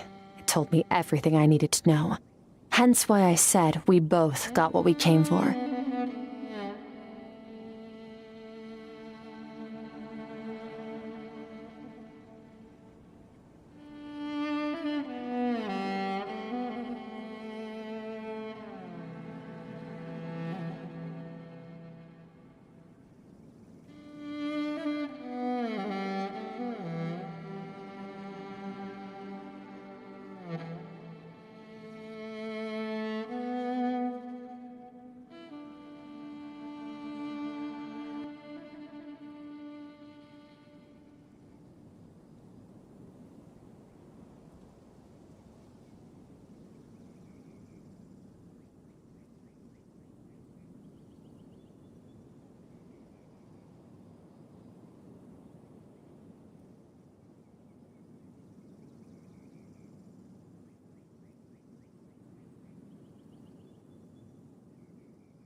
And I believe that brings our transaction to an end.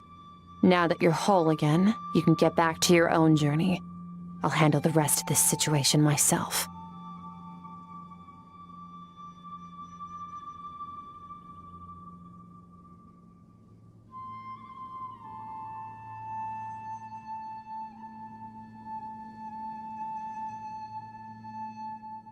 No way! We can't leave now! Something was stolen from you because of us!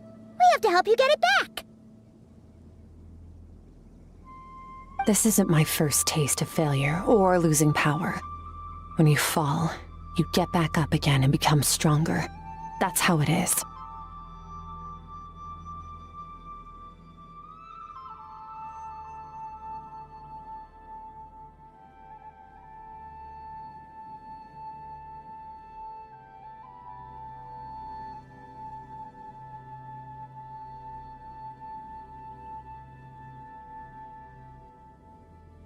But what if that monster finds you before you're all better?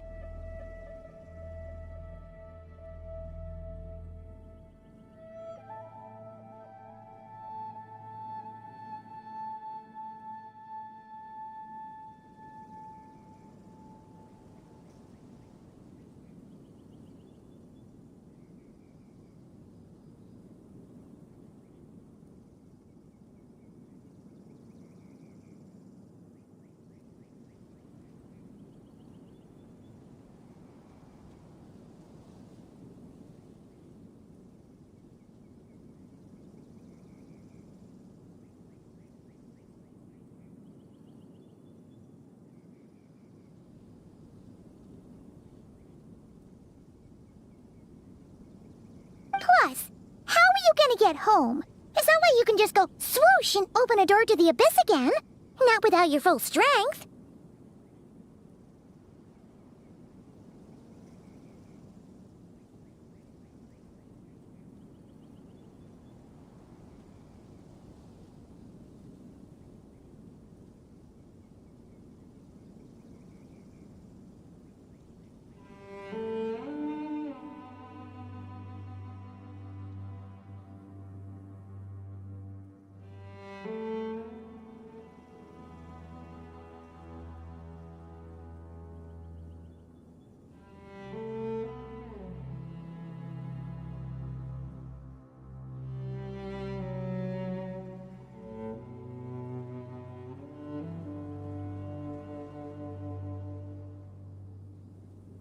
So, sticking with us for the time being doesn't sound so bad, does it?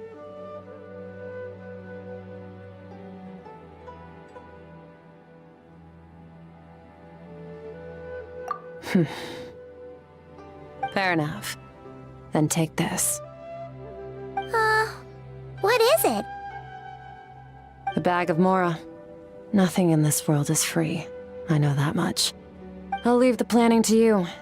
Hurry up and decide where to go. We shouldn't linger. We should take Skirk somewhere she can rest. But where? Paimon gets the feeling Skirk wouldn't like being around a lot of people. Oh wait! Baizhu said we could rest in the back room of the pharmacy, didn't he? Let's head there!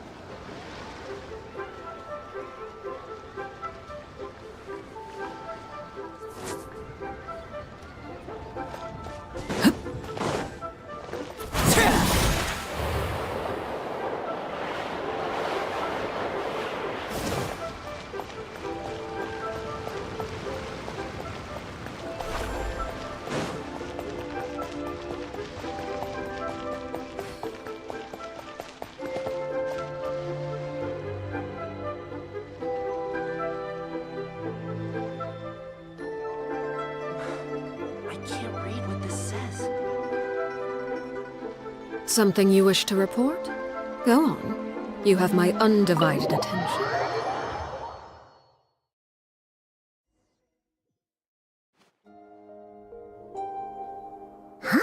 This bag from Skirk has a ton of Mora in it.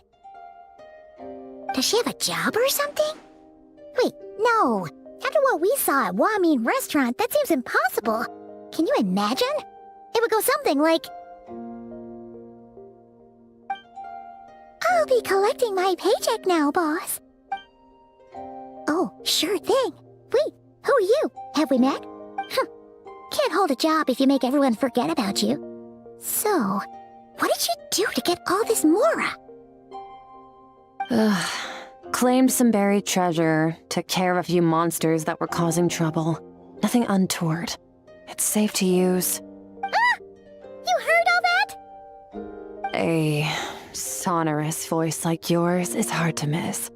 I wouldn't be surprised if the sound of it traveled to the nearest mountaintop. Then, did you by chance happen to hear Paimon's little, joke earlier? You mean when you called me Frosty the Lavender Melon?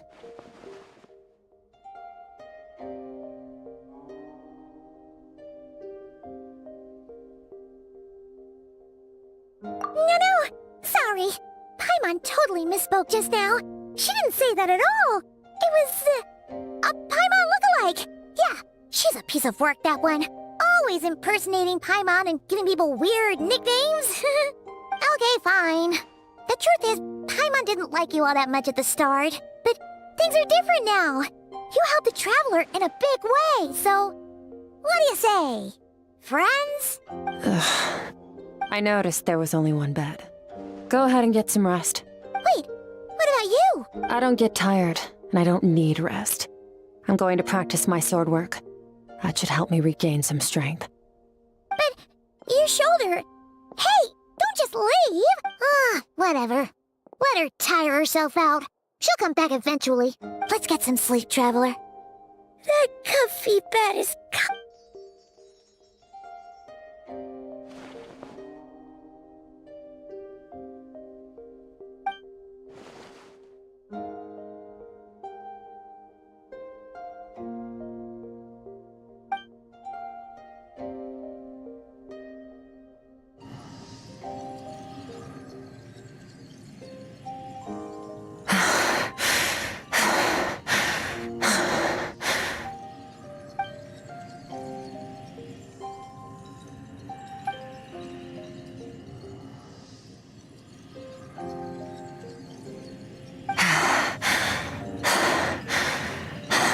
quiet.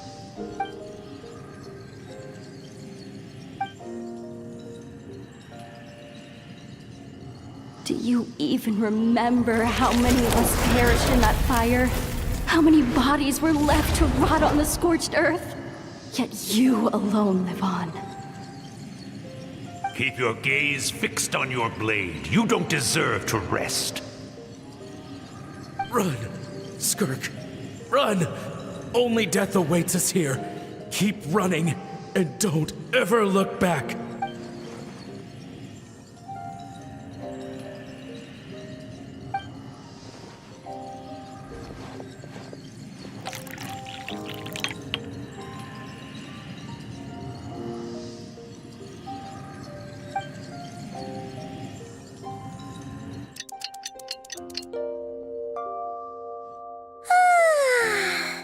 Getting an early night's sleep is the best. That bed was so comfy. Wait, Skirk? Have you been sitting out here the whole night? The bed's all yours if you want it.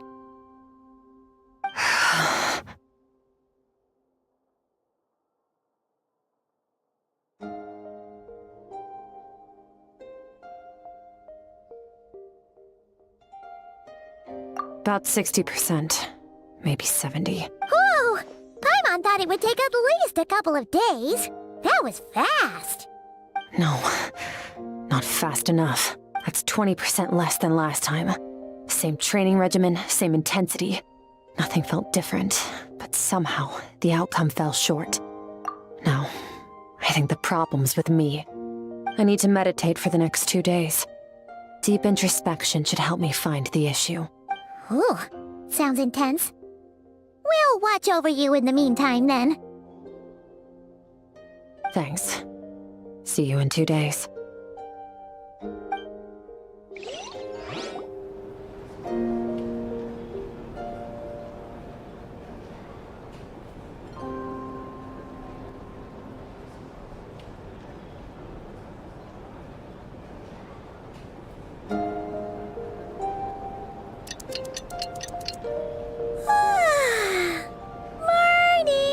Skirk is still meditating, huh?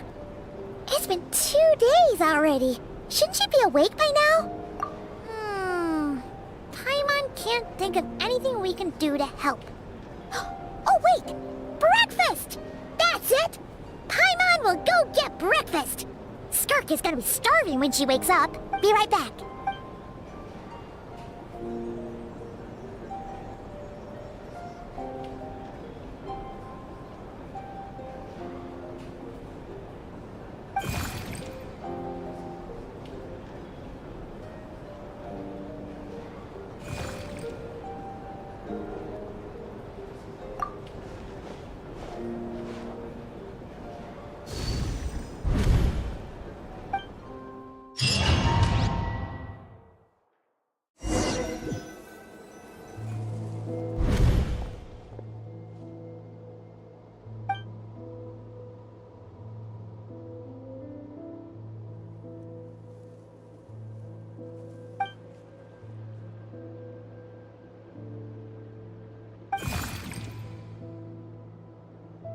That's right. This is Skirk's inner world. Think of it as the threshold between the soul and dreams. This isn't your first time here, but what you remember is probably a space covered in darkness. I only managed to illuminate a small portion for you back then. Actually, it's my first time talking to someone like this. I only managed to break free and bring you here because the injury weakened her power. I guess that's why I can speak again, too. Call it fate, if you want. I think that's the word they use in this world for lucky coincidences like this. Now, before I take you to her, I gotta ask. You're the first outside visitor to ever come here, so what's your impression of this place? Oh, you noticed. This river represents Skirk's strength. Strength accumulates over time. It is the summation of a person's lived experience.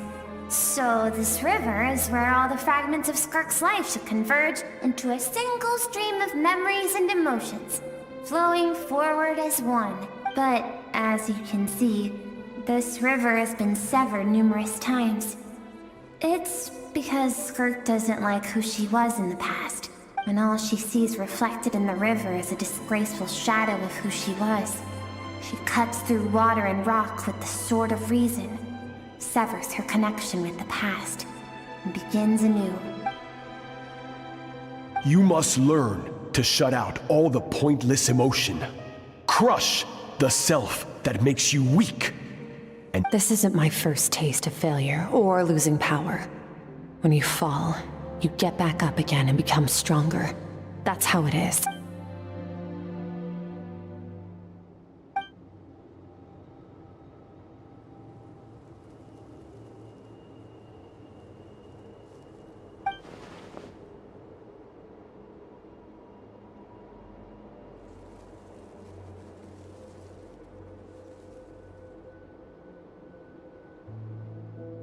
The answer to one mystery invites another question, I see.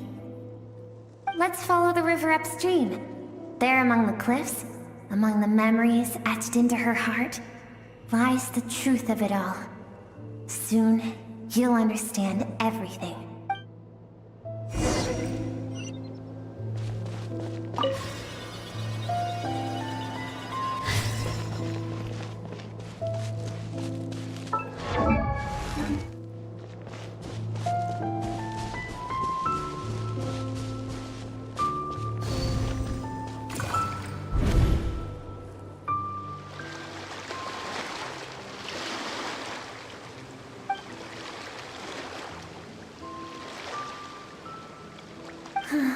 I've always thought that, even when falling leaves don't come from the same tree, they can still form bonds of kinship when they meet. Like meteors, you both made a journey through the stars. Both travelers who have landed on a planet that is not your home. Yet, when she first noticed your presence, although she hesitated for a moment, she still chose to walk away, indifferent as ever.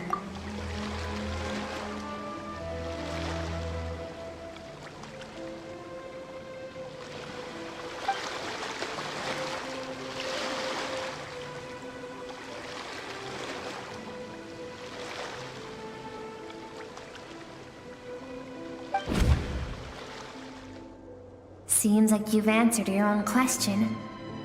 Skirk sees herself as a trespasser in this world. She's made a conscious choice to avoid altering its path. But the reason for that decision stems from events much earlier on in her life. Let's keep going. It's still a long way to the source of the river.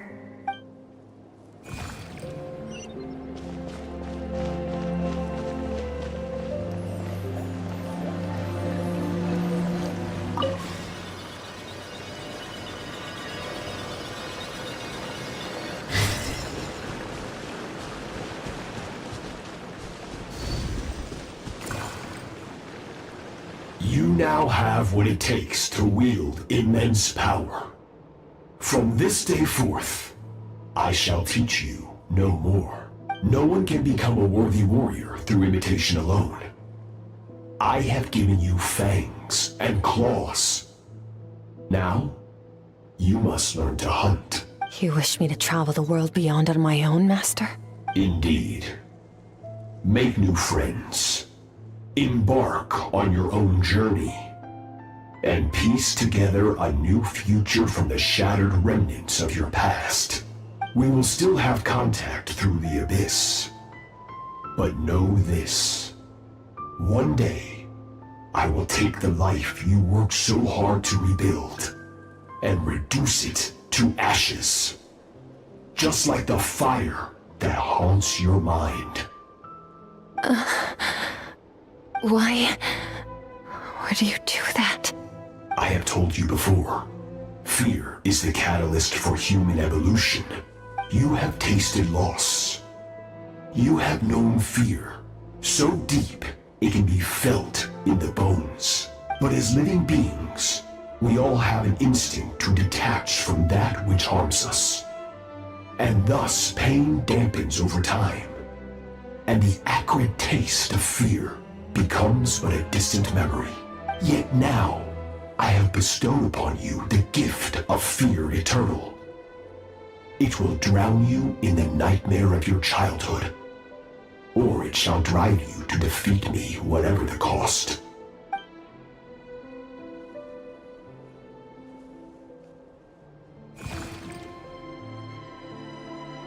That is what Skirk's master, the foul Sertology, looked like at one point in time. Of course, as a higher being, physical form is a triviality to him. He could appear as a beast, a human, or even a monster that defies description.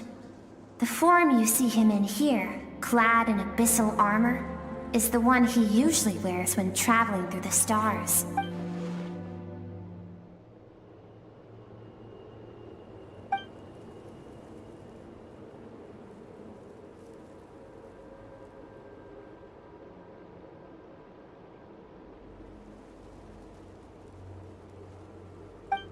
For certain reasons, I need to bridge the power gap between me and my master as quickly as possible. But first, I need to understand the source of his strength. To do that, I need to follow in his footsteps, walk the path he once walked, and somewhere along the way, I'll find out how to defeat him. That is my sole focus and purpose.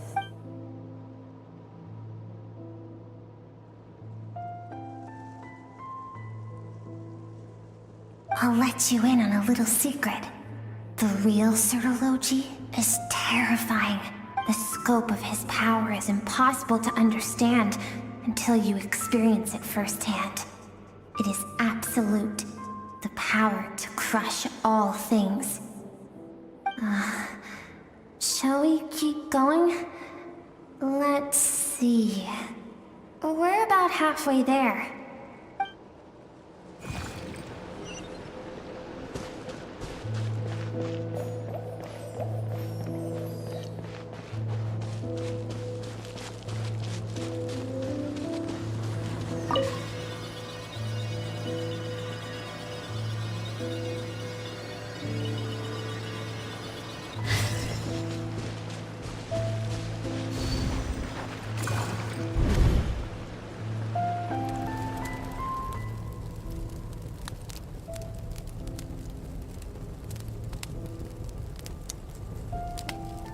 We've made it quite a ways already.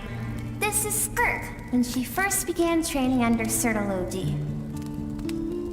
I have set your broken wrist. Tomorrow, you're to train twice as hard. No tears this time. Good. Attempting to garner sympathy through tears is a habit of the weak. A pitiful, useless ploy. Can I ask a question, Master? Why did you save me? I keep thinking, maybe it would be better if I had died. I wouldn't be haunted by that fire all the time. I wouldn't have to go on like this. I saved you because I have a plan for you. It has been too long since I fought a battle that demanded my full strength, and I hunger for it. Every so-called genius and prodigy I have faced has crumbled like sand underfoot. Before me, even fate bends the knee. So, I will teach you everything I know. Train you by whatever means necessary, in the hope that one day, you might surprise me. But I don't want to draw my sword against you, Master. What you want matters little. Among the boundless sea of stars, the cries of the weak are but faint murmurs that disappear into the void. You of all people know that well. Yes, Master. From that day forward, all she knew was grueling training, emptiness, and fatigue. After some time, her talent bloomed, and she gained control over her emotions, like her master. How should I put it?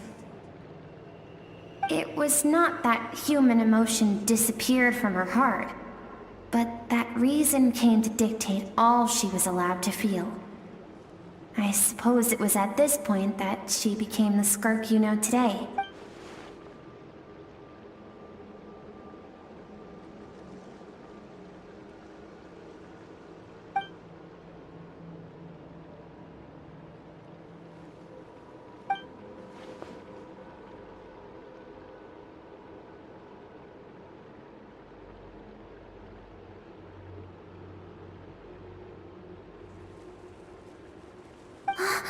We're nearly there. I almost don't want to reach the end. Well, shall we? This is the final stretch.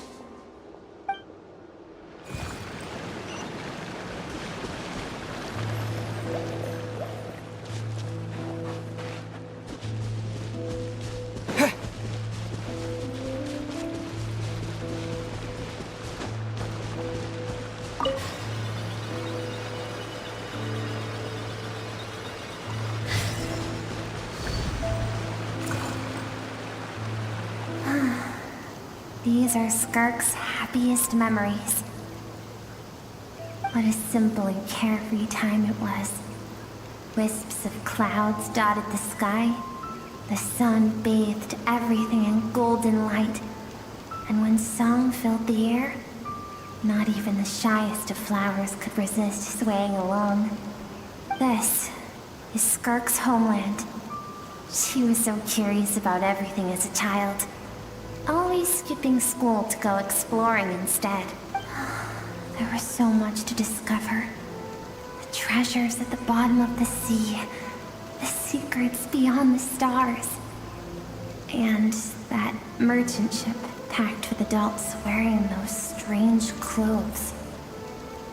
Yes, the ship. That was the beginning of the end. It was a spaceship. When it arrived, the people that disembarked wore smiles on their faces and spoke of friendship. They claimed to be merchants from a neighboring planet, looking to establish trade. Skirk's parents, her relatives, her neighbors, everyone welcomed the newcomers with open arms and allowed them to explore the planet. To them, the visitors were guests and should be treated with hospitality. No one had any idea of what was to come. Several months later, an army of unknown origin arrived without warning and carried out a ruthless campaign to destroy everything and everyone on the planet. Skirk had skipped school that day, like so many times before, so she was not caught in the immediate wave of destruction.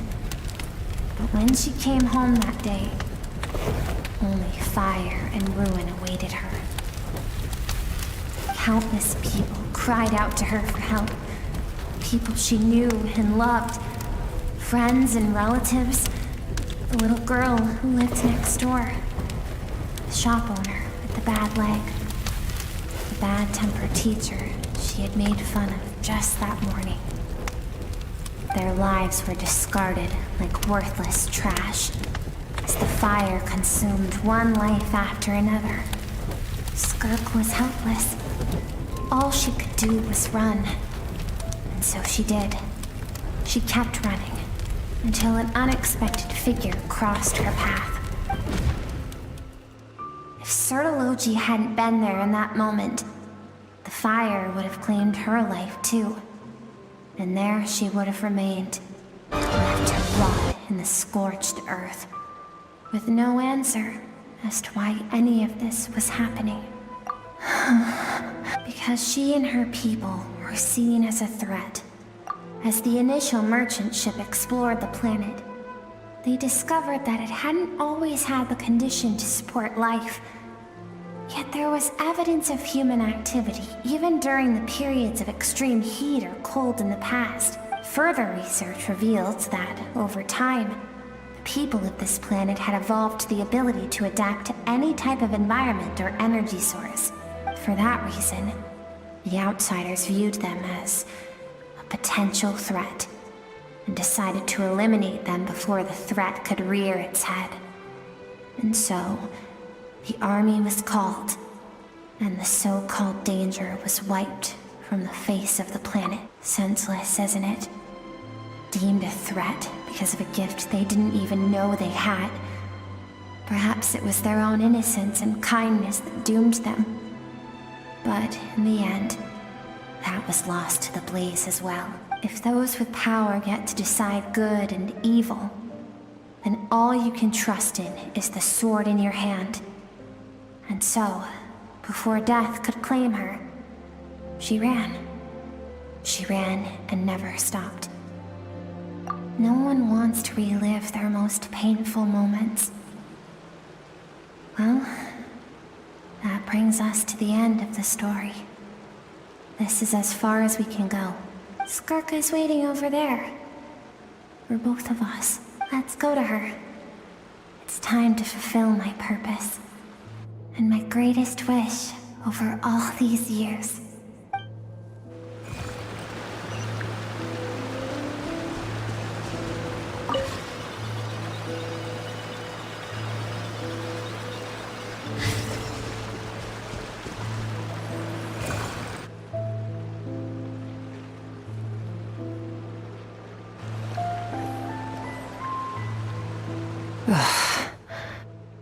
So all this, just so you could bring him here.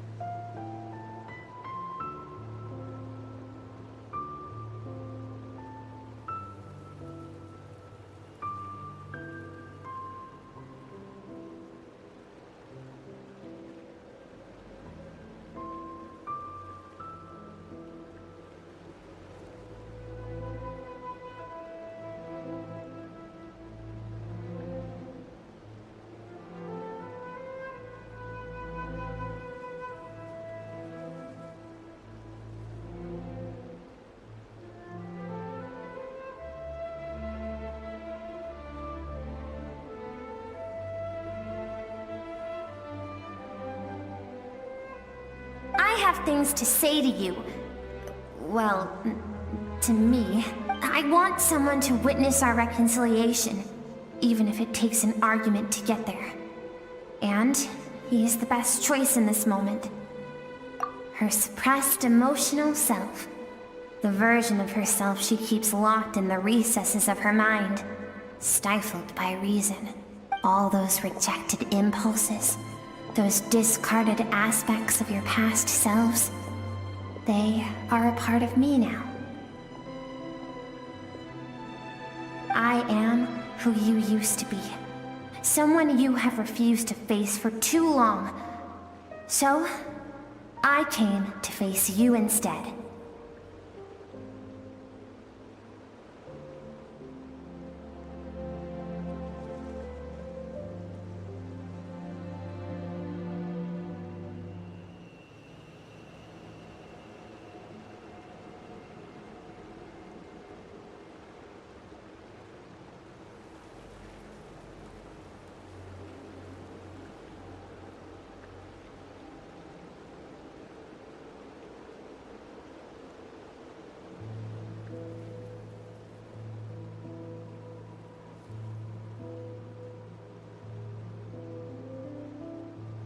You're wrong. I've faced you all along. And that's exactly why I keep you locked here. Your existence makes me weak. Moments of joy and longing are when we are most vulnerable. Don't forget, it was a penchant for goodness over reason that doomed our homeland in the first place. The vastness of the universe renders everything insignificant. Our feelings most of all. Even so, learning from the mistakes of the past doesn't have to mean erasing everything.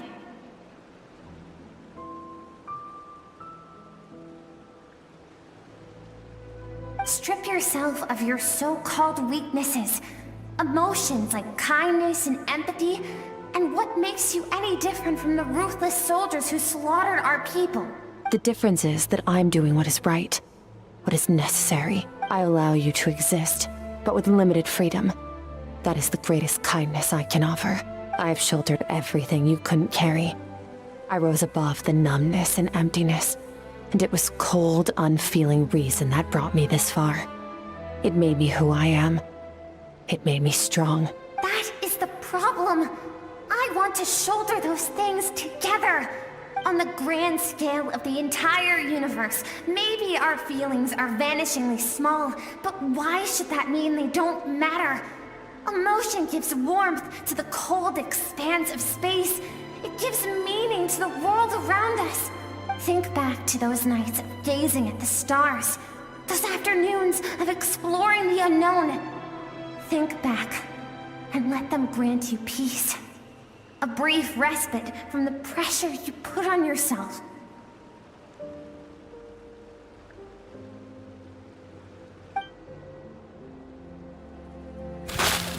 That isn't what we need. Exactly what we need! Aren't you curious about why recovering your strength has taken longer than normal this time? Finally, you get to the important part. That is the only answer I came here to find. Then look around. Look at your inner world. You cast aside your dreams and curiosity, and in doing so, you lost your original motivation.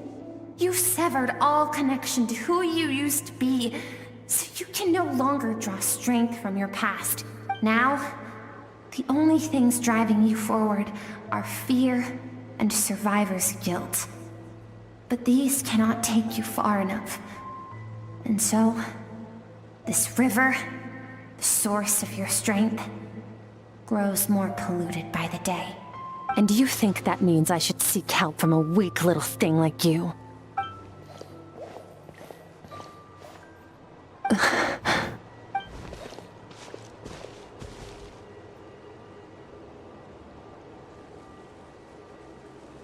Thank you for saying that. I knew bringing you here would be the right choice. To be honest, I'm not here to argue with you.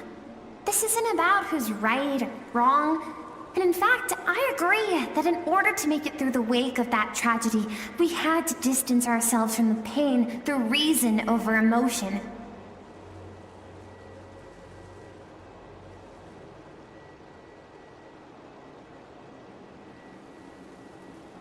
But what is right at one point in time isn't always right forever. I know you will never forget that fire. I know the fact that you were the sole survivor fills you with guilt. And I know that among the voices that haunt you, mine is there too. Because deep down, you know that you didn't turn out to be the person you wanted to be. All those unfulfilled hopes are like knives to the heart. And I don't want you to hurt anymore. So even if you can't accept me, I hope, at least, that you can let go. I keep thinking, maybe it would be better if I had died. I wouldn't be haunted by that fire all the time. I wouldn't have to go on like this.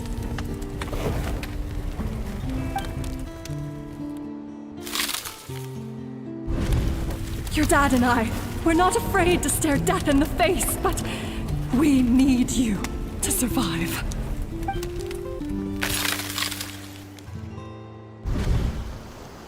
I'm sick of being a kid. There's so many amazing things out there, and I'm ready to see them all.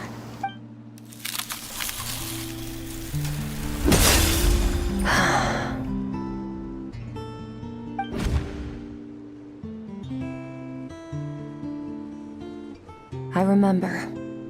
There was a song Mom and Dad always sang when we went out to fetch water.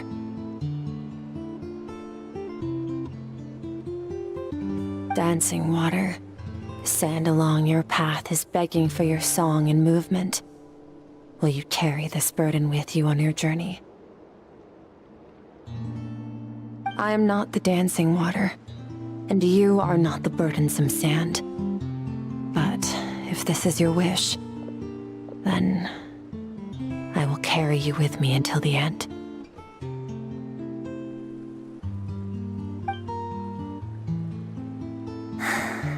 Thank you.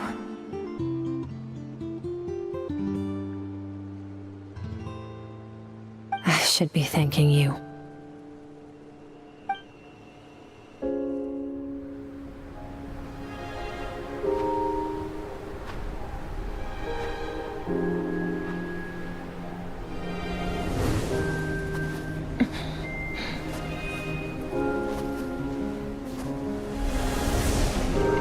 Run, Skirk, run! Remember, leave no one alive! Heed my words, Skirk. Let fear take root in your soul. Did you survive? Why was it only you? Skirk, did you become a positive light in this world?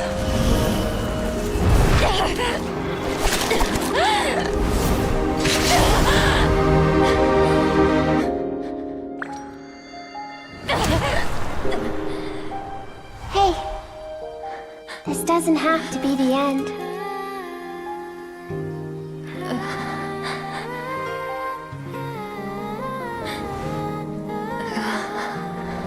Life is a gift. Don't let darkness claim it.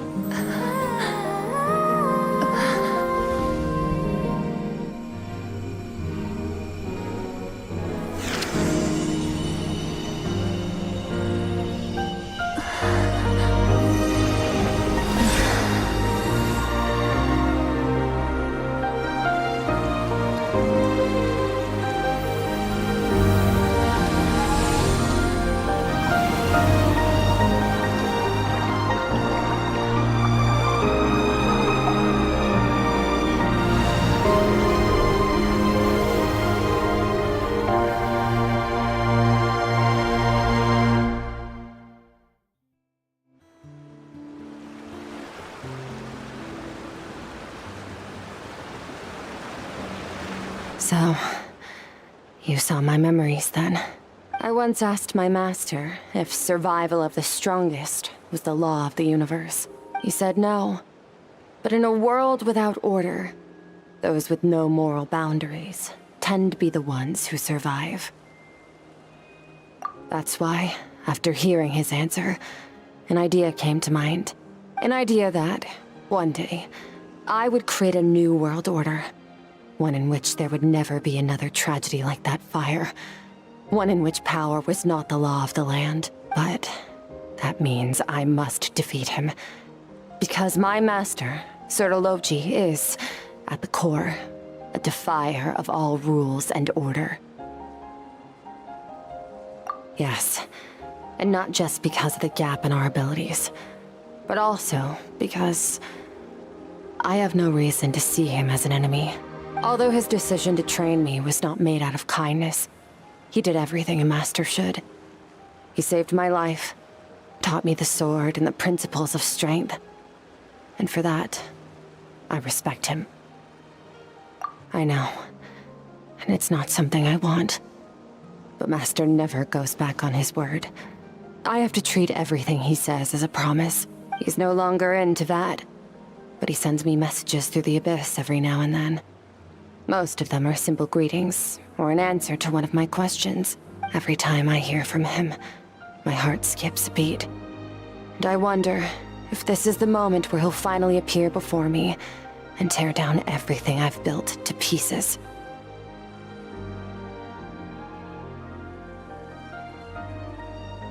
Maybe that means I do live in eternal fear, just like he said. Yes, I respect him. but I'm also afraid of him. And for that reason, the pursuit of strength consumes every moment of my life. I don't know what Master has planned, but I have to be ready. Help me? Why? This isn't your fight.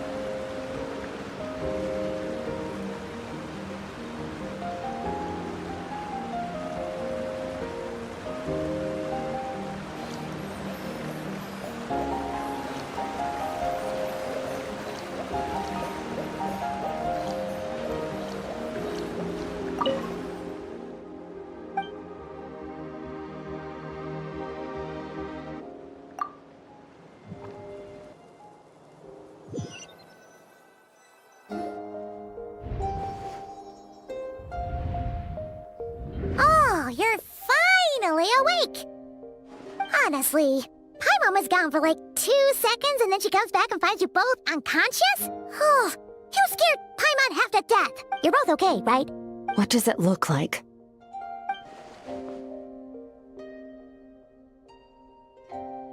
Only water from the source can cleanse the rot and filth that flows from the past into the future. I taught you to incorporate the experiences from your journey into how you fight. I suppose what happened today will become an inseparable part of who I am. Okay, so Paimon feels like she's missing some important context, but whatever. Paimon brought back tons of delicious snacks! Let's dig in!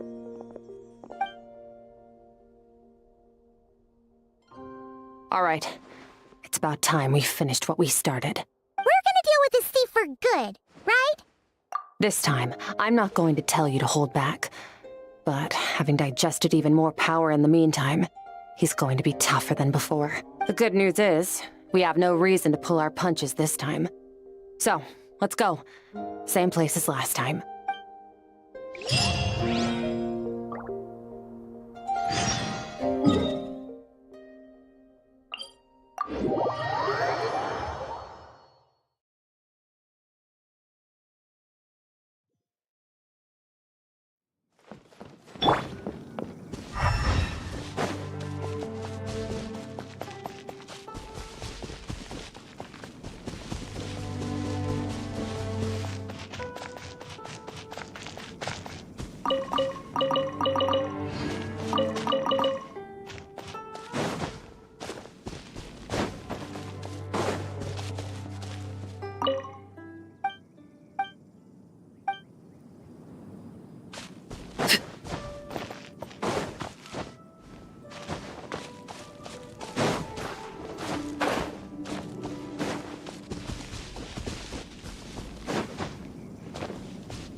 Wait, isn't that the form the all-devouring narwhal changed into?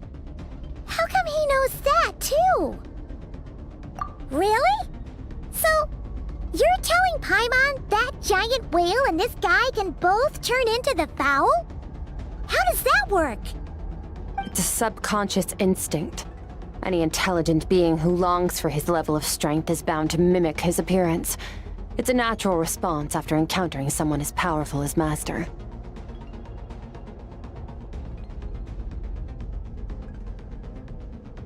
To them, he represents ultimate power. We know the person before us has encountered Master, and we know he stole a portion of my power. So it's not surprising that he would assume this form. Okay. Oh, the closer Paimon looks, the more intimidating it gets. Neuvillette isn't here this time, so it's up to us. He won't have the nerve to steal again after we're done with him. Let's teach this guy a lesson.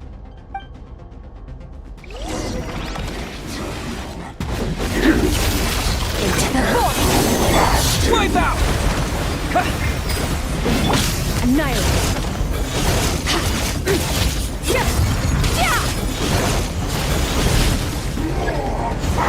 Haven't forgotten your training, I hope.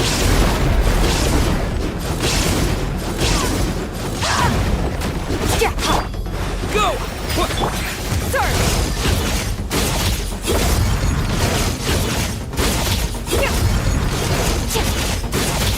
Star shall be his crown!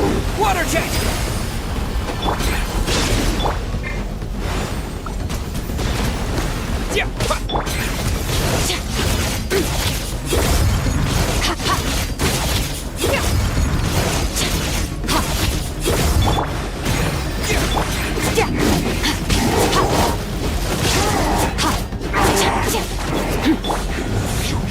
Beyond this world.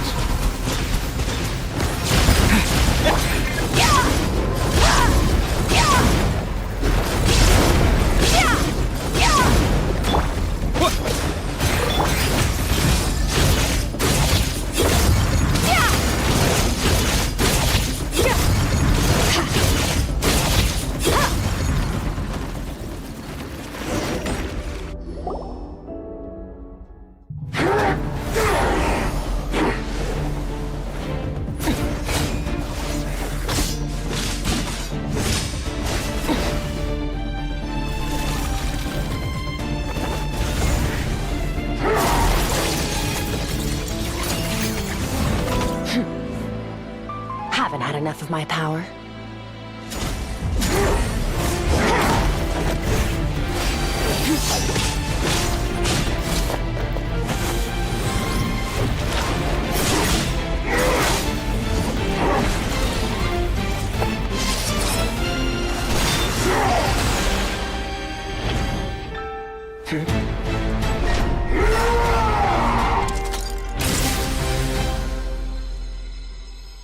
Well then, let's see how much more of this power you can handle.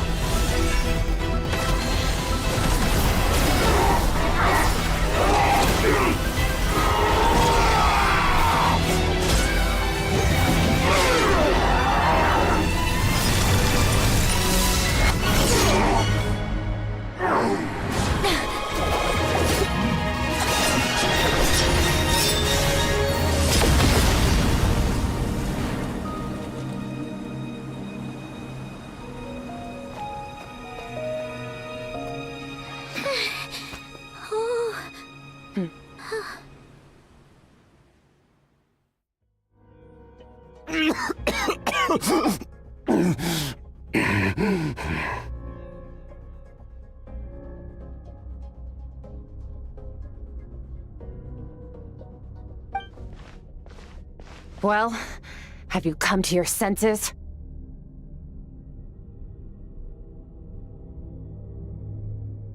You saw that my body was at its limit. So, you deliberately channeled your power into me, knowing that it would destroy my shell from within.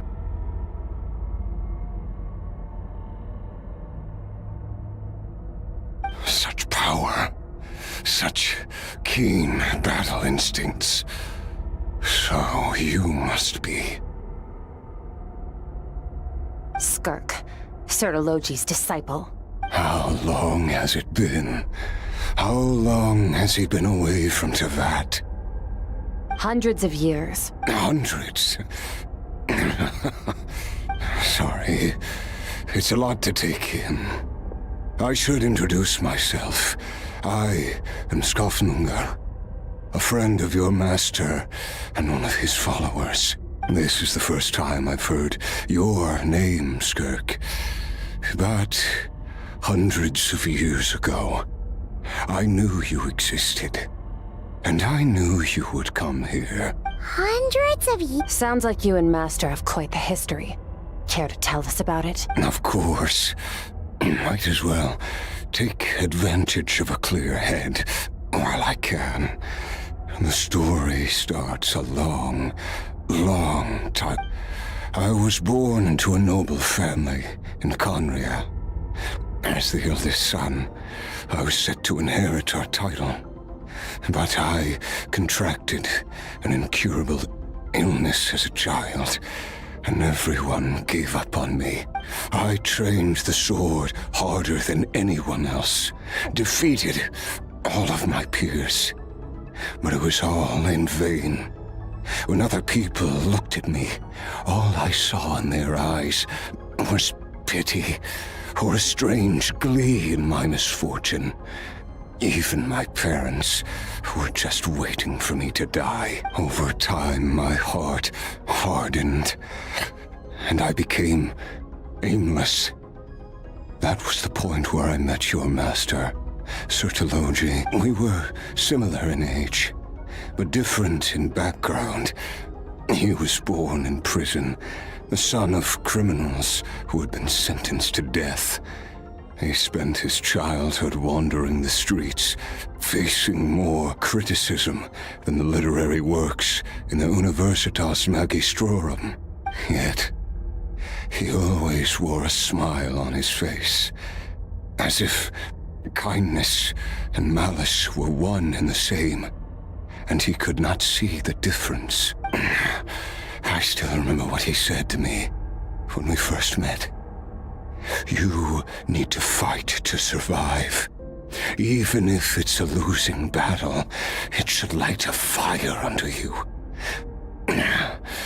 How can you sit back like this and go down without a fight? That does sound like something he would say. He was the first to acknowledge that I was worth something, and he inspired me to keep going. When we sparred together, it was the first time I'd actually felt the thrill of combat. When I was 10, he stole forbidden research materials and managed to cure my illness. It was like there was nothing in this world he couldn't accomplish. When it came to the human form, he was always intent on pushing the boundaries of possibility. But somewhere along the way, I fell behind. My talents were nothing compared to his, and at some point, I realized he had pulled so far ahead, I was too embarrassed to even ask him to spar. After his grand endeavor was successful, he sought me out and said to me, "This planet no longer holds anything of interest to me, so I'm leaving. But first, I have an offer. I can use a power I have just refined to break the curse of immortality for you."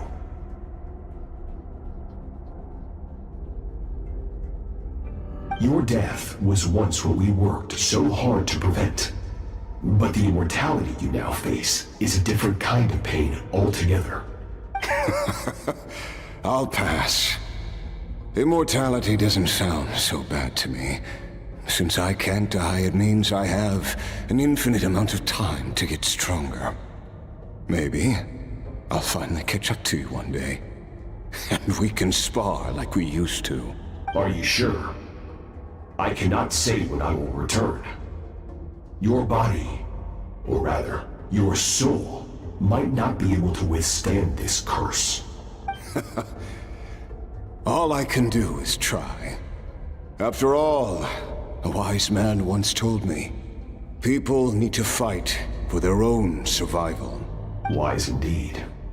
Nevertheless, if you grow weary of the pain of immortality, and wish to experience a good sparring match before you wither away, seek out my disciple.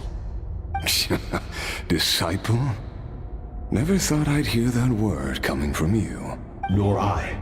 But Vedifenir said I was destined to find a disciple out there in the universe, and bring her to Tibet. You know as well as I, Vedifenir's prophecies are never wrong. Well, now I'm curious about who this disciple of yours will be. All Vedifenir said was that one day, the stars shall bow in her honor. Sounds pretty impressive. Of course. Only the most outstanding people would have the right to become my disciple. Still self-assured as ever, I see. But you're not wrong. I'll be leading them. Oh, and if you were serious about getting stronger, I left you a little gift in the primordial sea. As I've said before, walk whatever path you want.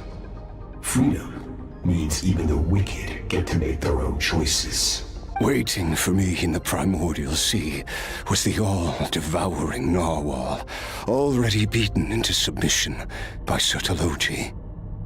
In its weakened state, I was able to cut off part of its flesh and sew it into my own heart. Your heart? That sounds like torture! How did you even survive that? Because, of course, I bear the curse of immortality. So, you used the curse to turn yourself into a vessel for power. Even with that whale's ability, devouring power like that is not something the human body can withstand. With your body and soul constantly at the breaking point, it was the curse of immortality that sustained you, but that is not the path to strength. You have to pour your heart into it, work for it, dream of it. Instead, you stole something that didn't belong to you, and it backfired. You're right. I should have known better, but I had already pushed myself to my limits, and he was still miles ahead of me. So I had to take a leap of faith. I miss your master. I miss the days when we were all together, troublemakers without a home. I don't regret the choice I made. But if you'll allow it, I do want to apologize. To both of you. After the beating we just gave you, I think we can call it even. You're an interesting one as well. Sertologi's disciple. That's a lot to live up to. It can't have been an easy experience. I know what he's like. He rules with an iron fist, using despair and fear to force you to catch up to him. All the while, standing ever out of reach. We're like mountain climbers in the dark, never knowing how much higher we have to climb, or when we will see the sun again. True. But I made up my mind long ago. No matter how dark it gets, I will not give in to despair. I will overcome it. Besides, after hearing your story, I suspect what Master really wants is not a battle that demands his full strength, but rather a defeat without regrets. Oh? Since you're his friend, you must have some things in common. The first time we came here, when you stabbed me through the fog and stole my power, I felt no emotion coming from that spike. But when you had to devote all your strength fighting me just now, I could feel joy and passion emanating from your blade. It was the joy of a researcher discovering the truth of the world, the joy of an artist uncovering a temple of wonders. Interesting. I'm certain I didn't express those emotions outright, yet you were able to read them from my blade, like a glimpse into my inner world. You're right. That battle brought me an unbridled sense of joy, and my defeat brings me no regret whatsoever. Exactly. I think Master also craves a battle like that. One where his opponent forces him to use all his strength, unlock the extent of his potential, and transcend his own limits.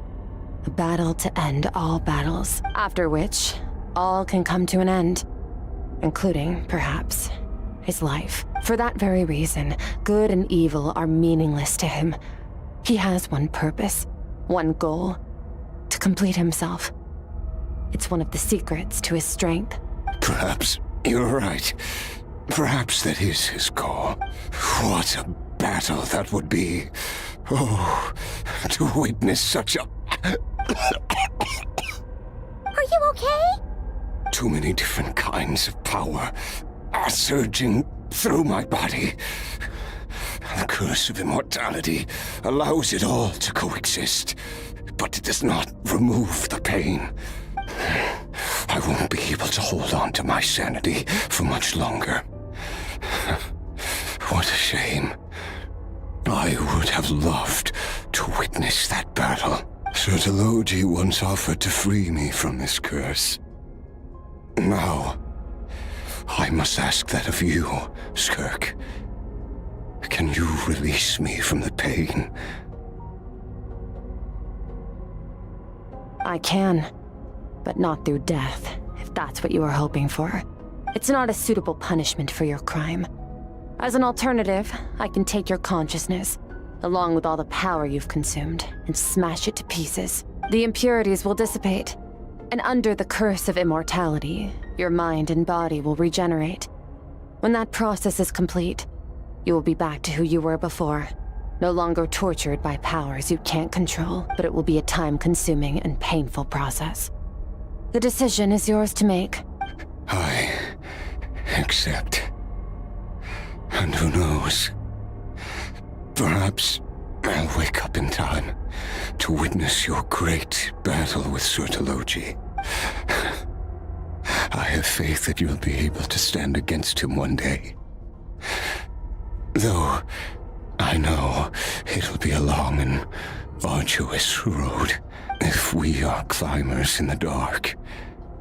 It appears the dawn has finally broken for me. But your ascent continues. At least, it looks like you are not alone on your journey. I will reach the top of this mountain, no matter what it takes. And you, Skofnungr, will be my witness at the end of all things. It's finally over. Let's get out of here. Huh! At least we don't have to make a mad dash for the exit like last time.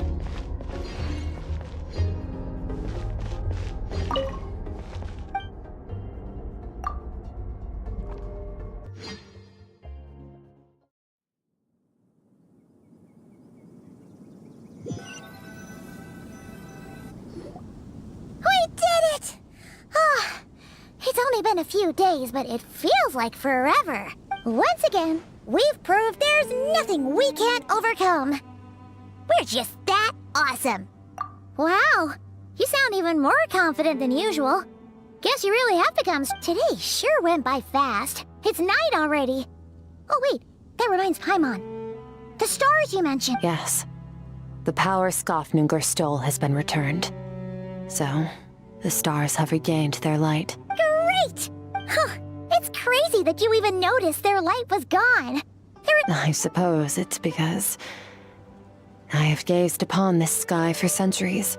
The false stars, hanging in the meticulously planned sky, glittering with rotten light. It's not real. And yet, it is for that very reason that I can look upon it and enjoy the momentary peace it brings. Even the most beautiful of bubbles has to burst. We will return to the real universe one day, whether of our own volition or not. Time marches ever forward. Even the innocent and naive will taste life's bitterness. Yet through hardship, we grow until we learn to seize the sands of time for ourselves and uncover our true strength. Though we gaze upon a false sky, its vastness and majesty is palpable. One can only wonder, what is it going to take for kindness to reign supreme in the vast expanse of the universe? Ugh, this is all going over Paimon's head. Ever since we met, he has filled Paimon's day. If it's too big a job for one person, then we'll do. We've met so many amazing friends and accomplished so many. I suppose when it comes to you, anything is possible. Well, I should be going. Now that my power is no longer isolated from my emotions, I need more practice to get used to it. I suppose fate will decide. Maybe we'll bump into each other on the street. Or maybe we'll reunite on a different planet entirely. Regardless, reunions and partings are but passing moments. More than anything, I hope that, at the end of this journey, wherever it takes us, we stand in a world reborn. One without war, pain, or forced partings. One where new life can bloom, even where there was once nothing but scorched earth. For this, we must all work to become stronger. If that's what you want to call me, I won't object. Goodbye.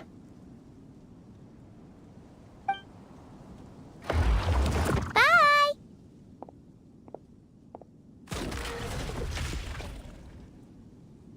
Is it just Paimon, or is she being nicer than before? We definitely count as friends after all that, don't you think? Hey, what do you think about camping here tonight?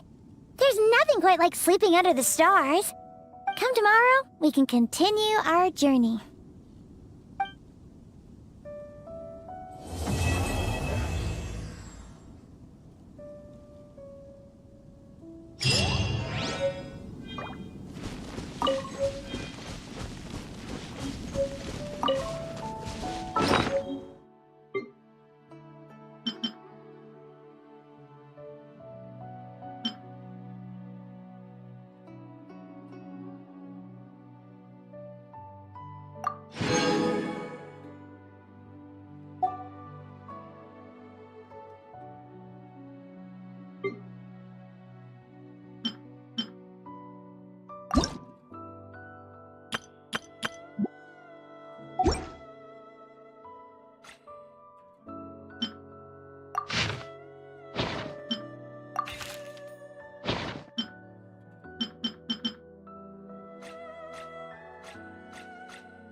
That's all, folks.